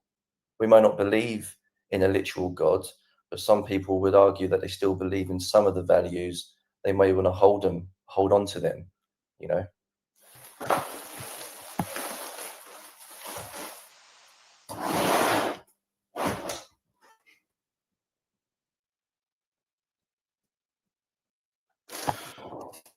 Oh. I just went for 10 seconds and there's the silence. But I want to use the silence. So I just want to give an example, okay? So let's imagine a wrench, okay? But the ones that you can adjust, and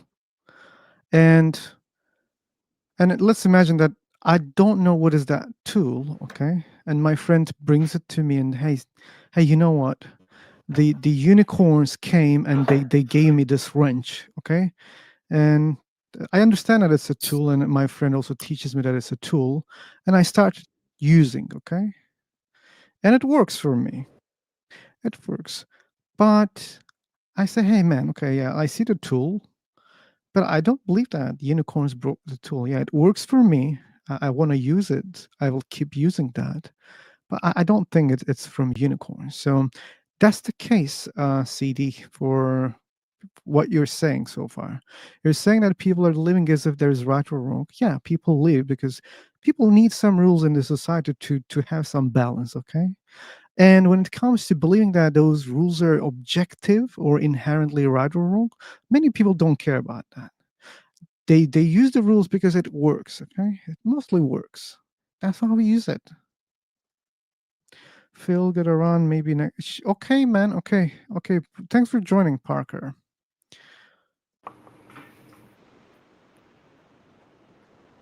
Wait, would I just that person who was saying that the moral decline was happening? Did they feel like? Do they feel like we are like? Well, people are following the philosophy of the Bible.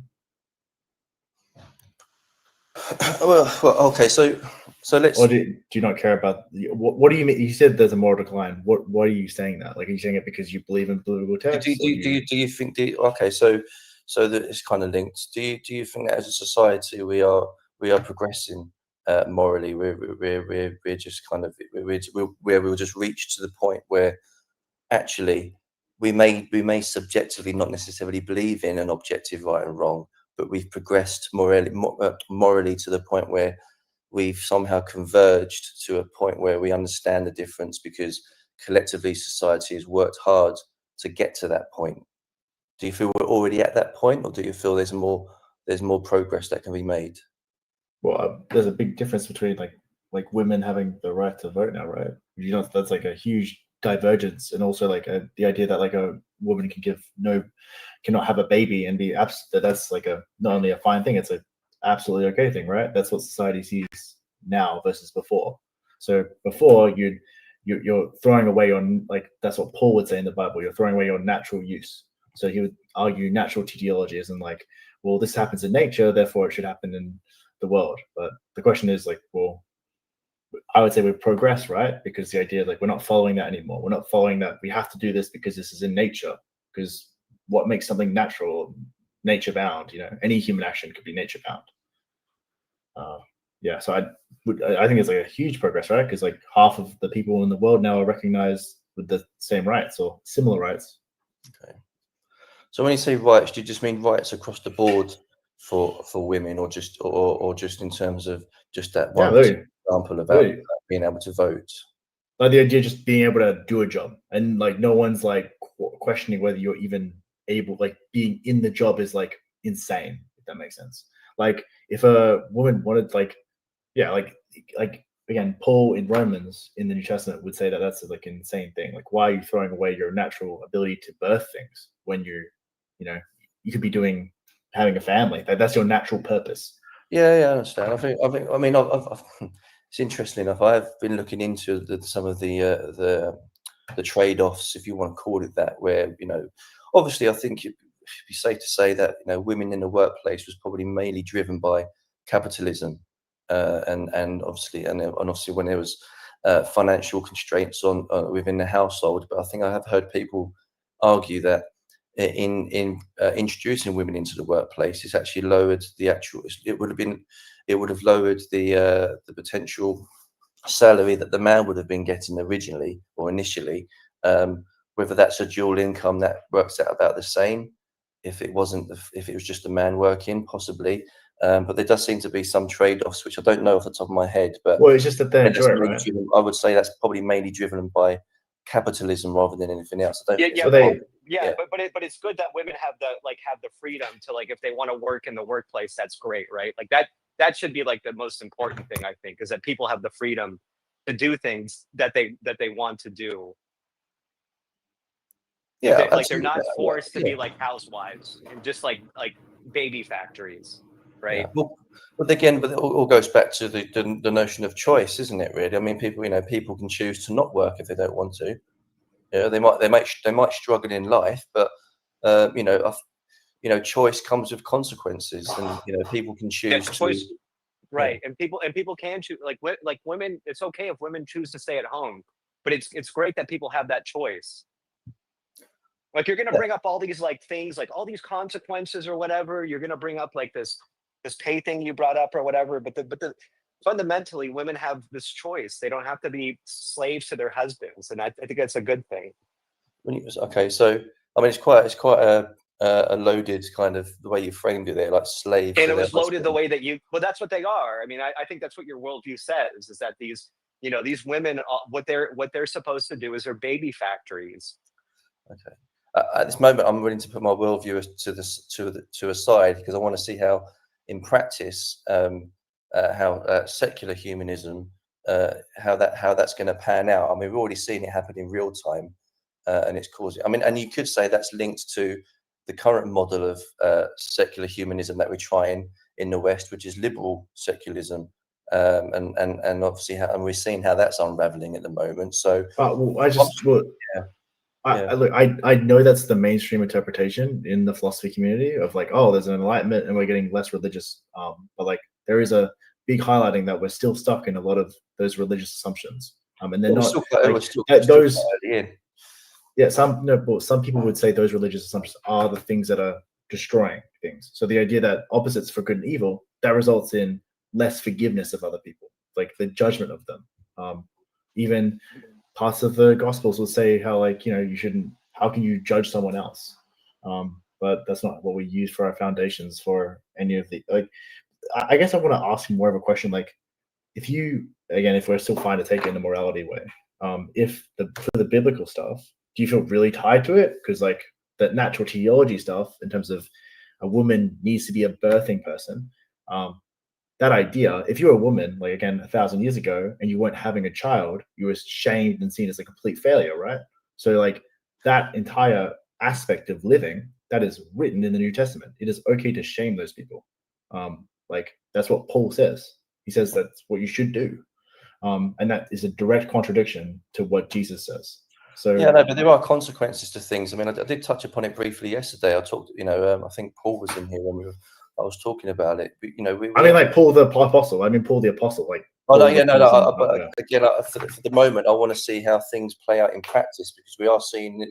Because we like to work with evidence, don't we? I mean, that's everybody likes to work from an evidentialist perspective, and right. And one of the issues is this capitalism, and one of the issues is that religious fundamentalists control the U.S. government, and in many ways they pressure the media to be on their side. And there will be a big decline, because there is a moral decline, and the moral decline is coming from the religious people, and they're influencing the secular people. And what I mean by that is, like, climate change is like one of the biggest catastrophes that we'll face as human beings. There's other things too, like pollution, like greenhouse gases, like all these things that when the Trump administration, which was essentially well supported by right-wing religious people who repeat the same rhetoric that you do, don't seem to care about any of these things that are polluting lakes. All of these regulations are being rolled back, and there's absolutely no attention paid to climate change, which, like I said, in 100 years, what does it really? Why would you even want to bring a child into this world knowing that they're going to have to face the consequences of religious people just pretending that climate change isn't a problem? Or, as they say, God gave us the earth to run, right? So we don't really need to do any. I mean, that's their position.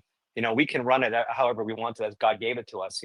Like, I'm just trying to understand, like, when you're talking about this moral decline, it seems like the moral decline is coming from religious people and not secular people. No, I think, touching upon what the other person said just a moment ago, and that does kind of tie into yours, the consequences of the choice that we all have in a secular humanist society. One of the things I touched upon a lot yesterday was the low birth rates that were happening, and there's a couple of people in there who overall didn't really have much of a problem with that, so to speak. Which obviously, from an individual selfish perspective, which I can only argue from. What does it matter if our it doesn't. I know to you it doesn't matter. But why would it matter to you? Like, if our planet is going to be destroyed, I mean, if human beings are going to cease to exist in 100 years, if we're about to enter like World War III here, what does it matter? Why would you want to bring kids into this world? So do you believe there isn't? So you believe that the whole notion of even just from an evolutionary point of view, I'm not going to invoke any kind of religious sort of perspective here, but just from an evolutionary point of view of procreation, do you feel that's just been? Do you feel that was essentially propped up by religion, or do you think it's always been there in people's minds just as a species because it's something that we do? Hence why sex feels good. I think we can link to the concept of sex feeling good because ultimately we know what the act of sex does when you don't actually use contraception. More often than not. It feels good to certain. Sometimes it doesn't feel good to like the person that's receiving it. Kind of depends. And for a long time in human history, and it probably even exists today. I mean, women were raped, in the past, like brutally. Let's stick for the topic for the moment. I'm just talking about in general because you're using kind of outliers here. You're using the exception of the rule to kind of diminish the point I'm making. Like, it's not really the exception of the rule. I mean, so the majority. Okay, so if we were to run, he's trying to say if it was the case, it wasn't rape, or if it was the case, it wasn't like premarital rape. Well, the thing is, it's almost. The thing is, if I bring there's billions of people on the planet, and people are having sex around the world right now as we speak, billions of people, and then you decide to invoke a worst case scenario, which would diminish the act in itself as if it's not pleasurable. And obviously, there's a point it's not always pleasurable. For I a lot agree. of people, it's not always pleasurable. Like they're raped. That was the point I'm trying to make. Okay, but that in itself doesn't take away from the overall act that the majority of people experience. It's a bit like, because do you understand what I mean? Yeah, a lot of people have sex and they enjoy it. So go ahead. Yeah, would we say that is the majority? I don't know. Maybe. Well, wait, but why does so that itself that's the natural teleology stuff. That's the natural purpose stuff. Like this activity of sex is. It sounds like you're saying this is the purpose or the meaning. Am I wrong? Or? So let's get to the point. So the overall act, the reason why, if you want to say from an evolutionary perspective, if sex wasn't enjoyable, people wouldn't do it. For the majority of people, wouldn't bother doing it. If it was just something that was not enjoyable, didn't trigger all of the emotions that it brings with it. If it wasn't enjoyable, then nobody would do it, which means there would be no procreation. There'd be no survival of the species. I think we can all agree that whilst a lot of people will do it for the pleasurable side of things, the reason why it's pleasurable in the first place is because the species has a need or wants to do it, which obviously, and we know what the consequences are most of the time. And again, we use most of the time, not rare circumstances, but most of the time people do it because the outcome of that is having children, okay, between a man and a woman. And that's obviously been for the majority of society and the majority of population. Now, the reason I'm working with this is because if now in society people believe that there's no need to have children, they just want to seek the pleasure of it instead, then that's fine. Again, individual choices that people want to make. But then we are now seeing the consequences of that, which is the low birth rates. Now, if you're saying to me that, well, okay, who cares? Who cares if there's low birth rates? Because in 100 years' time, we're either going to get wiped out through world wars, or we're going to get wiped out through climate change. Do you think that still stops, or just automatically suppresses? Wait, but like, why? Okay, people's wanting to have children. But why? Okay, you're saying this activity, out of all the activities in life, you're saying this specific activity, this procreation, this sex or whatever. This is the value. This is the purpose. And the answer is why. And that's, if we like lead back, like it sounds like that's a general narrative to God, right? I care about procreation because that's how God started the evolutionary process. But like at the end of the day, like that's you taking a description of the world, the evolution, right? And then you're saying, here's my prescription because this is some part of nature. And it's like those two things are different. Those are two different things. Now it's fine you want to argue for that, but it's separate than the description of the world, the evolution. That's a description of the world. The other thing is a prescription. So this is the is-ought problem, right? Okay. So, but that's why. But this is the same thing when we were talking before. Like God itself, or Christianity generally, is like, do you believe in the existence of God? Do you believe that Jesus is holy? The reason why they try to tie these things with the prescriptions they have is because then you have like the entire worldview. So it sounds like you're arguing for like, well, I want the world to continue.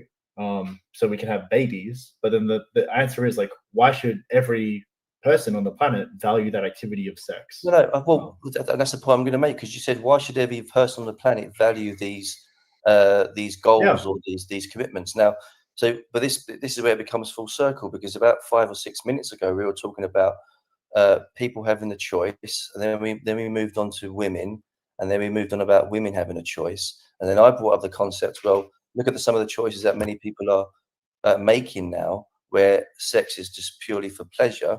And not for procreation, and then there's a consequence to that, which is the low birth rates. Now, I'm not going to go down. No, you can't. No, you can't pin that, like the fact that people like to have sex on low birth rates. Like you'd have to make an argument for that. You're just saying that there's this thing. Okay, so there are people who like having sex without having kids, and then there's like low birth rates. Like there could be other reasons why there's low birth rates. Like, and one of the reasons is because it's really expensive to have kids. Like it's really like it's more difficult to have kids, nowadays than maybe in the past. Like especially like in the U.S. as an example, like you have to drive everywhere to take you have to find like a private school for your kids. You have to drive really far. There are like no like maternity and paternity leaves in the U.S. are like 3 months. They're like very, very low. It's just very difficult to have a child if we had like a society that actually cared about people instead of like caring about like stock markets and all that sort of stuff. Then yeah, maybe we would change those birth rates. Like for example, maybe if we have more people work from home, then like the mother and father will be home and they'll have more sex, and maybe they'll have more kids. But to like just pin it on the fact that people like to have premarital sex, or they like to have sex without having to procreate, which I mean, I think people did that same thing in the past. I think that you're just being kind of nostalgic. But like nostalgia, it's just what we're observing now. And I mean, obviously they're obviously like we've always had prostitutes. We've always had people, like there's always been people that have had sex out of marriage. Like it's I don't really understand, like, but anyways, like I'm saying, you can't really say that this is the cause of low birth rates. Like the cause of like the population problems that you were mentioning in Japan and Korea. I mean, I'll talk about Japan. Japan is just a very racist country. It doesn't really want outsiders to move into their country. They want to keep their race pure, right? So that's one of the reasons that they're facing the problems that they'll face. Well, do you feel like a fair question is like, why you're saying these birth rates are like low, right? And like now we can like fight back and forth on that, like why the reason why is, but why do you feel like the birth rates are like important? Like you can, if we have like a really low birth rate, why would that not be okay for the particular situation? Because you might be just wanting to do other activities, right? Well, I mean, what do you think if you were just to sort of like see where it concludes to? If the birth rates are declining, what do you think will happen to a society? Well, people just stop having kids. Yeah, it sounds like you're just against that because you believe no, I'm just trying to see what you think, what the potential repercussions would be if a society collectively just decided not to have any kids anymore. Because of course people will live longer through better improvement in medicine and technology, and that's great. If people are living to 130 years old, that's brilliant. But then if no one's having children anymore, and all those people die off, and there's no new young generation coming through, what do you think the repercussions would be for the society, especially when it's linked to because if it's linked to the notion of, well, people are not having kids because of the financial aspects, well, it's kind of probably want to move it back to the God discussion, right? No, but I think it's a fair point, because if a society's population is dwindling because for multiple reasons, again, I'm just here to have a conversation about a society that rejects what would have arguably been some things that would have been encouragement for having more children. It could be religion, it could be other cultural things, it could be a better financial situation. We can definitely work with that.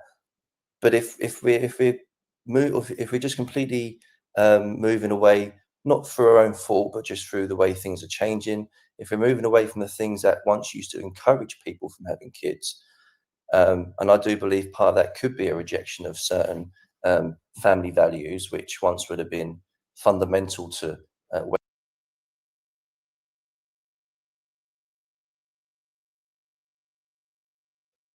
Okay.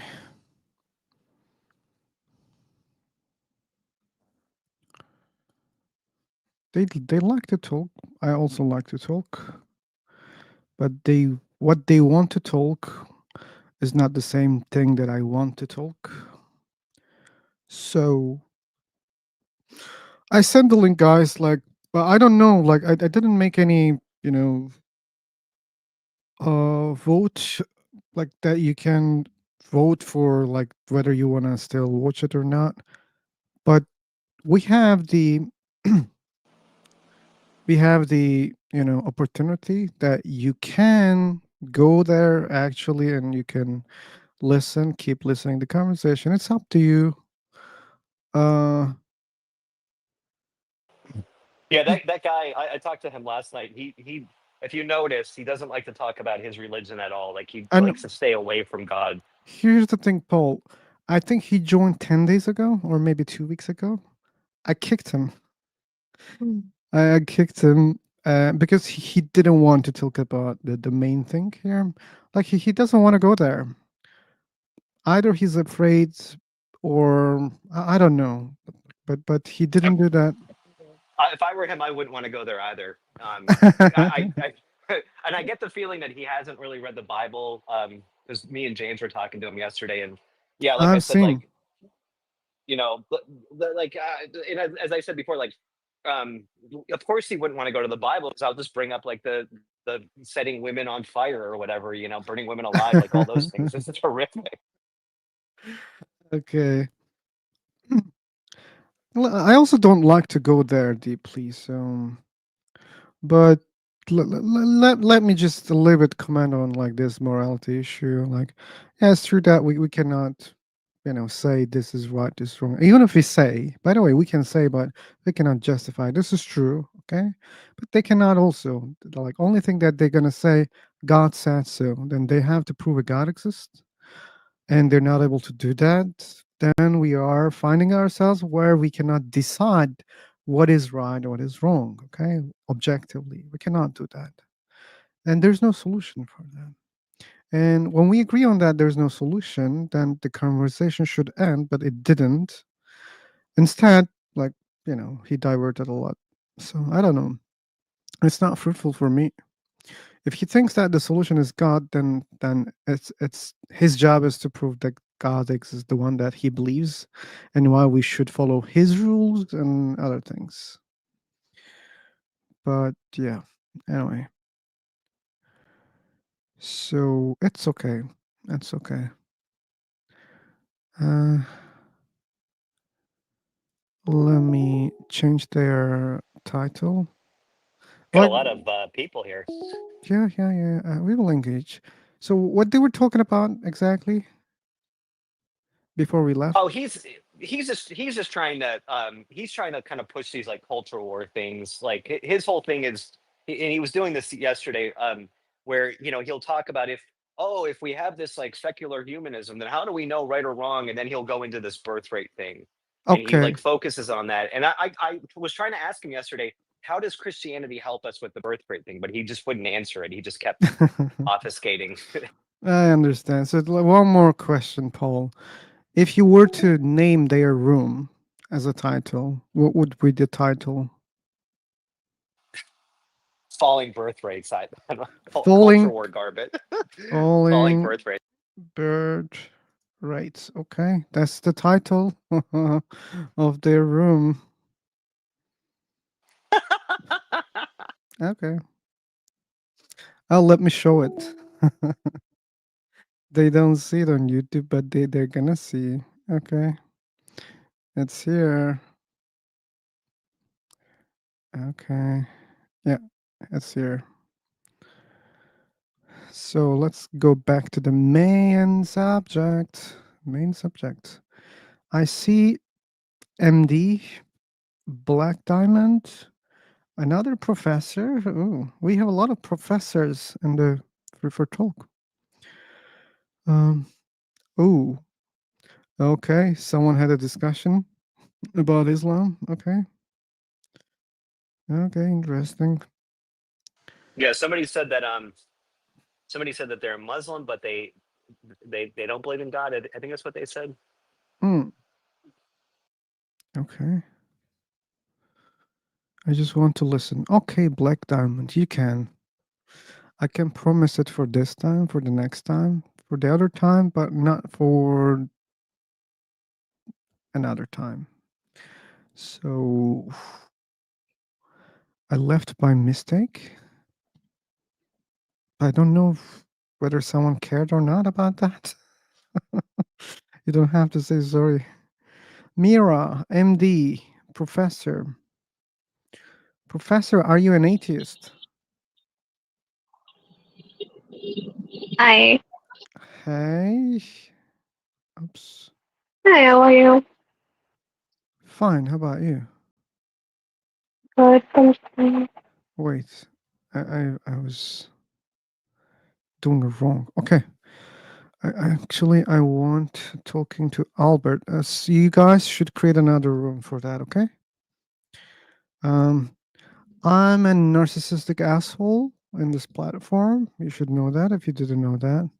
I want to talk, okay? So if you want to talk That's to other true. people in my room, I'm not going to allow that, okay? So, yeah. Yeah, you're kind of like God in a sense, if you think about it. No. Just the dictator of this room, that's all. So, anyone who believes that God exists, this is our topic, guys. Do you believe in God? Which God? Why you believe in that God? So, and you should know that this will be on YouTube, okay? Am I allowed to talk? You're already talking? Yeah. Well, I have an Indian accent, so it may have some problem to understand me. So can I talk? Okay, I think your audio quality is the biggest obstacle here. You should know that, not your accent. Yeah. So I believe in God and I believe in monotheism, existence, oneness of God, Okay. and I'm a Muslim. Okay, so why do you believe Allah exists? Um, so the universe has a cause, and everything has a cause by philosophy or cosmology. And beyond that, space and time is Allah. And Allah, if Allah, oh, sorry. If everything is created by someone, sorry, I'm forgetting things. You're forgetting things. Okay, like try to remember, but I'm gonna say something after that, okay? Try to digest what I said and try to remember what you want to say, okay? So when someone says everything has a cause, when I think about everything, or when they say everything, I understand, okay, everything. And what are those things? Humans, planets, stars, this universe, God, everything, okay? So when you say everything has a creator, then that means Allah has a creator also, okay? But this is No, not true. Allah doesn't have a Don't, okay? I know that you don't believe that your God has a creator, but you're saying that everything has a creator, so why you are contradicting yourself? If Allah has a creator, then it must have a creator itself. Then the cycle would Okay, go and go. okay, but that's not my problem because you said everything has a creator. You create the problem, not me. So, and why you're trying to solve the problem in your way? What if I try to solve the problem like this? Okay, let's agree that that's a problem. Okay, we cannot go like that because it will be like infinites. Okay, no problem. Well, let's agree on. Okay, I like to agree with people. Do you believe I exist? I don't change the topic. Okay, I said let's agree. Okay, so let's agree that we shouldn't go infinitely. Okay, what if I say that okay, things in the universe they have causes, they cause each other, But the universe itself doesn't have a cause. And this is Okay. solving the problem.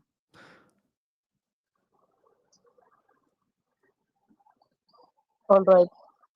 Okay, let's solve the problem like this.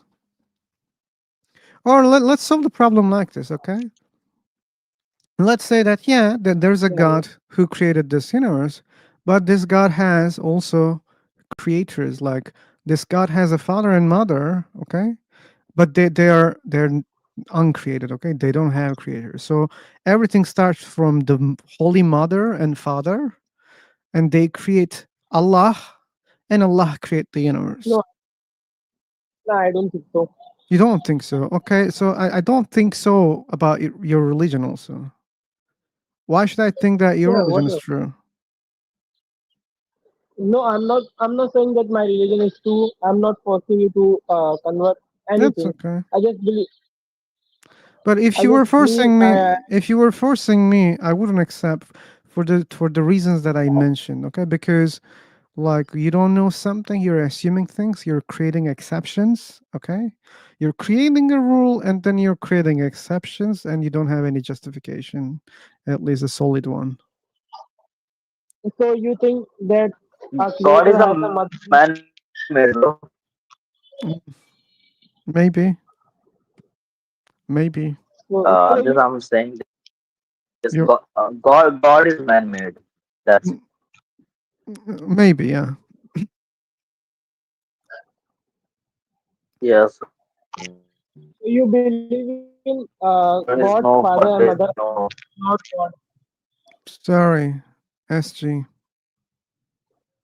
Can you repeat your question? My question is, you believe in God's mother and father, but not God itself. No, not the junior God, yeah.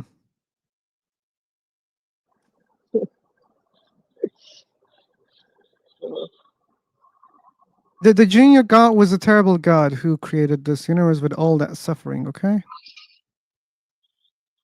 So are you like is-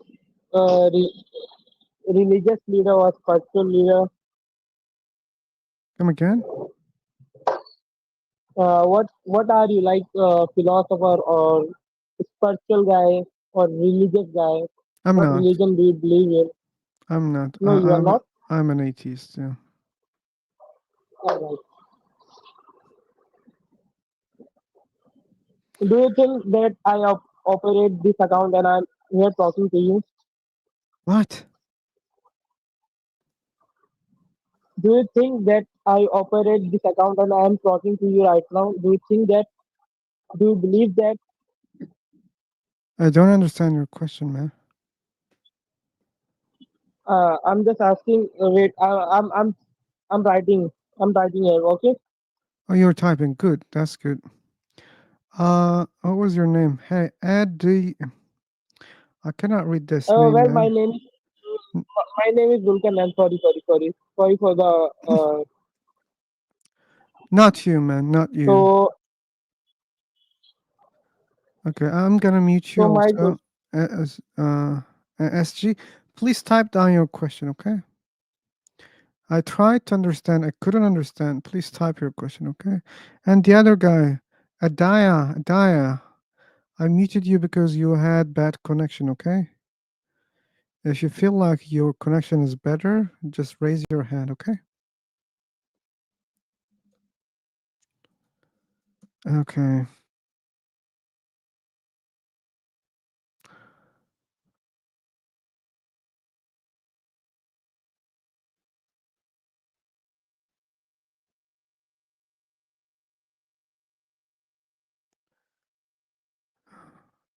Do you believe that I operate this account and I'm here talking to you?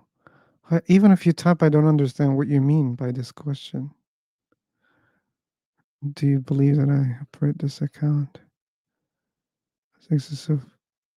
Sorry, man. Sorry. I really don't understand what you mean exactly.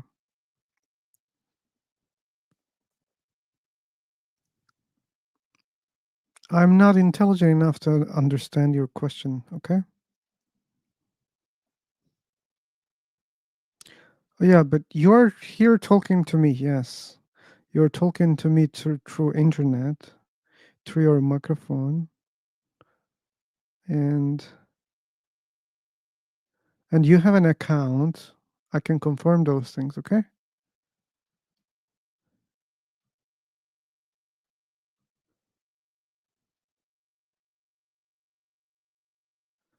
I don't understand that question either.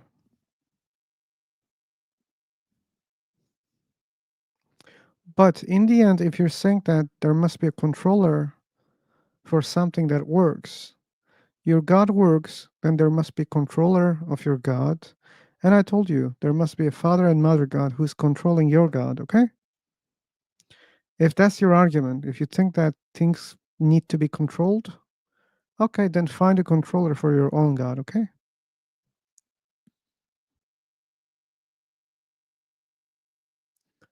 Okay, I'm gonna recreate. Okay, then this universe cannot be controlled, okay? This is my belief. Because it's universe, it cannot be controlled. It's how I define my universe, okay? Universe is something that you cannot control.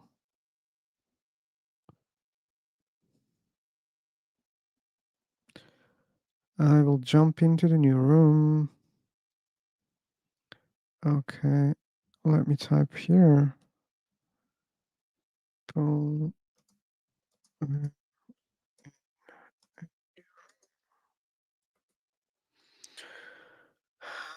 Okay.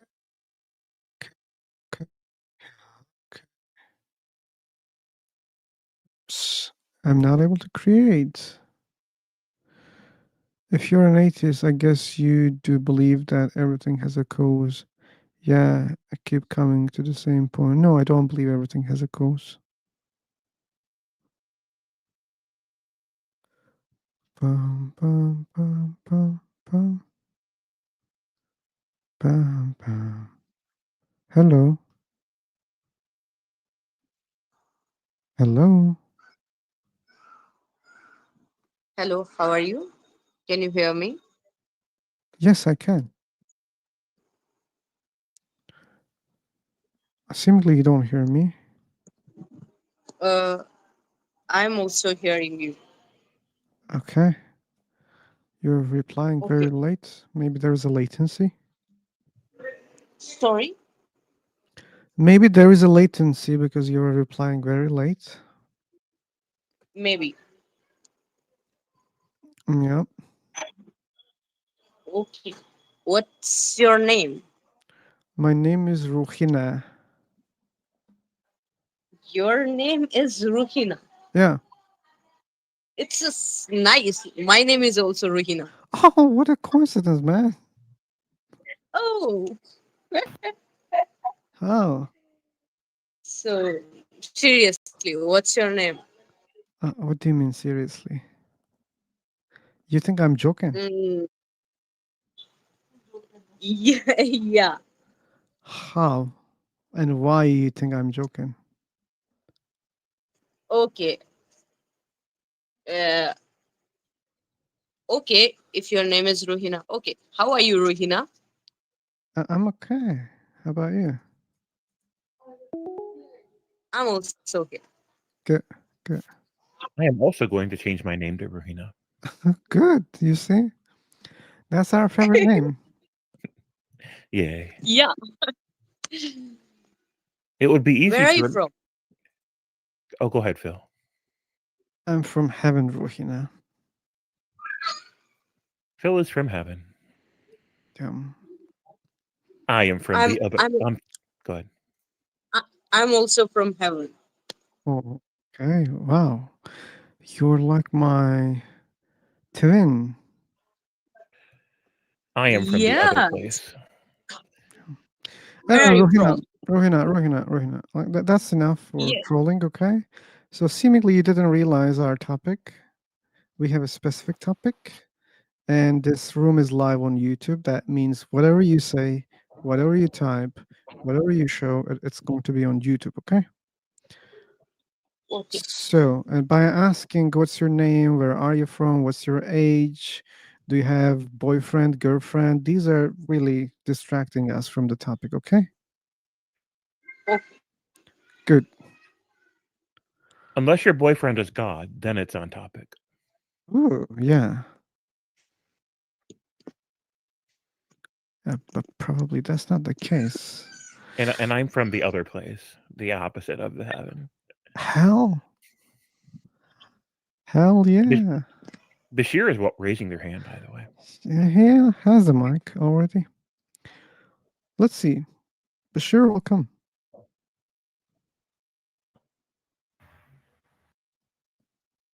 I had to leave earlier. The fireman guy was just so loud.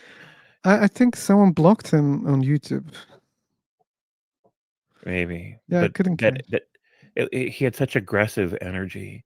And I couldn't figure out what he was angry at. Was he angry at the question itself? Was he angry at us? But he was just so I couldn't deal with it. Yeah, like we ended good, by the way. I mean, Oh, okay, good. It was okay. Like I think we just cooled him down a little bit. Yeah. And then he said, "Okay." Mm. But he didn't go. He didn't leave. We thought he's gonna leave. He said, "Take care," and chat bugs, but he returned, and probably like there was some problems there. I don't know. Yeah. Sometimes people get angry about their own ideas or disagreements, right? They want the world to think like they do about the thing, and they want to make it a fight. It doesn't have to be a fight, right? We could just chill out. Yeah. So, any believers in the room, guys? This is the concept of this room. If you believe a God exists, if you want to discuss or talk about your God, not preaching, okay? Not preaching. Yeah. Me, okay. Who are you? It's hard to find you in this crowded. Let me see. AA, okay. It's moving a lot. Okay, I caught you. Here you are. You have the mic. Hello. Hello, welcome. So you said that this conversation or this room is live on YouTube. Yeah. So if you don't mind, can I have the link of the YouTube channel, whatever? Sure, you can. That would be the last thing that I mind. Well, basically, I'm the owner of the heaven or the. Owner I of just what? kicked it out. Heaven. I You're- just kicked it out Rohina from the heaven. Okay. Like your problems are not, interesting for me. You should know that, okay? Whatever you problems you had with other people, you don't have to take them here. So I think I want a T-shirt that says that. I don't know you, but already I'm bored.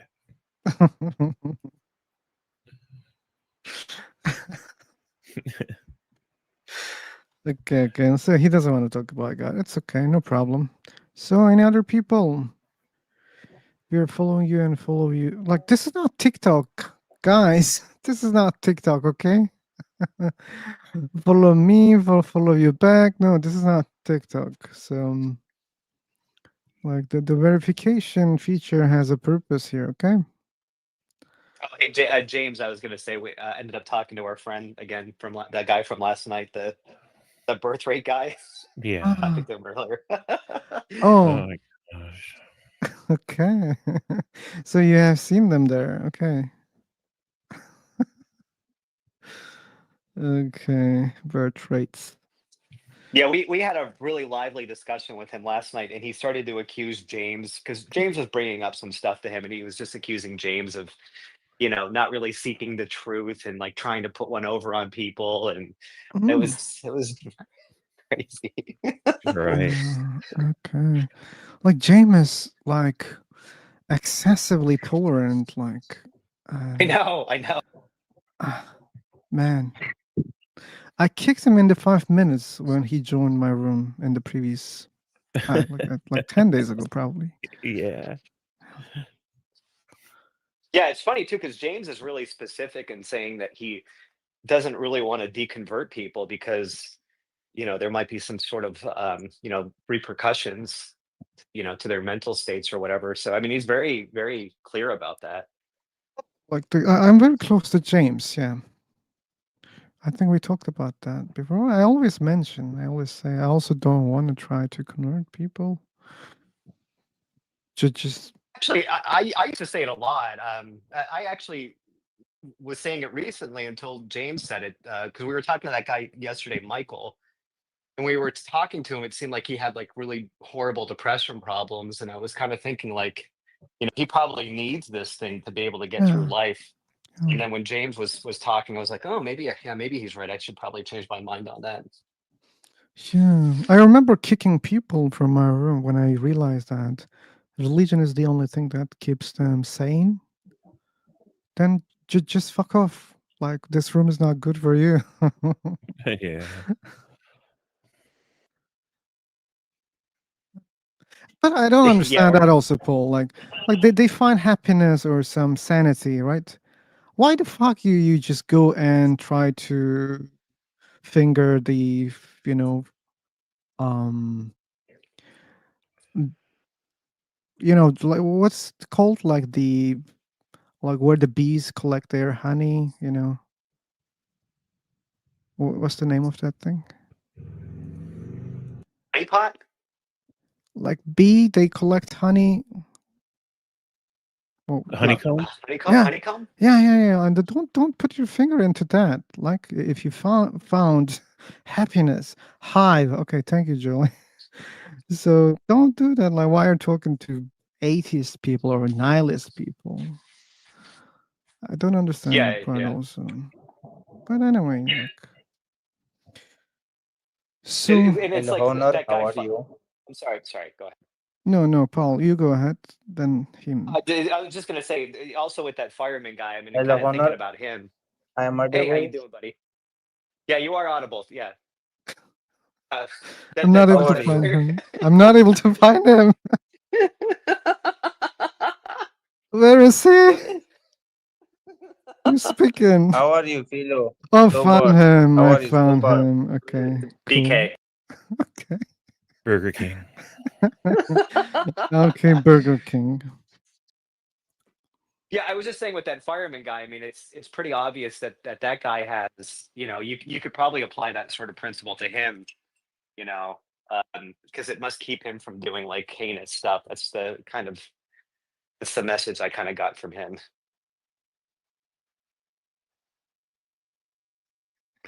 Yeah, for some people that's true.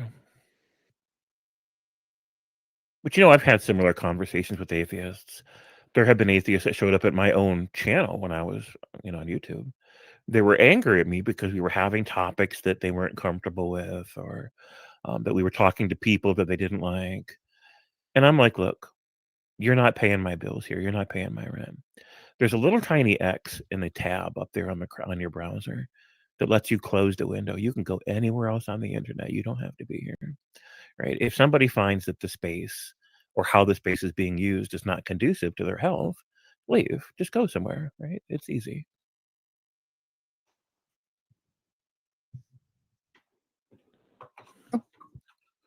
I agree. So, believers, they want to listen today. Okay, it's 5 hours so far. Okay, it's already a long one, like yesterday. I should think, like, start thinking. It'll be hard when I end it. James, Paul, special thanks, man. Yeah, thank you. And Julie, Scam, VRDNA, Okeanos, SHK, Vibe, Crisp, even Fireman. Well, I enjoyed, by the way. I can say I enjoyed. Stefan Wisner. Who else? Okay. I'll remember later on. But thanks so much for being here. So we have a question. If you keep asking who created the creator, it goes on forever and nothing could exist. So reason to us, blah, blah, blah, blah, blah, blah. Okay, I told you. Let's say the universe doesn't have a creator. Universe has everything in itself and no creator for it. Okay. Problem solved. Okay. Oh, Michael. No, no, no, we're not. We're not. Just I wanted to tank in the middle. You asked for the link half an hour ago. Welcome. It's weird to me when people say that the universe is so well ordered. You know, it's like the universe is mostly empty, irradiated space. Planets are random sizes, you know, and they're all bumpy and random. Suns are different sizes, and they're all fiery and destructive. Asteroids and things crashing into each other all the time. It doesn't look to me like a very ordered universe. Yeah, like galaxies even colliding each other, not planets, not stars, even galaxies. Yeah. And when we observe those things, like stars are exploding. Okay. Sorry, guys, I have a question. Yeah, go on. So, if the universe is not organized, so why the Earth is the only planet that it has life on it, and we, as a human being, have this, I don't know, this mind that we can start questioning about the universe. If Okay, you understand my Abdullah, question. I understand your Why the question. planets? Okay, you're gonna ask another question. Maybe you should ask next time. Okay. So what you said, I think supports what we said. Okay, if the universe was well organized by a god, we could see life on many planets around us. For example, the moon, it's lifeless. Mars, lifeless. Venus, fuck, we cannot even send machines there. Like we send, they survive a day, a week maximum. So that shows us like it's so rare, very rare, and to me it seems random, not organized. Okay, if the moon was green, if the Mars was green, if the Venus was green, okay, and not other planets around other stars, then I could say, yeah, it seems like someone came here and organized all those things. Because when we study, we understand that the gravity is different on all those objects. Okay, the gases are they're different, and many things are different, and their location changes a lot of things. Okay, but even if they're different in different locations and different sizes, if there was life on all of them, if we could survive on all of them, then we could say, okay, yeah, that's a good evidence, man. Look, it seems like someone came here and arranged all those, planets for us to live there. Okay, but we don't see that. We see very random planets, like their rotations even not the same for all of them. So their size is different, their temperature is different. Like some of them have just mostly gas, some of them are rocky, some of them are ice. So it seems like random, not organized. Why Venus is not like Earth? We can ask these questions. These are just questions. And I answered like your question while I was explaining, because these are different because they're in different locations, they're in different sizes, and they consist of different materials sometimes. So that's why they're different. That's why they're different. Okay.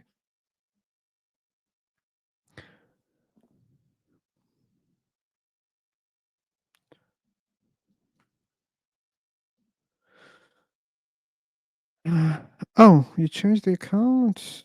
You should raise the hand, Paul. I don't see. OP, Graham OP. Oh, there it is. Well, I was kind of running some errands, so I couldn't really talk anyways. Ah, okay, okay. Okay, way forward. Okay, Professor Albert. Maybe he wants to talk, I don't know. Here is it, Sophia. And what's that? And Tuban. Okay. Rejul. Titan. Okay. And SG Zulkarnain. Okay. Okay. Believers, believers, believers.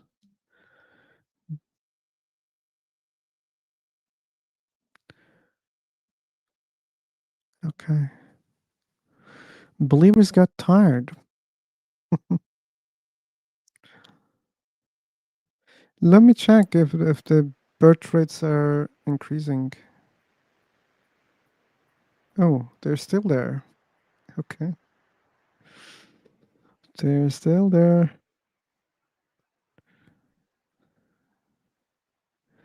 Okay, Rajul, like this is just a claim, okay? And if you're a Muslim, this is shirk, you should know that, okay? And that's the biggest sin in your religion. I'm just warning you, in case your religion is true, okay? Because you cannot know what is inside my brain, okay? You don't know me, okay? So don't claim to know what is in my mind, okay? That's a godly feature, okay? If you're not claiming to be God, then just think about it again, okay?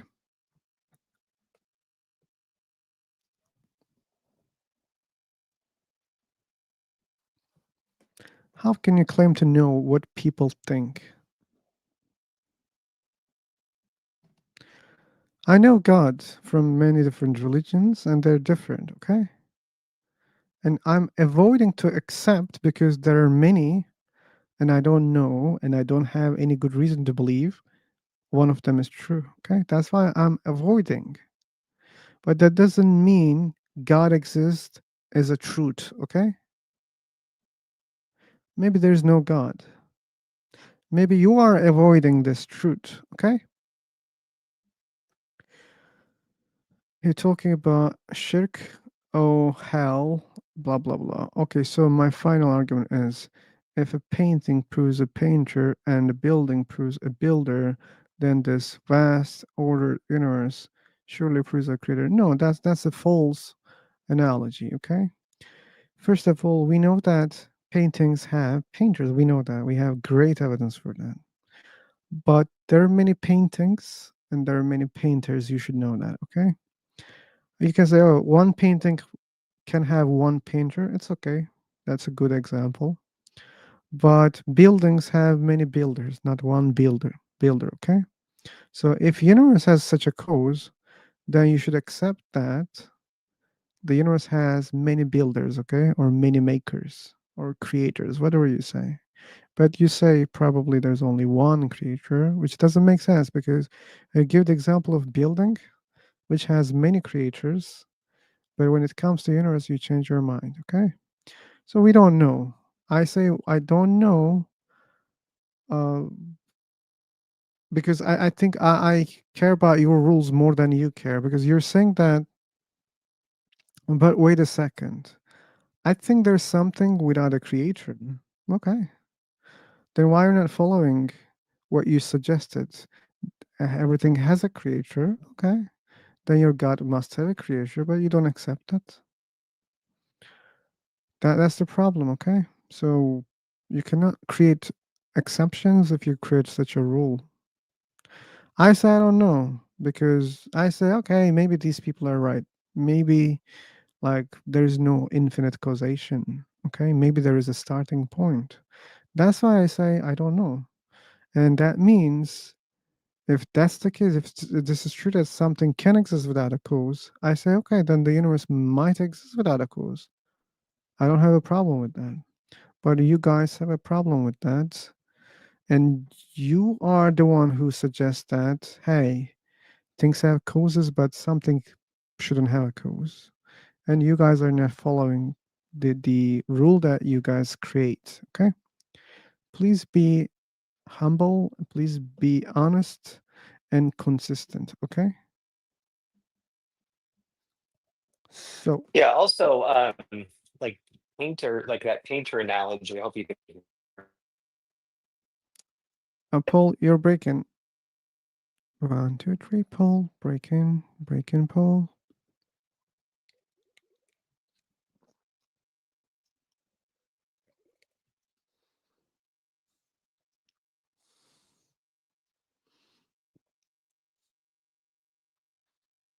We know that. We know that, Zulkarnain. I mean, we understand that. And I don't have a problem with that. You're the one who has a problem with that. That's why I don't ask who is the creator of this universe. Just accept that the universe is something that can exist without a creator. How? We don't know, okay? If you want to create such a rule, that's the thing that you should do.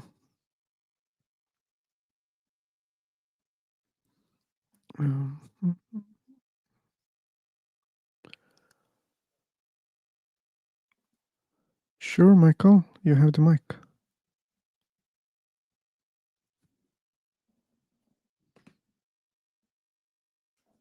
Hey guys, how you doing?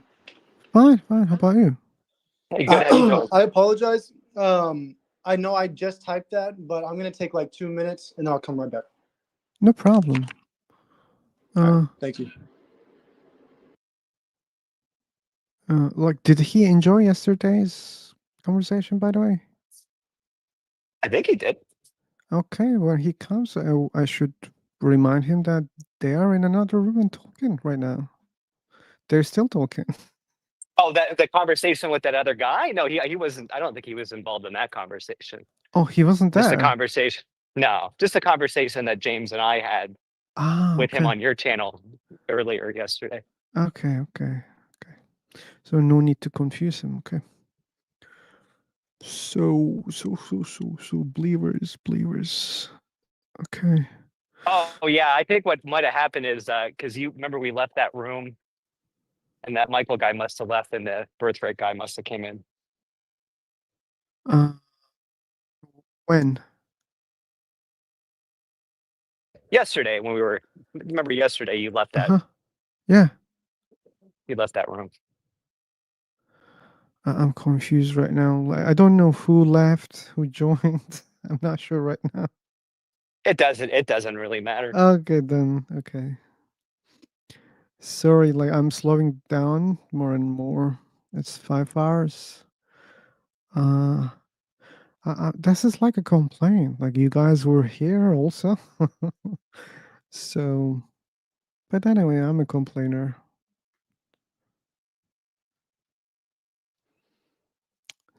So. Okay, we have Inaya and OG. Okay, this guy's typing. The evidence of prophecy is by the people, oral history, or mass transmission. If you don't believe in profess, then yeah, that the Roman Empire never existed. Okay.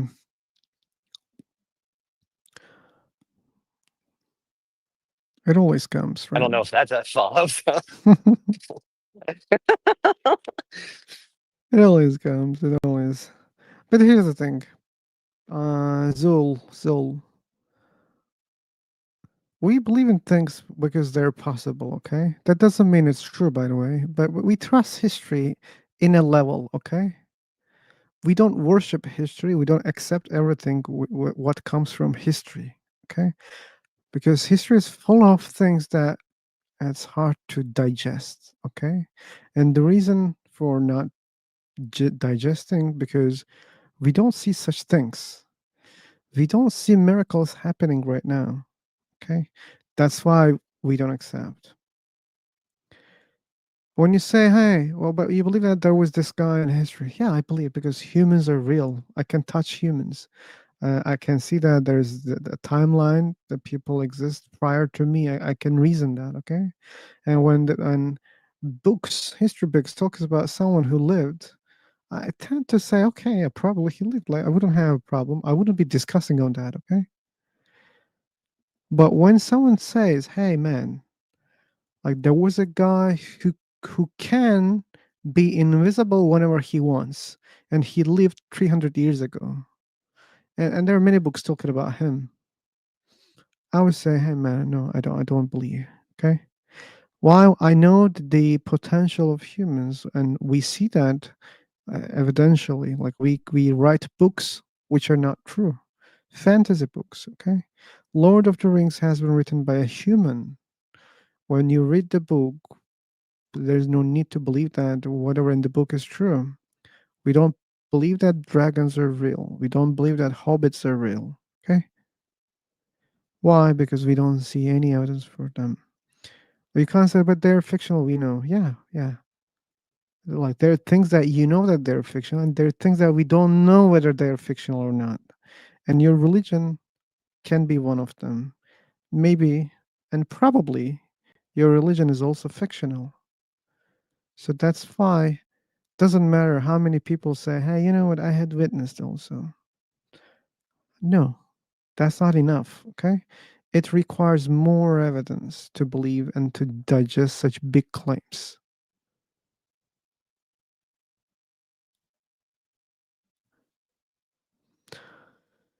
That's the difference.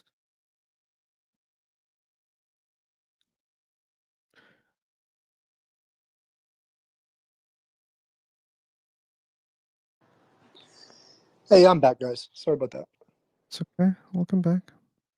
Yeah, y'all were just saying. I mean, I don't want to revert too far back into the conversation, but in terms of saying that there's like, in terms of the universe and there not being a perfect design, Okay. or I'm not. Is that what you were saying? Is that the literal words, a perfect design? Like it doesn't seem to me it's perfect. Yeah, I said that. Do we know of anything right now that I mean, outside of speculate like UFOs, that defies the laws of nature? Do we know anything defies nature? That's the question. Yeah, any verifiable like proof or evidence of something that has defied our laws of nature that we don't understand. I'm not aware of it. Yeah. So really, what I'm trying to get at is, we know there are laws of nature, and as we discover things that challenge that, we adapt and try to scientifically explain those things. And I would I mean, from what I understand, whether that was the discovery of black holes, we were able to scientifically analyze it, come to a consensus on a hypothesis for why it happens, and then a general agreement for what is going on. Right. So I don't know personally, outside of a friend like the fringe UFO topics, of anything that is going on in our universe that we can't scientifically understand or explain. What does that mean, Michael? That's the point Yeah, here. that means that. Yeah, thank you. My point is that there is we have the ability to understand the laws of our universe, right? So, Okay. so it wouldn't make sense, like, to say that there is complete chaos, um, from in our universe, even though there's like um, galaxies that collide or pass through. Really, what they do is pass through each other, um, or like planets crashing, for example, or like um, I don't believe that just because those things happen, it means that there's like a break in the synchronicity of the universe, right? So we understand why these things happen. We have knowledge of them. So for that to be the case, it's not complete chaos where it's like completely random. Yeah. So things don't happen out of random. They happen out of um, like you can formulate why something happened, and we can very often. And I've never seen a subject on space, for that matter, to say we don't know what's going on here, or we're like we don't have an explanation. Eventually, there was always an explanation that we were able to explain. Okay, but again, what's the bigger point here? Oh, the bigger point is that you can't have like order out of chaos. You It cannot doesn't happen. So order. we have to have there has to be an architect, right? Okay, You said good. you used the word builder. No Builder is problem. like, yeah. No problem. First of all, I should fix one thing. Okay, Yeah. we don't claim that there is complete chaos or total chaos. We didn't claim that, but it's not important. Okay. Even if we claimed, it wouldn't mean anything. But the thing Sure. is, are you aware of anything? I want to go back to your UFO example. I think I grasped what you meant. Okay, by the Yeah. laws of nature. Yeah. Here's a different question. Okay, are you aware of anything that defies the existence of God? No, that defies the existence of God. Yeah. No, that's why Another we're having this being. Yeah, conversation. good, very good. So that means your God has an architecture too. Wait. Okay. Hold on. Let me break this down. I said that's a different thing. So understand what you're saying. I warned you. You're saying because we can't find anything that defies a creator. Yeah, that That means means. the creator has to have a creator. Yeah, like because I just Explain tried the this. logic. I don't need to because you said like we don't What? see. Yeah, because You you don't have to said explain your own logic. this is your logic. That's why I don't need No, to explain. sir. I apologize, but you told me, you asked me a question. Mhm. If you simply asked me a question, do we see anything? You didn't ask it first and foremost. You didn't answer my question. You asked me a question you gave me a question to my question, which was, do I believe or do I know of anything that defies the existence of God? Yeah. And I said no. Yeah, you Simply. said no, and then I said, Right. okay, then that means there must be an architecture of your God based on your logic. Okay, let me elaborate. Okay, Like, so if you help didn't me understand understand that. my own logic, Okay, please. because you pointed out the order in the universe and the Sure. physical laws, and it's undefiable. Okay. You Wait, one more time. You said that there is order in this universe and nothing defies it. Nothing defies the order? Yeah. I would say that there's discoveries and we have to define those discoveries, but maybe some people would consider that to be defying our laws of the universe. But you don't I think so? believe I believe those things can be explained. Good. I mean, they usually are by science. So that means nothing is defying the laws of nature, right? Nothing that we can verifiably prove. Good. But good. So then you said that, dictates an architecture because it's not defiable and there is an order. Therefore, Mhm. it needs a creator. So, and I just used your own argument to claim something else. Okay, So so I if see. your So God you're is saying not defiable also, that means your God has an order that nothing can defy it. Then I have to assume that it has a creator also. if we're talking about an omniscient, like goes beyond time sort of being in terms of God, I'm trying not to think in terms of a Christian perspective or a religious perspective. So like a order can only Abrahamic. come from an omniscient and all those properties. How can we reason that? Like we can say that there must be an architecture, but that doesn't mean it's omniscient, all powerful, all other things. That doesn't mean anything. Like it only means there's someone who created this, and that's So what all. more do you Anyway, need to know? I mean, but if that's your argument, why not leave it there? There is a which creator. one? Okay, the problem What? So is let's the, leave the it at problem that. is What? the problem is I don't think there is a good reason to believe that it goes like that infinitely, because what you're suggesting is causing an infinite regress problem, which believers avoid, interestingly. So every time you see an order, and if it dictates a creator or a cause, then voila, congratulations, you created an infinite loop. Right. No, I completely understand that. Have no desire to avoid it. What I will say is, um, you can, with your own reasoning, understand that, right? I think when you think about a God that created a universe which you can't even fathom of doing, how do you fathom his even nature in itself? But beyond the way that he explains himself to us. But you're So not how able would to you understand. you can say within your own logic that it makes sense that it's an infinite loop, but who's to say that an omniscient being couldn't just stop the loop? No, I can claim to understand. Okay. And Okay, so you claim to understand God completely? yeah, like, are you claiming to understand the universe completely? No, I'm Then, claiming then that why, every why then why you no. claim that it has a creator and it has an order that cannot be defined?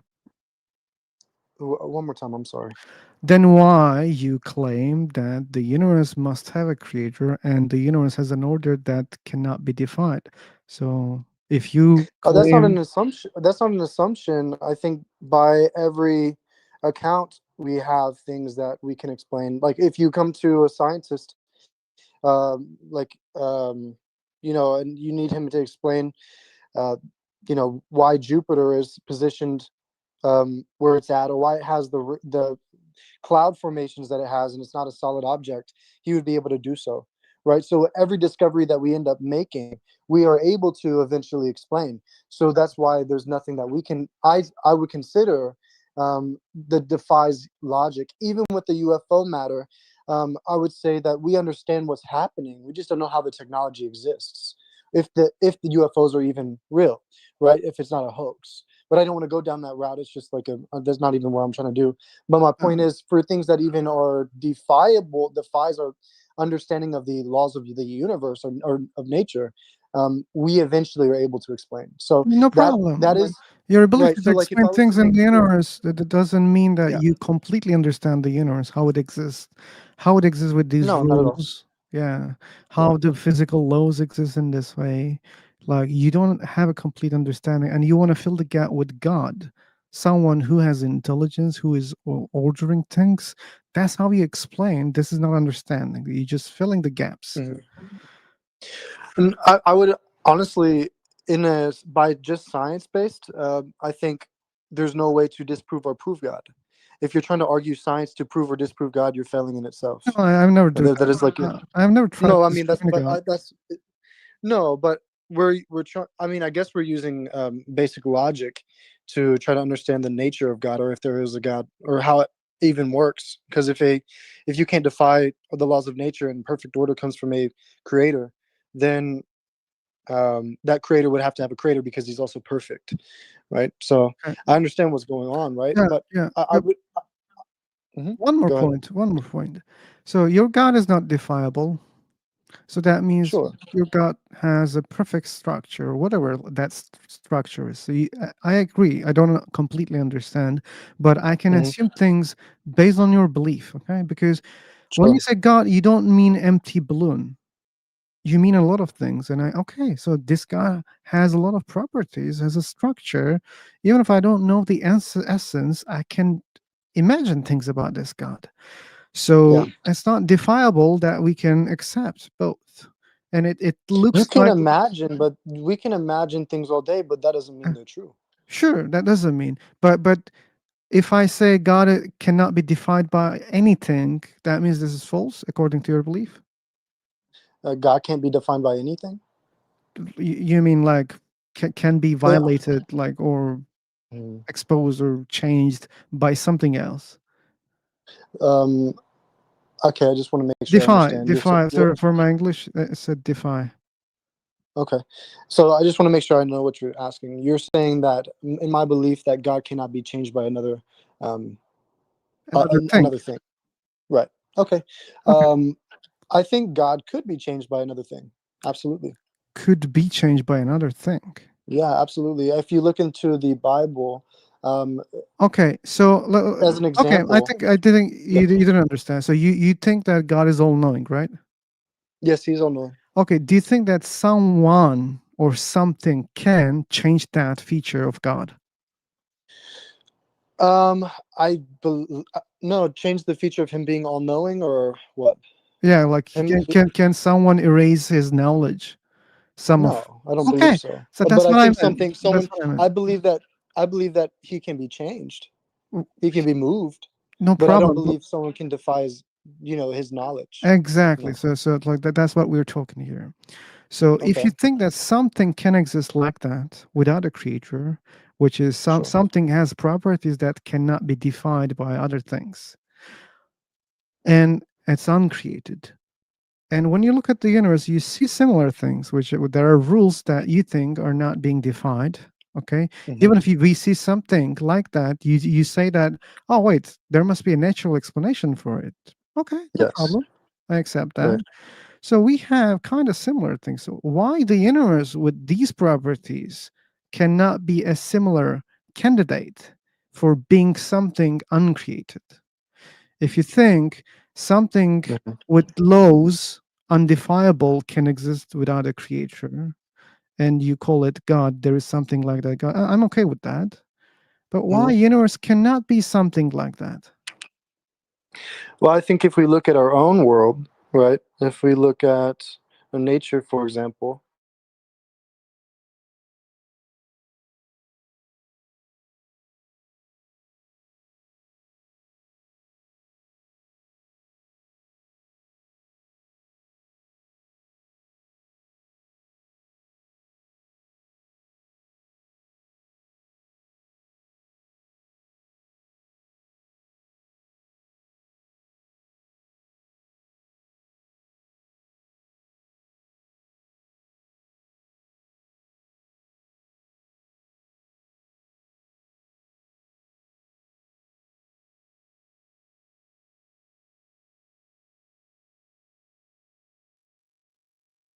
So yeah, because I will not be focusing on what you're saying, and I should save your energy and time. Okay. Appreciate that. Thank you. I think we are back, and I have to check the audio. I don't know. StreamYard kicked me out. StreamYard. Okay. By the way, I need your help also, Michael. Can you speak? Sure. Yes. Can you hear me? Hello. Okay. It will take some seconds. Okay, no problem. Okay. Yeah, it's working. I tested. Yeah, go on. I'm sorry. Okay. Yeah, no problem. No problem at all. Yeah. So I was saying, I forget actually where exactly we were at. I apologize. Okay, then let me But rephrase. Actually, I remember. I Okay, remember. good. So I was talking about how root systems grow into the ground from the trees, correct? And how there's similarities between that and some sort of, I don't know if so, nerve endings in our body, the way they grow into our actual hands, or but there's something like veins, or I forget exactly what it is, but there's like a structure like that in our body that looks exactly similar, right? So like where you see sprouting into the ground, the way sprouts also work into like it looks the same, right? When you like the Fibonacci sequence, for example, you can find the Fibonacci sequence in almost everything in nature, and like that to me is like, you have perfect you can find perfect geometry in nature, these things to me don't make, it wouldn't make sense that out of what you're wanting me to accept is out of complete randomness, chaos. You want me to accept chaos, complete random. No, you put, like, you're asking me to put everything into a mixing bowl, mix it all up, and then dump it on the ground, and then from that is a puzzle that's completely complete. Okay. So like, do you That's what see? you're asking me Do you to do. see? Do you understand? I want you to. I Right. understand. I Yes. understand. Yes. But do you see Fibonacci in everything in the universe? I'm not sure if it's in everything. No. So it's not, right? So you just like cherry pick and you say, "Oh, look, I found it here." So what? But there are other things like you miss. For example, James was mentioning, or maybe Paul. I'm sorry, I think it was James. So when we look at the planets, they're not even perfect, spheres, right? Like they're bumpy. Like some of them are not even spherical. Like, or asteroids. Like, just look at their shapes. So, and why we don't see such kind of systems or Fibonacci there, or why we don't see a perfect sphere as a planet, like perfect, not bumpy, as if it has been So you're saying sculpted intentionally, like no bumps. Like when I say no bumps, like no cracks, valleys, mountains on it. It's Well, pure why don't you flat. see that? If not every planet is the same, and you don't see a single smooth planet on Earth or in the universe, maybe because that's the proving that it's not random, right? Oh, It's no I longer think random. Now you can find you're looking at a pattern at this point, and you're recognizing a pattern and asking exactly. why did that pattern, Good, right? So very good, very good. yes. So that's what you're doing. Wait, what do you mean So very good? You're saying like that's what you're yeah, saying, but that's not what you're saying. but You're asking that's me what you why. were saying. Like you were looking and finding some mathematical patterns, and you were saying, "Hey, look, I don't think this exists through randomness." And you're telling me you were talking about the planets and how there's bumps on the planets and not Yeah, every single one is the same. yeah. Okay, so what is your point? My point is like it would be at least a good example to prove that okay, yeah, someone is doing that. Look, man, like things seem natural, okay, like at least seem random. May not be random, maybe like they were intentionally designed like that, but to be able to claim intention, okay, at least we should see something very perfect. But What? none of them are like that. Okay. Okay, I see.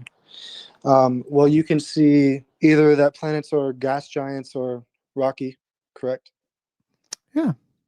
Yeah, right. Is there any other planet that we know of in Um, terms of the way it's formed? Like, I don't know if like there is. icy, There may like be. icy ones. Like if you're talking about moons, right? We have icy moons. Yeah, but we can find those in other galaxies, in other parts of our galaxy. For example, in the Milky Way, there's other sorry, not universes, solar systems that also have icy rocks, like for We, moons, or maybe it's made out of iron, or maybe it's but we can find consistency in that way. We can actually find that in other patterns, and it's a pattern in the universe. Good. It doesn't matter where galaxy or Mhm. what the solar system you go to, you're going to find those sequence of events, Yeah, whether yeah, it be iron, yeah. okay, right? Oh yeah, but So I this don't is see the where pattern the seeking, randomness right? is. You see, this is the pattern seeking. So like you want to look at like the upper scales of the universe, like from a big frame, and you say, look, now I see some patterns. This is exactly pattern seeking. Like it's like looking at the clouds and trying to find some shapes looks like something that we know, like But animal that's not what's figure. happening.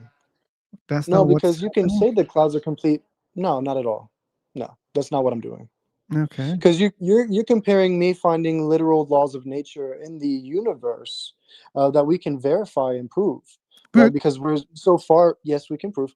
We haven't seen so far of a what I know of to either be outside a cloudy planet or a rocky planet, correct? And maybe there is a third, but I don't know of it. Like we have like starish planets also, like that they're like Mhm. not exactly rocky, not gas, like it's like So they're in between like between. yeah, there's such Now, is planets there also. fourth?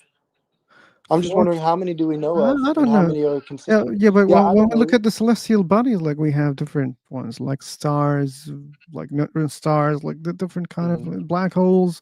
So we can Yeah. go on and on. Like, okay, they exist. What does Right. that mean? Well, it's just you can find consistency. So once we found one black hole, we found another. So it's Oh, not an okay, anomaly, okay. right? Like So you there are can see many patterns in things. the universe. Okay. Right. Yeah. So there's nothing that I would say is completely random. Maybe the way the clouds are formed are random, and that's what you were comparing it to. There's no real structure to a random cloud. There's nothing that makes it form exactly the way it is outside of the wind. So that's the only dictator of how that cloud is formed. Yeah, Um, yeah, because right. like we So, agree but on the you're on the comparing something we agree on the which is physical laws, right? sorry. We agree Right. on the physical laws. So like the matter energy exists in the universe, and they abide by those rules. So it's normal to see similar things in the In entire nature. universe. Yeah, in the natures. Yeah. But But what does that prove? what does that prove? Yeah, that's the question. Well, you tell me. Because you brought to it me, up. it doesn't prove anything. Like you brought Okay, so the what do you? patterns and the universe. It was you who brought it in the first place. To me, it doesn't mean anything. Like maybe it exists by just itself without any explanation, any cause, or I can say it's just the nature of it. Okay, it's the feature of it. But It's if it was random, if it was completely random, why wouldn't we see planets that are flat? if Or it was why do completely like random. But again, like this is the third time I'm gonna say it. No one claims complete randomness. Okay. Okay, got you. Because we agree on the physical laws, like we agree that this thing has features, okay, and one of the features are those physical laws, and many things follow those rules. That's why you see things parallel to those rules, not very different. Sometimes, yeah, we find things and we try to understand, but then, as you said, we can explain them naturally. But again, so they exist in that way. Why? Because they that's innate. That this is their nature. Right. Okay, I can say the same thing for your God. Why your God is in that way? Because it's the nature of your God. That doesn't mean someone created your God, right? According to your belief. Well, you're just asking now about something you believe to be even mythical, but we can talk about nature and the creation of nature all day long. I mean, I can say we're speculating about whether an omniscient being has another creator. I mean, which to me is irrelevant. Why? Well, because who cares if he has another creator? Who I mean, at the cares? point, well, yeah. I That means mean, your religion is false if he has a creator. no, I don't believe so. Why? I'm not sure.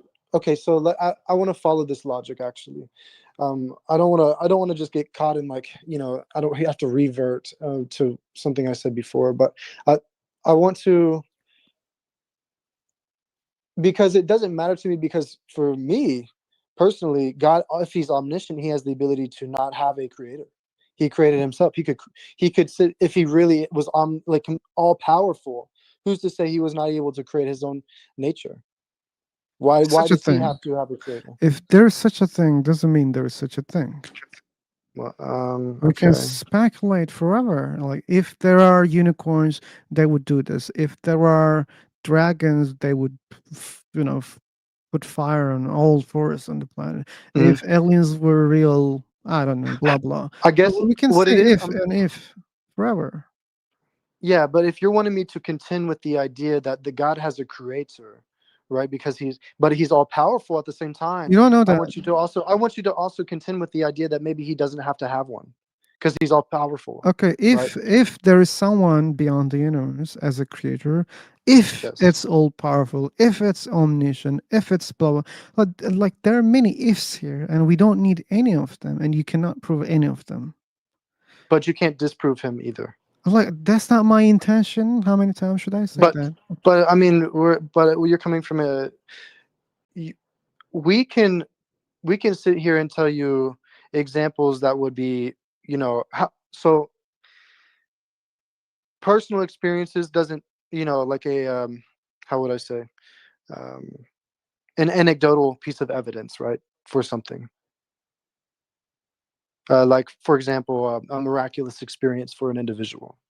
It's an anecdotal experience, or like a near-death experience, right? Sorry, did I miss the question? I'm sorry. I guess I was just wondering, like, you can look at those examples and see those as evidence for a creator, or you can look at what I would consider the patterns in the universe and it being completely for everything that we can understand it, even for the things that we don't know, discovered and don't know like what they are yet, we can eventually, from what it seems, explain. It doesn't, to me, just feels it just feels like there's a creator, and you're telling me there's no way for me to know there's a creator, so I can't say that. But I can look at the evidence for it, what I perceive to be evidence with my logical mind, right? The same way that I pick up a grocery pack, like like a bag in front of me. Maybe it's my wife's bag, right? And I'm looking at it, and there's geometry to it. There's design in it. There's there's consistency in it. The way that it's made, the way that it's purposed, what it's made for. Yeah. So I can say the I would same look at that and things. I would say that is designed by a Yeah, creator. I can say the same Right? things for the same reasons for your God. Like your God is not chaos, therefore your God has patterns. And it seems to me like a design then. I can say the same thing. If no random means patterns to you, okay? So if God is not chaos to you, if God is not random to you, that means God is a pattern. And we can like, freely say that because your God has specific features, and you just admitted that no one can defy those properties. So that's a structure for me. So that means, according to your reasoning, that requires a creator. Or, well, like then we should sacrifice one thing. If you're saying that something with patterns can exist without a creator, which is your God, then why universe with its own properties, with its own patterns, why it cannot exist without a creator? I just want to understand that. I'm not claiming that there's no God. Like this has never been done here, okay, by me. Maybe there are many creators of this universe, okay? Maybe there are 1 billion creators of this universe. Maybe they're still designing the universe. I don't know, okay? Or maybe there's nothing beyond the universe. Maybe universe just exists without any explanation, any cause, any creator. I don't know the answer. I'm an agnostic. Okay, I But understand. when people bring me these arguments, I can bring the same arguments for the things that they believe. But then they have to, make some exceptions. They say, oh, no, it doesn't work for my God. Why? Because I think my God has these properties also. But you can't prove it. Like having a cause doesn't mean that cause is all, okay? Whatever all those properties, omni properties. Doesn't mean like I can accept it. Yeah, maybe there is a cause. Maybe there are 5 causes, but it doesn't say anything about the properties, the other properties of the cause that you believe in. So yeah, creator exists, intelligent. That doesn't mean all knowing. That doesn't mean all powerful. That doesn't mean eternal. That doesn't mean uncaused. None of them. Oh, fireman is still Yeah, here. sorry. I apologize. Yeah, I was muted for a second. It's okay, no problem. Yeah, no, I totally get that. But then it becomes a circular argument at that point, and we're just going back and forth about whether or not there's a possibility of there being a creator. When I mean, genuinely, there's other ways to outside the laws of nature to you can either look at that as evidence or not. But then you can see that as a creation or design that's not out of complete chaos, and then you can acknowledge that there is a God, but then there has to be another God beyond that, and that's fair for me to, that's consistent with your view. Okay. But when you suggest that we should find an end or starting point for that, then you accept that something with features, patterns, exists without a cause. And in this case, you say it's my God, okay? And it's just you accept that this is the universe, man. Like, look, there are patterns, physical laws, and it seems not defiable. Okay, then why this cannot exist without a creator then?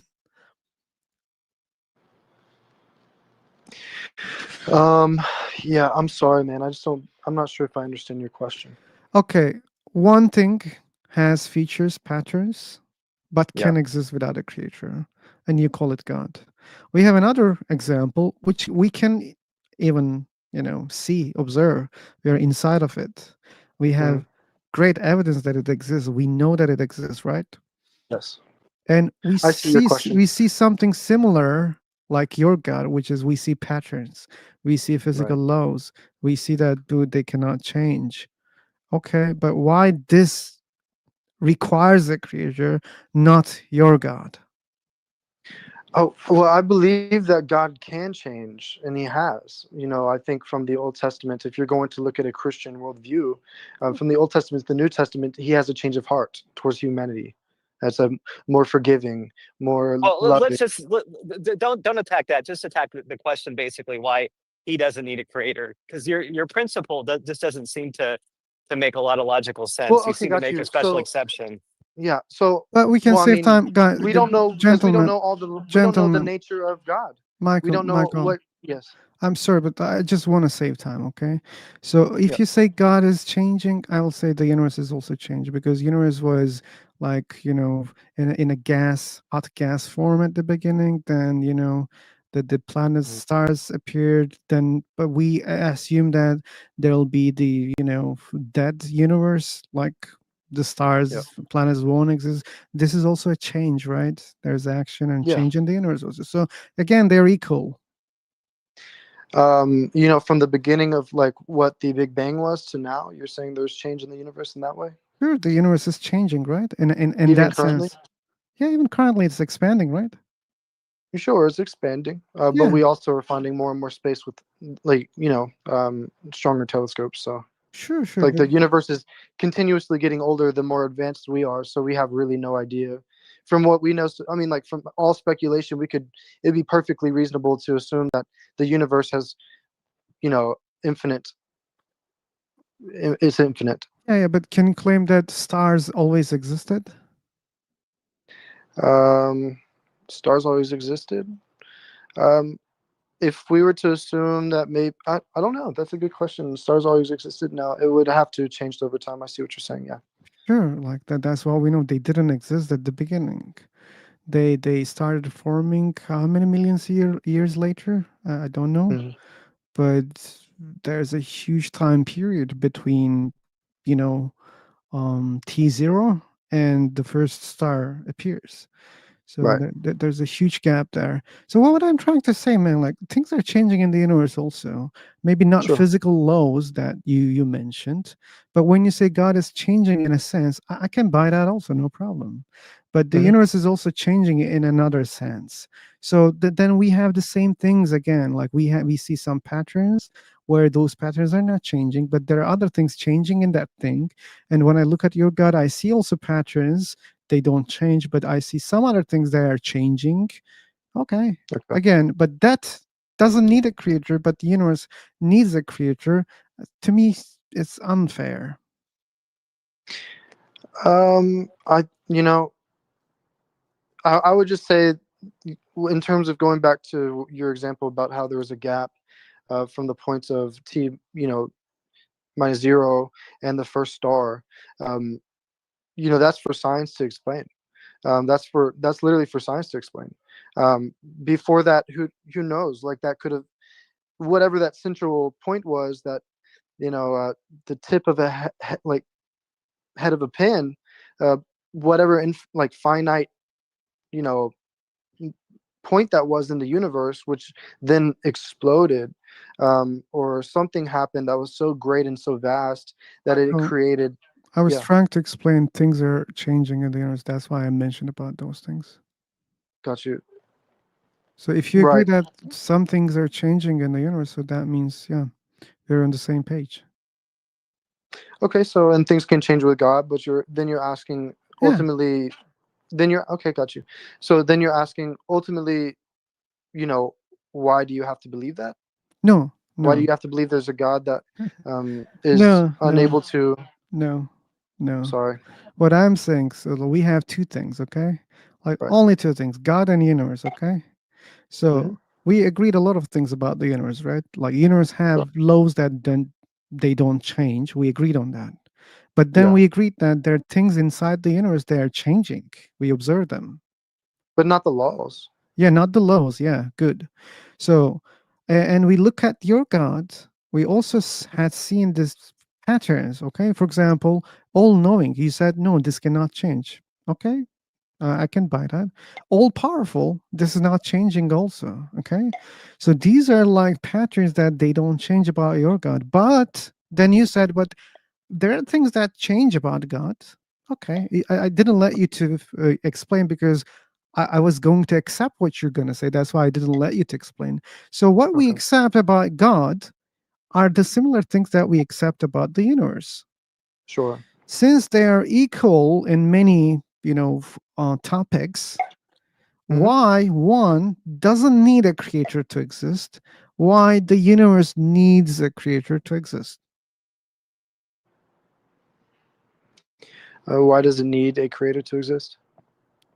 Yeah, why Well, if we're universe does okay, need a creator to exist? Because it has patterns, it's changing inside, and your God is also has patterns which don't change, and also there are things inside your God is changing. but right, Then but why? his nature changed, right? And the universe, the nature does not change.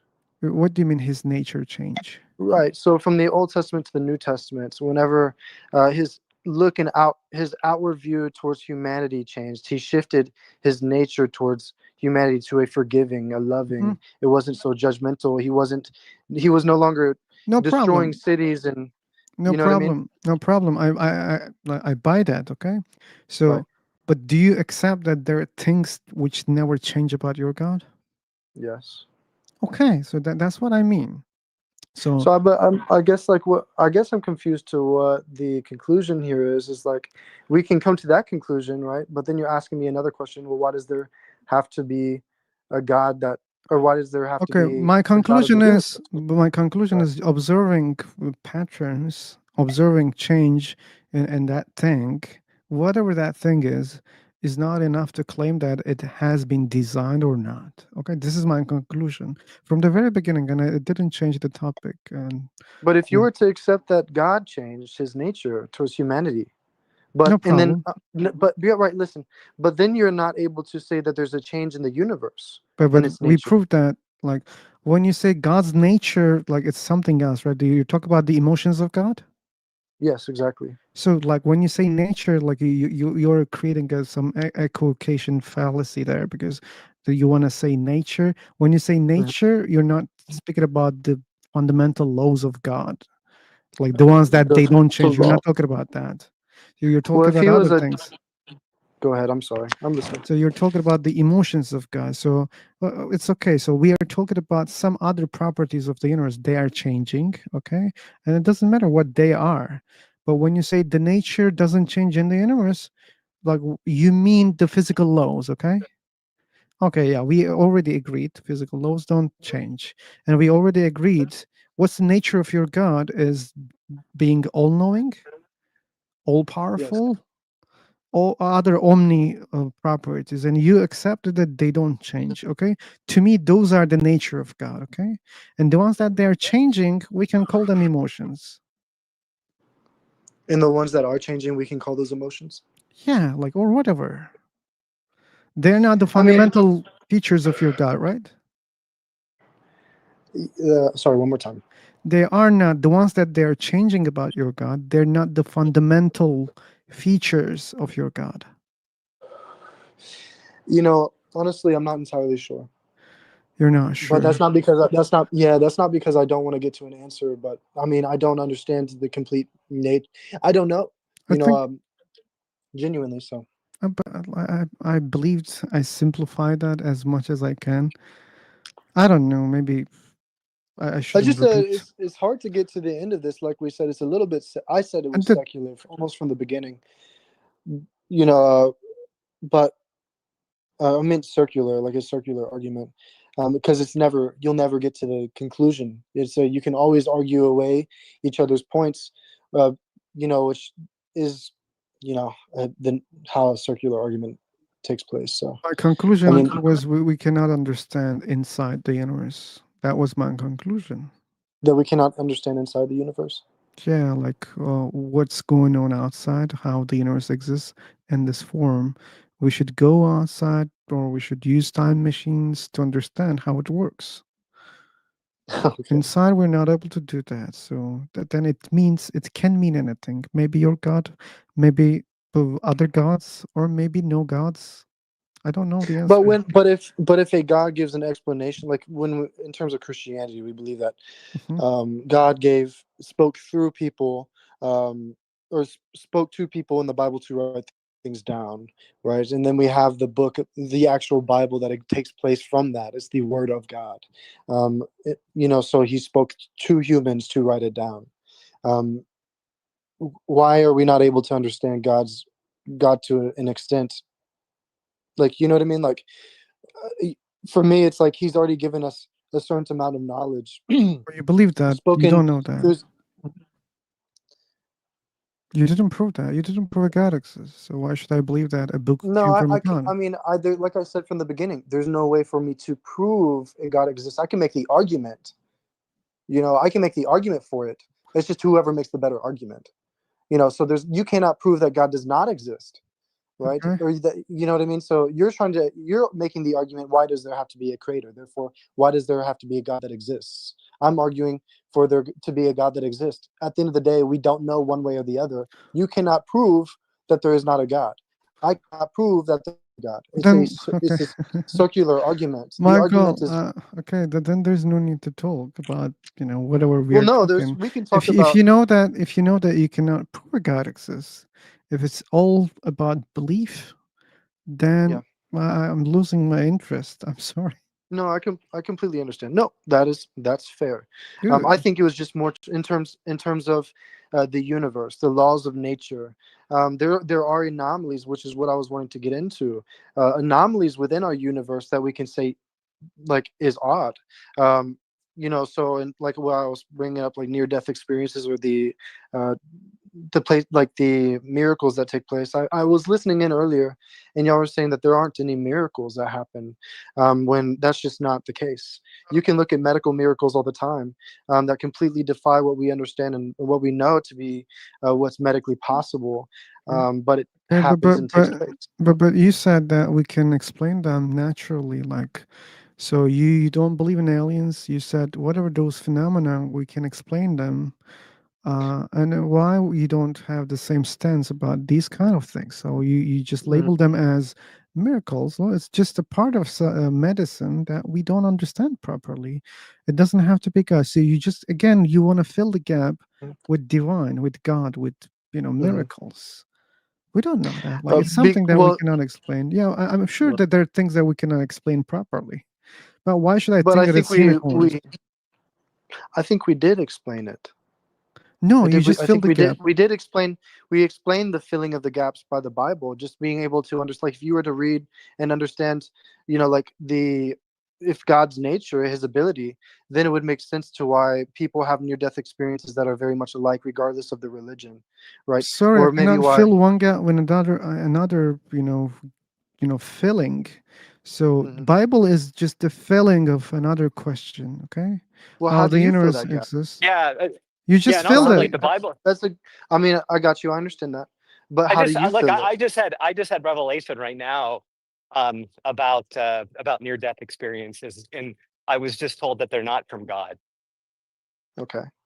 So, like, whose word do you take, the book, or do you take like the revelation I just got?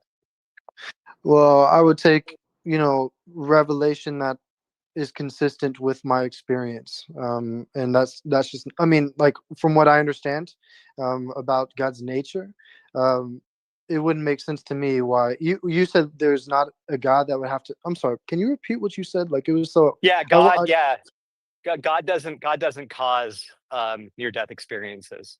Okay. And that's your revelation.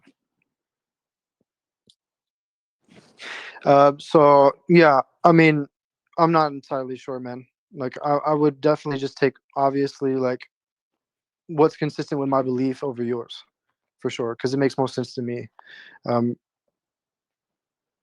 so I don't know. Like in terms of I'm consistent, but my revelation, like, it's going to be just as consistent to like what you believe, anyways. Like I can do all that stuff. what is yours contingent on? What is your belief contingent on? Just you. Sue Fairy. I mean, I don't even know what I don't. I don't even know what God you're talking about. It's a Sue Fairy. A Sue Fairy told me this. Yeah. So I mean, it's not a God I know or understand. Oh, okay, I don't know your God or understand it either. So You can look in the Bible and understand it. Do you have a book for yours? need it Why is that? because he just reveals it into our heads. Well, reveal it to me. Okay, and have God get into a relationship with me. Have God call out to me that he loves me. Okay. This is the fairy talking, or what? No, I'm just asking. Like, you want the fairy to get in touch with you, and I'd like God to get in touch with me. Right. So I mean, how do I? You can look in the Bible and understand how to do that, but how do I do it for yours? Just out of curiosity. I'll reveal things. Wait, I'll reveal things to you. Okay, Yeah. reveal something. Well, I mean, tell me, like in the Bible, like how do you do that? Right, you pray. You pray to God. You go to you literally. That's it. And eventually, and sure enough, if you ask God the same way that I asked Him to reveal Himself to me, He'll do that. He did it in a very personal way, which I asked for because I knew that it wasn't going to be able to be something like I needed to like understand it for myself. It wasn't going to be someone coming to me and being like, "Hey, do you know the good word?" It didn't happen like that. It was me taking the time out of my day to go to a God that I didn't even know was, a Christian God. I was just praying to God, right? So that was really what was happening. And then eventually he revealed himself to me through YouTube, just from clips. And then I was watching these clips, and of course, I had this conversation on maybe it was with you yesterday about certain YouTubers, and they really put me on in terms of like what it was that I was, it just made sense to me, their explanations for God. And I wouldn't be able to really argue those now. I'd have to go watch and then refer to those. But eventually, in a personal way, from my prayer, I had experiences like my depression, anxiety being gone overnight, right? So that's So something God does God actually talk to you? Like, does God actually like? Yeah, He has. He does. Okay. Yeah, absolutely. Could he like talk to us now? Right now? Yeah. If He chooses. Okay. What does He say to you? Like, what does it sound? Is it Yeah, like sort of like in a like just your Mhm. mental? It's like just a mental thing, or? Well, I would definitely say it's like an intrusive thought almost, for sure. But it's like one that just makes too much sense. So like a deep consciousness, like something beyond me, right? Like I'm trying to explain it the best way I can for you. I'm not trying to be like bullshit you whatsoever. It's like a deep consciousness. It's beyond my conscious like understanding. I sit here and for example, which for why I believe that there is a God. First and foremost, beyond anything, no matter what, there is a God. But my reason for this is because, to answer your question, I went to this conference, right? And in this conference, it was a Christian conference, and they had a moving, what they called a moving in the spirit in the building, right? So the spirit of God fell in the room, and in that moment, I, the in that moment, like I was told to go and pray for this child, and it was like it was Who told? Wait, who something that told you to pray? Who told you to pray? Like a person did, or it was like again like no this deep consciousness thing that you're talking this about? deep consciousness, that's what I'm saying, right? So it wasn't. So I went and prayed for this child, and I tell him like while the worship is going, right? So they're doing praise and worship. I tell this child that God sees him, He sees his worship, and that he's pleased with his praises. Something that doesn't even like who even talks like that, right? Like, dude. I was just like I literally came here. I wasn't even like I was living in sin. I was doing all kinds of things that were like wrong. I'm still doing Yeah, things that you're are still wrong. doing. What's the difference? What do you mean? What is the difference? Well, you seem to still live in sin. So like, what's the difference? Because you're saying that you were living in the sin in the past. You're living in sin now. Right. We deal with sin every day. It's our human nature. We sin every day, and we have to go to God for forgiveness. I mean, and with a repentant heart, and we change. We change, right? Like But we you're also have to deal with other challenges in terms of sin, whether it be lust or lying or be like whatever it is. well, so your experience, like since you're experienced, you become like a God believer, and you're touched by the Holy Spirit. It doesn't seem like it changes like the sin thing. There's no like sin change. Well, no, it absolutely can change your nature. So yes, it can. If you're going to like, for example, I'm a much like I said, it changed my me from being an anxious, depressed person to a loving and more like caring and I think conscious of other people. Like, But you still sin. Hold on, sorry. You're very like conscious, caring, all that kind of stuff, but you still sin. Yes, because that's the human flaw. But it's not. I can sin in different ways, right? So like, all sin is equal to God. But that's why at the end of the day, we needed a human sacrifice in Jesus Christ, not only a human but divine, to come in for us and pay for our sins. Because before that, we were trying to sacrifice children to do so. But after that, after Jesus died on the cross, the only thing that we needed to do was to go to God with repentance and admit to him our sins and say, God, I repent to you. Forgive me of my sins in Jesus' name. Why couldn't he just do that without like killing somebody? By the way, the person that said let him finish Coner, I mean, this is having a back and forth because he does take a long time to respond. So, I'm yeah, sorry, I mean, like, one more time no, about that. you're What'd you fine. say? No, you're fine. It's just somebody was commenting that I'm cutting you off too much. I may be, but it's sometimes just to keep the conversation going. But No like problem. that doesn't really make any sense to me. Like this, like you can come like, ever since like Jesus died, then all of a sudden Right. that changes like this whole sin thing or whatever. Like I don't understand like why that even like what's the point of that? Like why couldn't God just have had a pizza party, or why can't God just say, okay, I forgive all your sins? Like why did somebody have to die? I would have to read my Bible a little bit more, to be completely honest. I gotta dive into that word. Yeah.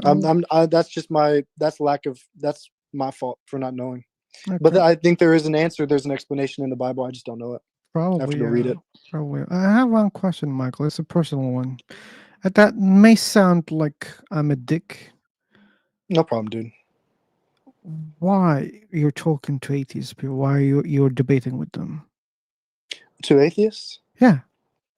It's to really help myself in terms of I appreciate that question so much, because I want to be able to have these conversations, maybe not to atheists, but to really understand my own worldview. When I'm able to speak it out loud, it reinforces my faith, because to me, whether you claim it's out of delusion, but then you would have to also assume that millions and millions and millions of people, the majority of people on earth actually are delusional. And you, the anomaly. Did we say anybody was deluded? No, brother. But I'm sorry. I'm just not talking for you guys. I am generalizing in terms of the Michael, the way the question's framed. Michael, my question was not like very honest. Like I didn't intend to know exactly. I just want to say why I'm asking this question. Okay. No. Let me. And I'm sorry for bringing No problem. I was trying to answer it. Yeah. But it's but it's my bad. It's my bad. Let me like say why I was asking this question. Then you can reply because your answer may change. Okay. Sure.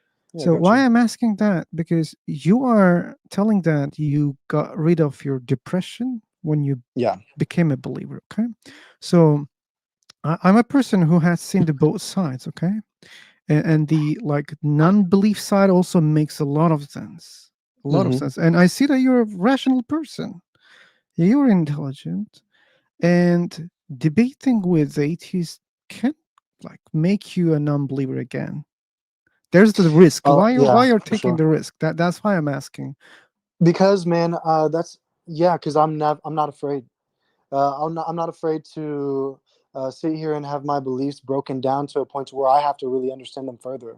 Because at the end of the day, this encourages me to go and understand more about why my faith is what it is, right? So from this conversation, when you tell me that there's not a God, and I know my experience, I know I'll never be persuaded.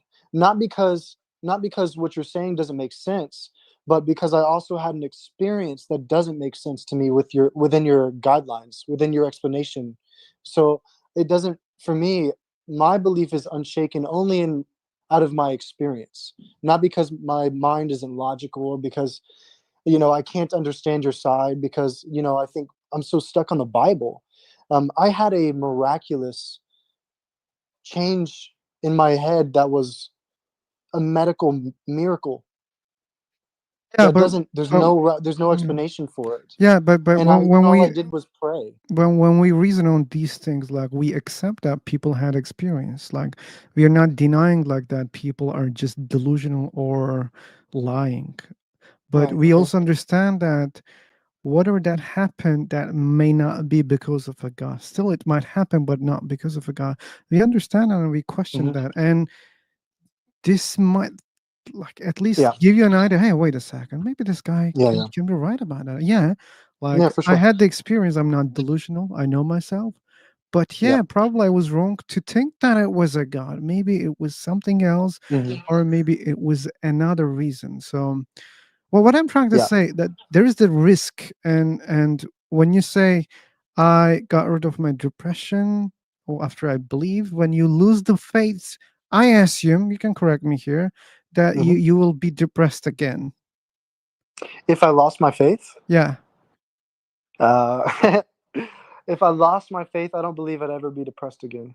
you won't I would be. probably I would probably face moments of depression, but I think my brain chemistry has genuinely been changed from a state of like consistent anxiety or depression to where I'd have literal like maybe minutes of my day that were happy because of a joke, or like I play a game and go numb, and then just not exist.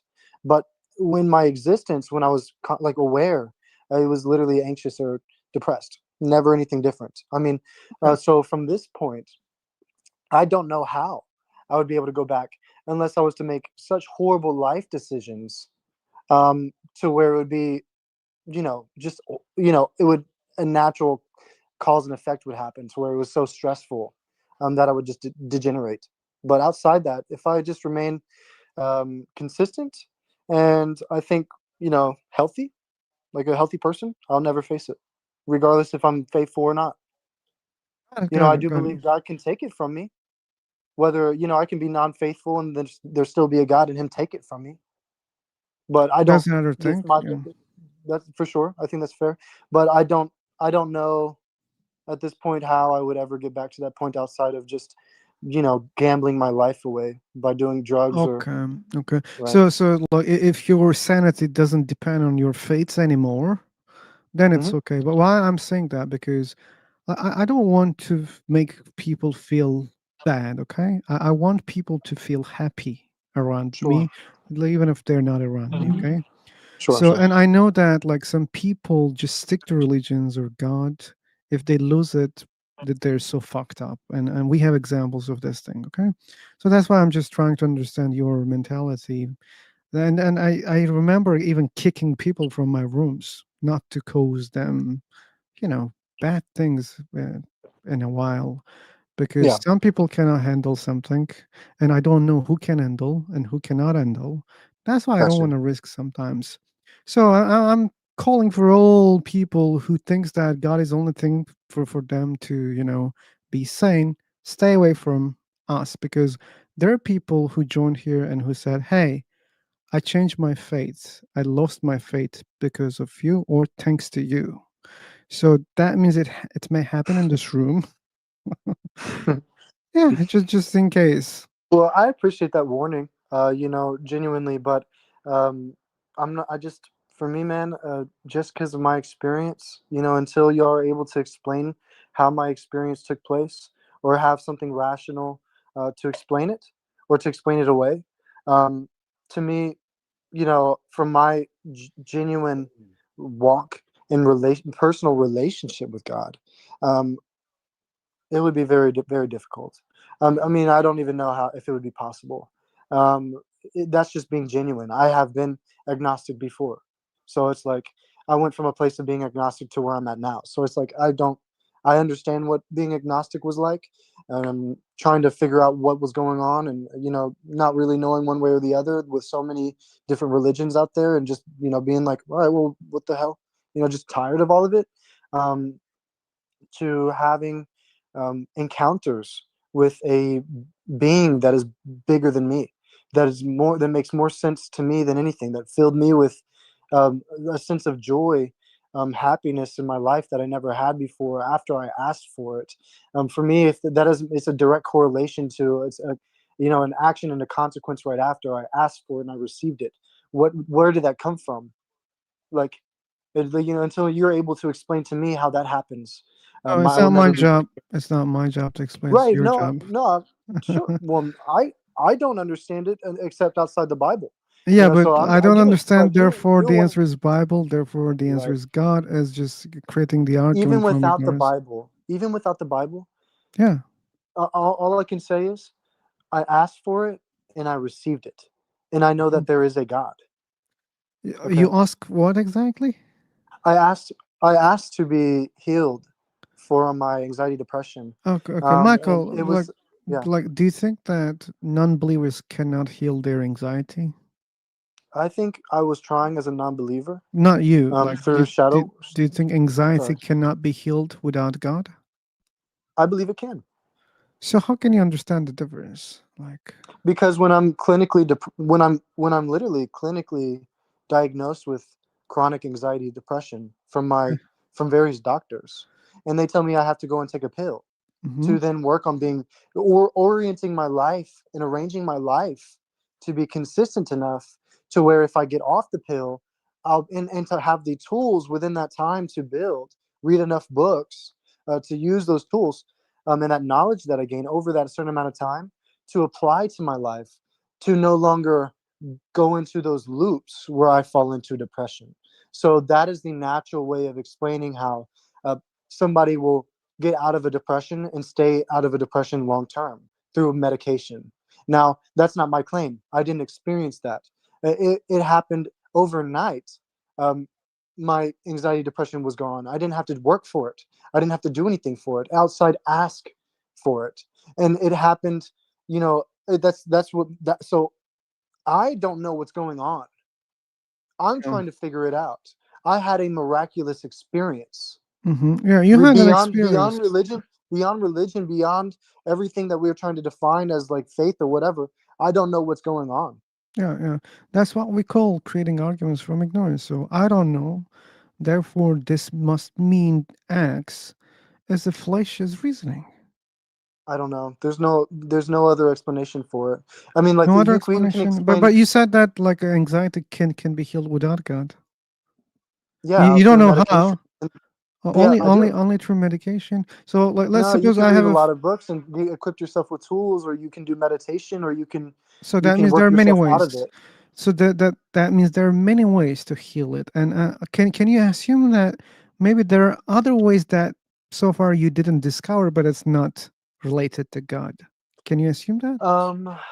I assume that it would be so outside of my knowledge for what I know exists. Yeah, right? but So it's like again, from everything that so it's like the way that you tell me you cannot disprove, right? If I claim that, I'm sorry, I hey, can't disprove what. yeah, like if I There's claim nothing that I know. Yeah, I can if I prove claim that there's that, nothing. What heals your mind overnight?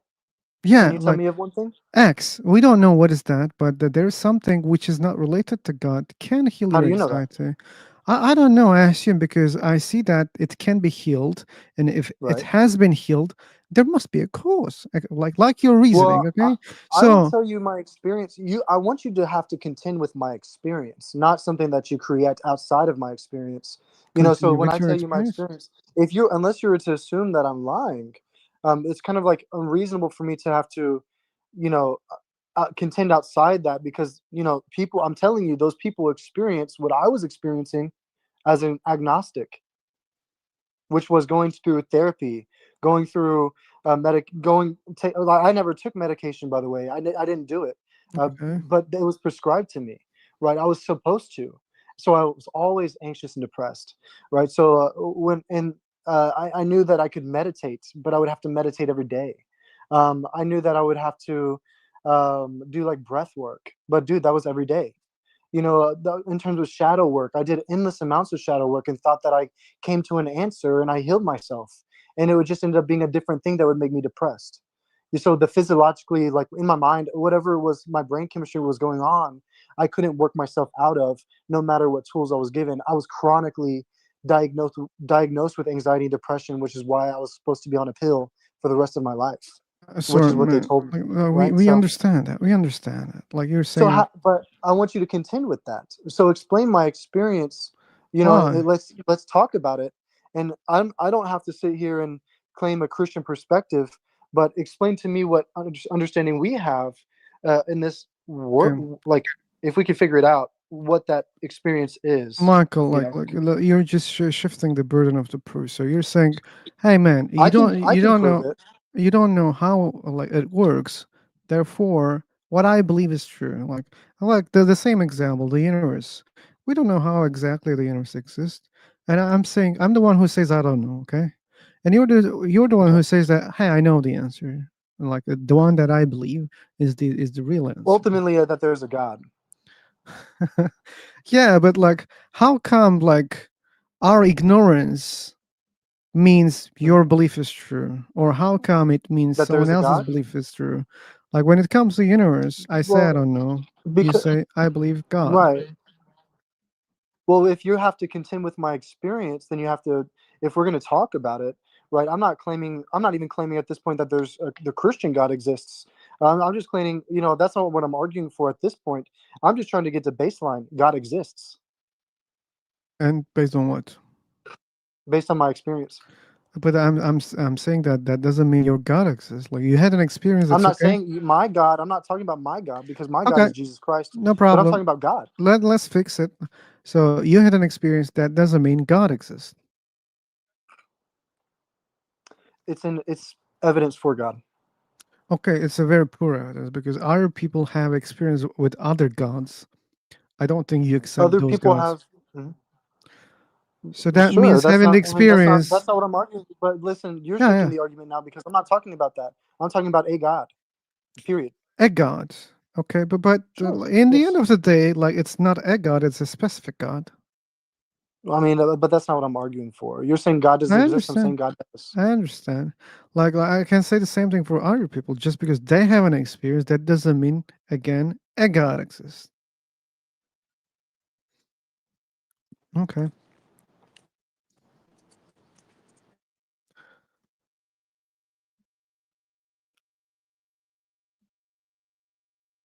Let me check something.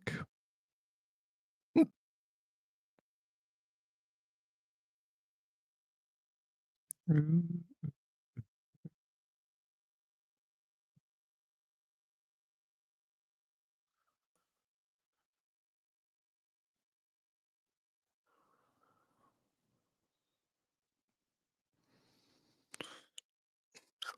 Fireman is still here.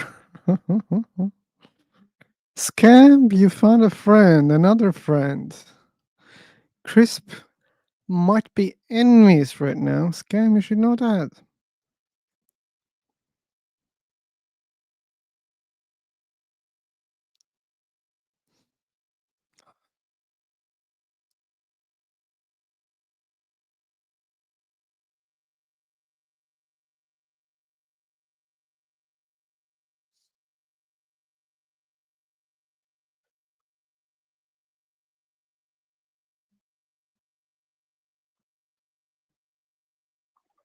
He might come again.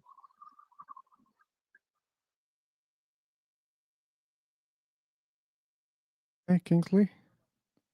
What did you say? Uh, I said he might come again.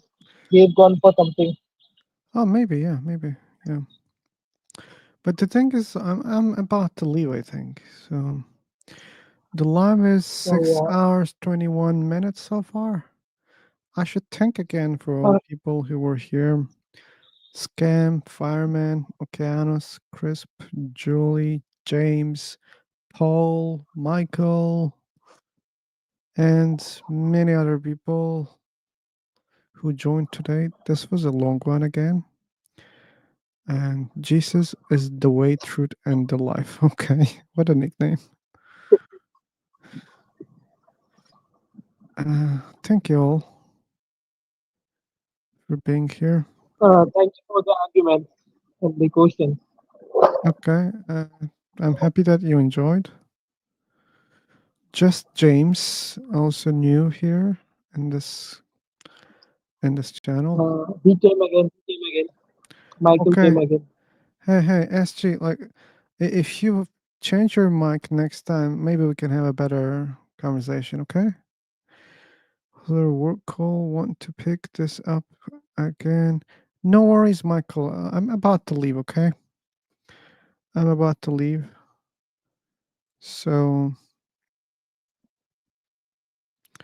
I don't know. That was the reason for your bad audio, SG. So, but anyway. Yeah, I believe it's Mike. So, I think I should rest today. I want to thank you again, all of you. Yeah. I hope to see you soon. And yeah, Michael, thanks for the long conversation. I hope you check the live and understand that we're done for today.